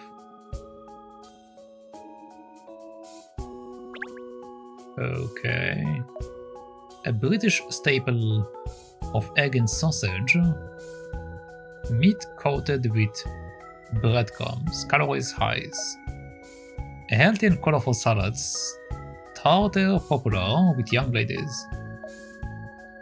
A juicy shrimp and fresh salmon atop cream cheese spread crackers. A hot cuisine, eggs in their shells with truffle sauce. But we only have 4 options, so that means that I might not be able to do it right now.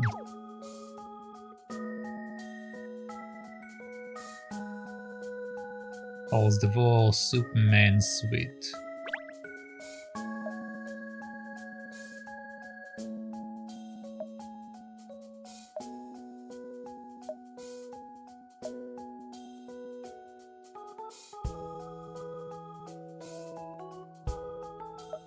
Okay, let's go with that.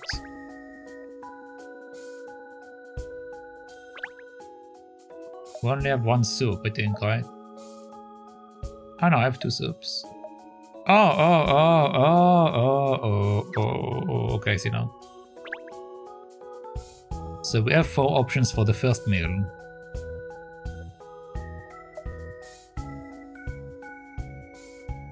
So he wants something that looks pretty.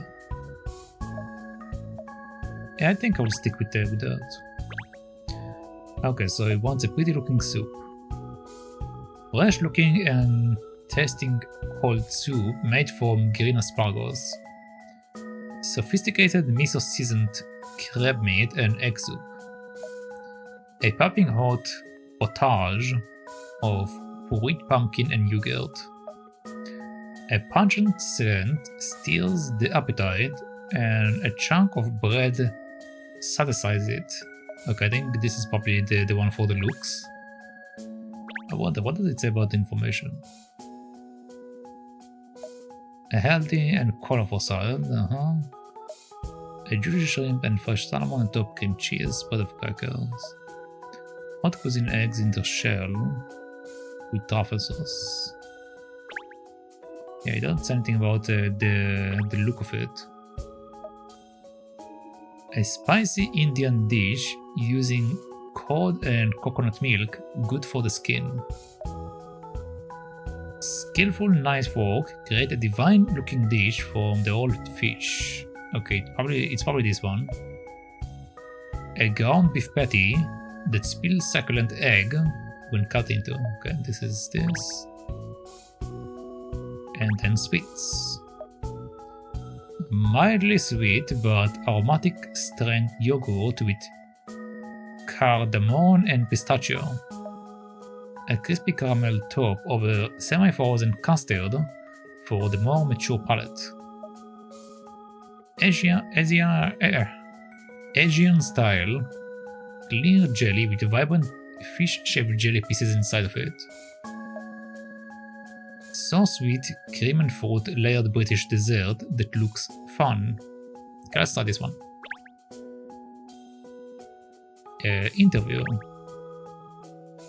Interview number 1.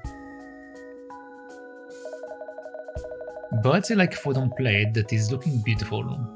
He cares about the appearance of a dish.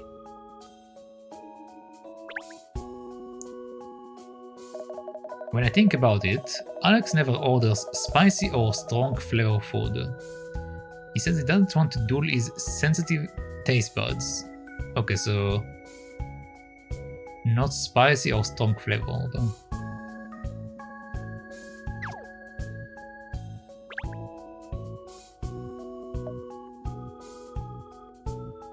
Okay, this should be fine.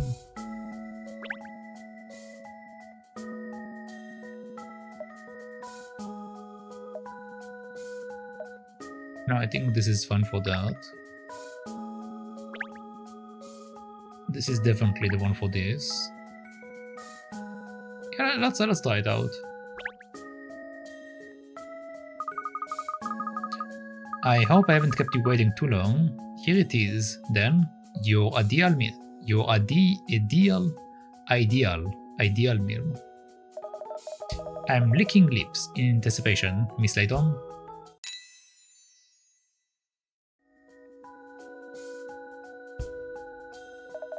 This is excellent meal. You've given me ideas for new things I can cook in Patissier. Thank you. You are a clever woman. Haha, I'm glad you have enjoyed it, Alex. Super. No, yes, I enjoyed it very much, but I think maybe I can enjoy more with some small changes. He gave me super. Is there a better rank than super?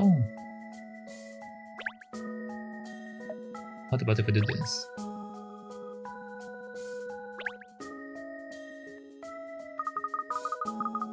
I hope I haven't kept it too long.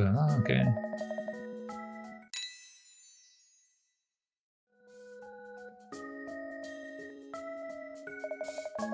Normally I'm preparing food, not enjoying a meal that is cooked for me. So I think I would like something different from usual English cuisine.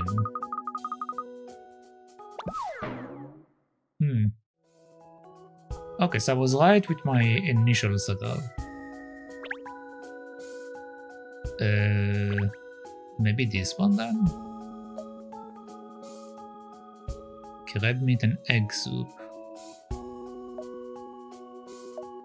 Chinese meat and Chinese food is usually very spicy. A piping hot pottage of pure pumpkin and yogurt. A pungent scent stirs the appetite, and a chunk of bread satisfies it. Let's see what happens if I do this.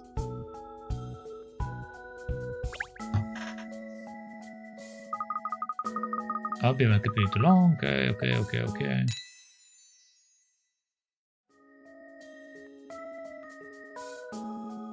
Okay, he doesn't like my soup. I avoid dishes with many calories and desserts. I'm looking after my figure. Oh, I see. Alright, let me think for a while.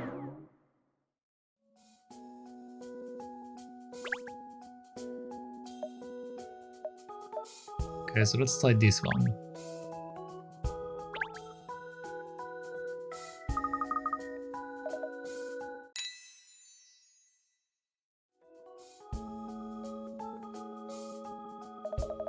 There are some dishes I like very much, but most important for me is presentation. I like to see skill of chef in dish. I see, alright. Let me think for a while. Oh. Apparently my first attempt server was the best one.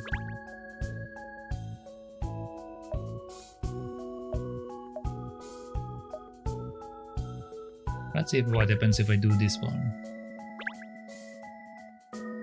I might just not have the right meals yet.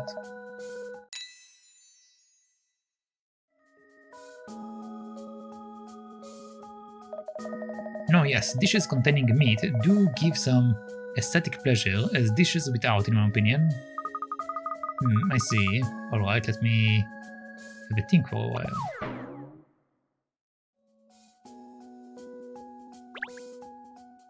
Yeah, I just come back to this one, so I guess I'm missing something. I'll just do this and come back later, I guess. I'm licking lips, okay.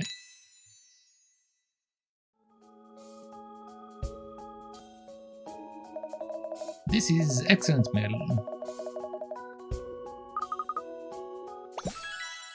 Yeah, it says super. I think maybe I can enjoy more with small changes. Yeah, we'll need to come back later.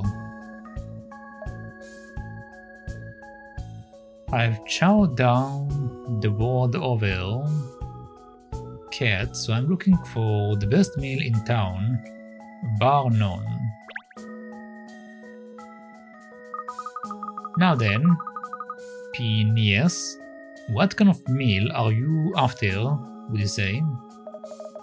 I've chowed down the world over cat, and I'm telling you, this belly is going to take some satisfying. I'm looking for the best meal in town, bar none.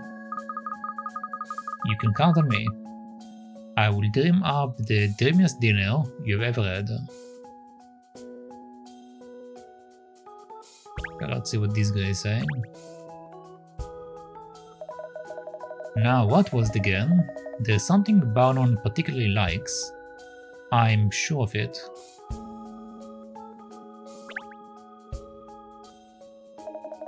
Ah yes, Mr. Barnon, of course. He likes to travel. I know that. Haha. Yes, he's never been to South America though. Perhaps that will give you a clue. A South American dish.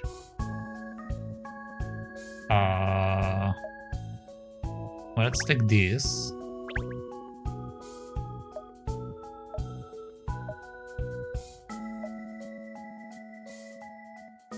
Maybe that. South America is very meat-heavy country, I think, right? So let's take this.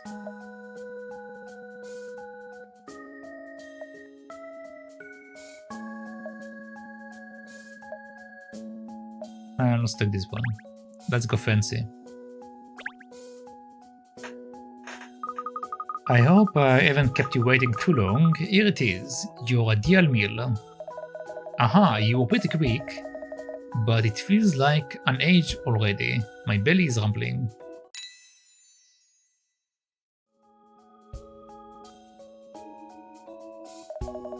Where I come from, everything has eggs in it. It is the single most important ingredient Barnon. I see, alright. Let me have a think for a while.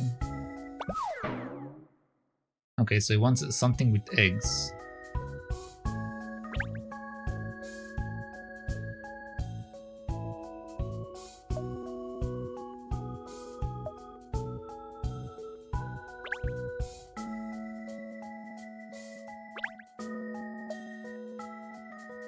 I think I'm going to stick with this one. It already have an egg in it.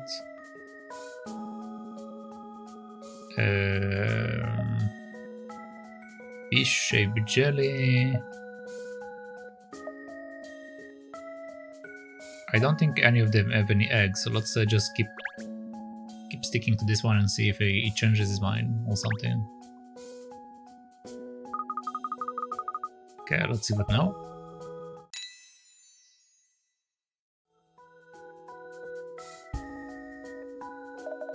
Aha, that is the spottle, right, cat? It's all about the eggs. Aha, well, I'm very glad you liked it. Phineas. Super. That I did, but I wouldn't say it was the most ideal meal ever. There's little room for improvements, even in that menu. Yeah, I probably need to get more food for that. Alright. What do we have in our collections? I see. What do we have in our wardrobe? If you think it's time Katrielle put her current outfit in the wash, touch the change button to ever put on something else from her wardrobe. Pick an outfit for Katrielle and touch change to ever change into it.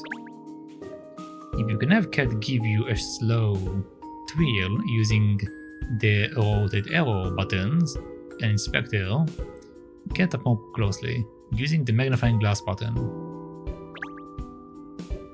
The outfit Katrielle is currently wearing is tagged with this label. Touch the exchange button to buy new outfits. After picking out an outfit to buy, touch the exchange button to part with some fashion farthings and make the outfit yours. When you exchange fashion farthings for outfits, you earn a bonus special puzzle, which you can access via the puzzle index. Oh, so I do need to get... okay. You will come across fashion farthings while you are investigating, so keep your eye peeled.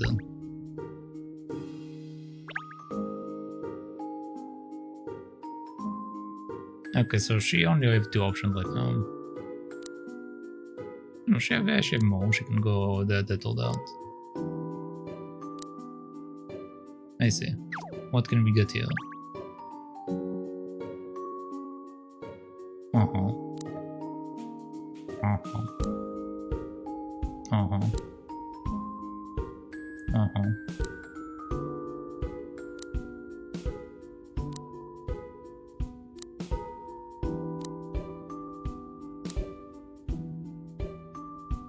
Honestly, I wouldn't wear any of them. But if I guess like which style I like more,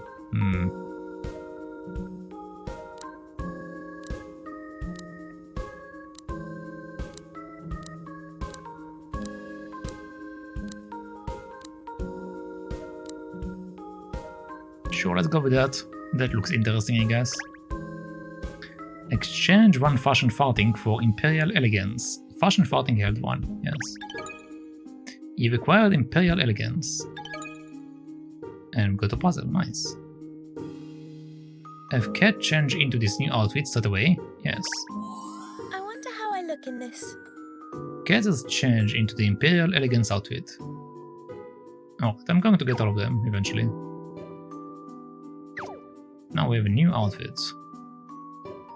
Alright, they said that I got a new puzzle, so let's see, index. Via the puzzle index you can try your hand again at any puzzle you have solved to date. Touch the star icon next to a puzzle to add it to your favorite, which you will find on the start tab. To remove a puzzle from your favorites, simply touch the star icon next to the puzzle again. Puzzles you haven't yet solved are listed in the second tab from the right. To tackle puzzles you quit before solving, you will have to revisit the place you first encountered them.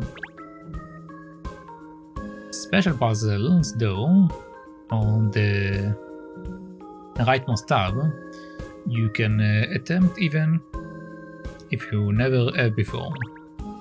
Okay, so we got one special one. Yep.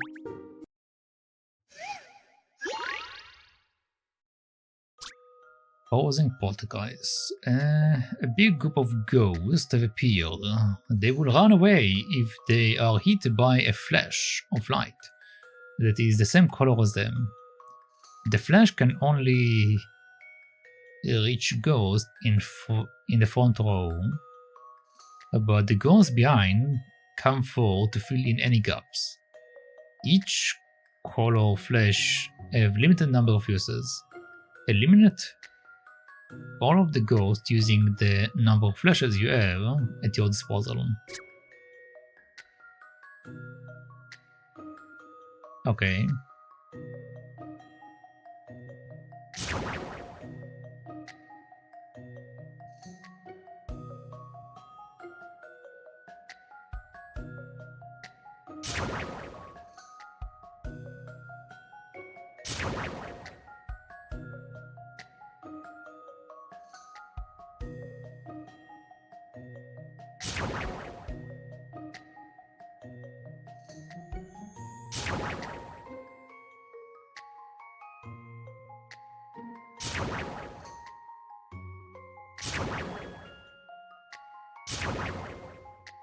Okay, there we go. Easy. This should do it, I think. Any mystery or any puzzle solved. You did it. The lively ghosts have disappeared, and the moon shines peacefully.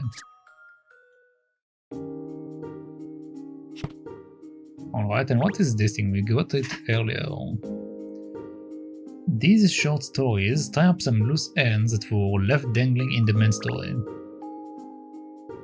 Okay, so this is like the extra stuff from the other things.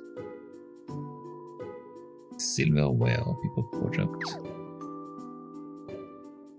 Okay, and what do we have here? Kat keeps a journal as she investigates cases. Touch the entry you would like to read. Okay, so this is like notes basically. I see. What can I do with the collection?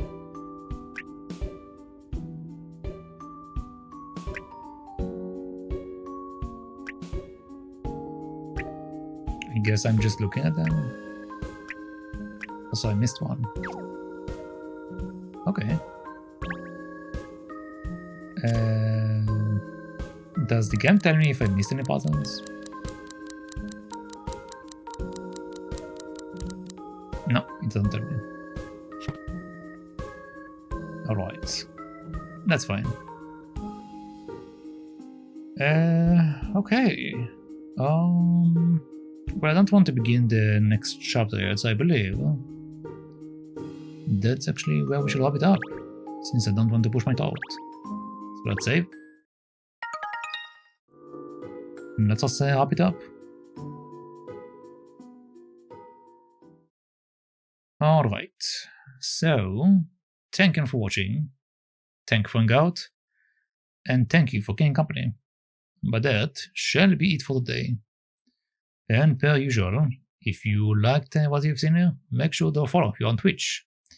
And if you're watching this playthrough or anywhere else that I may have uploaded into, make sure to follow, subscribe, or whatever it's called over there, since I do upload in several places.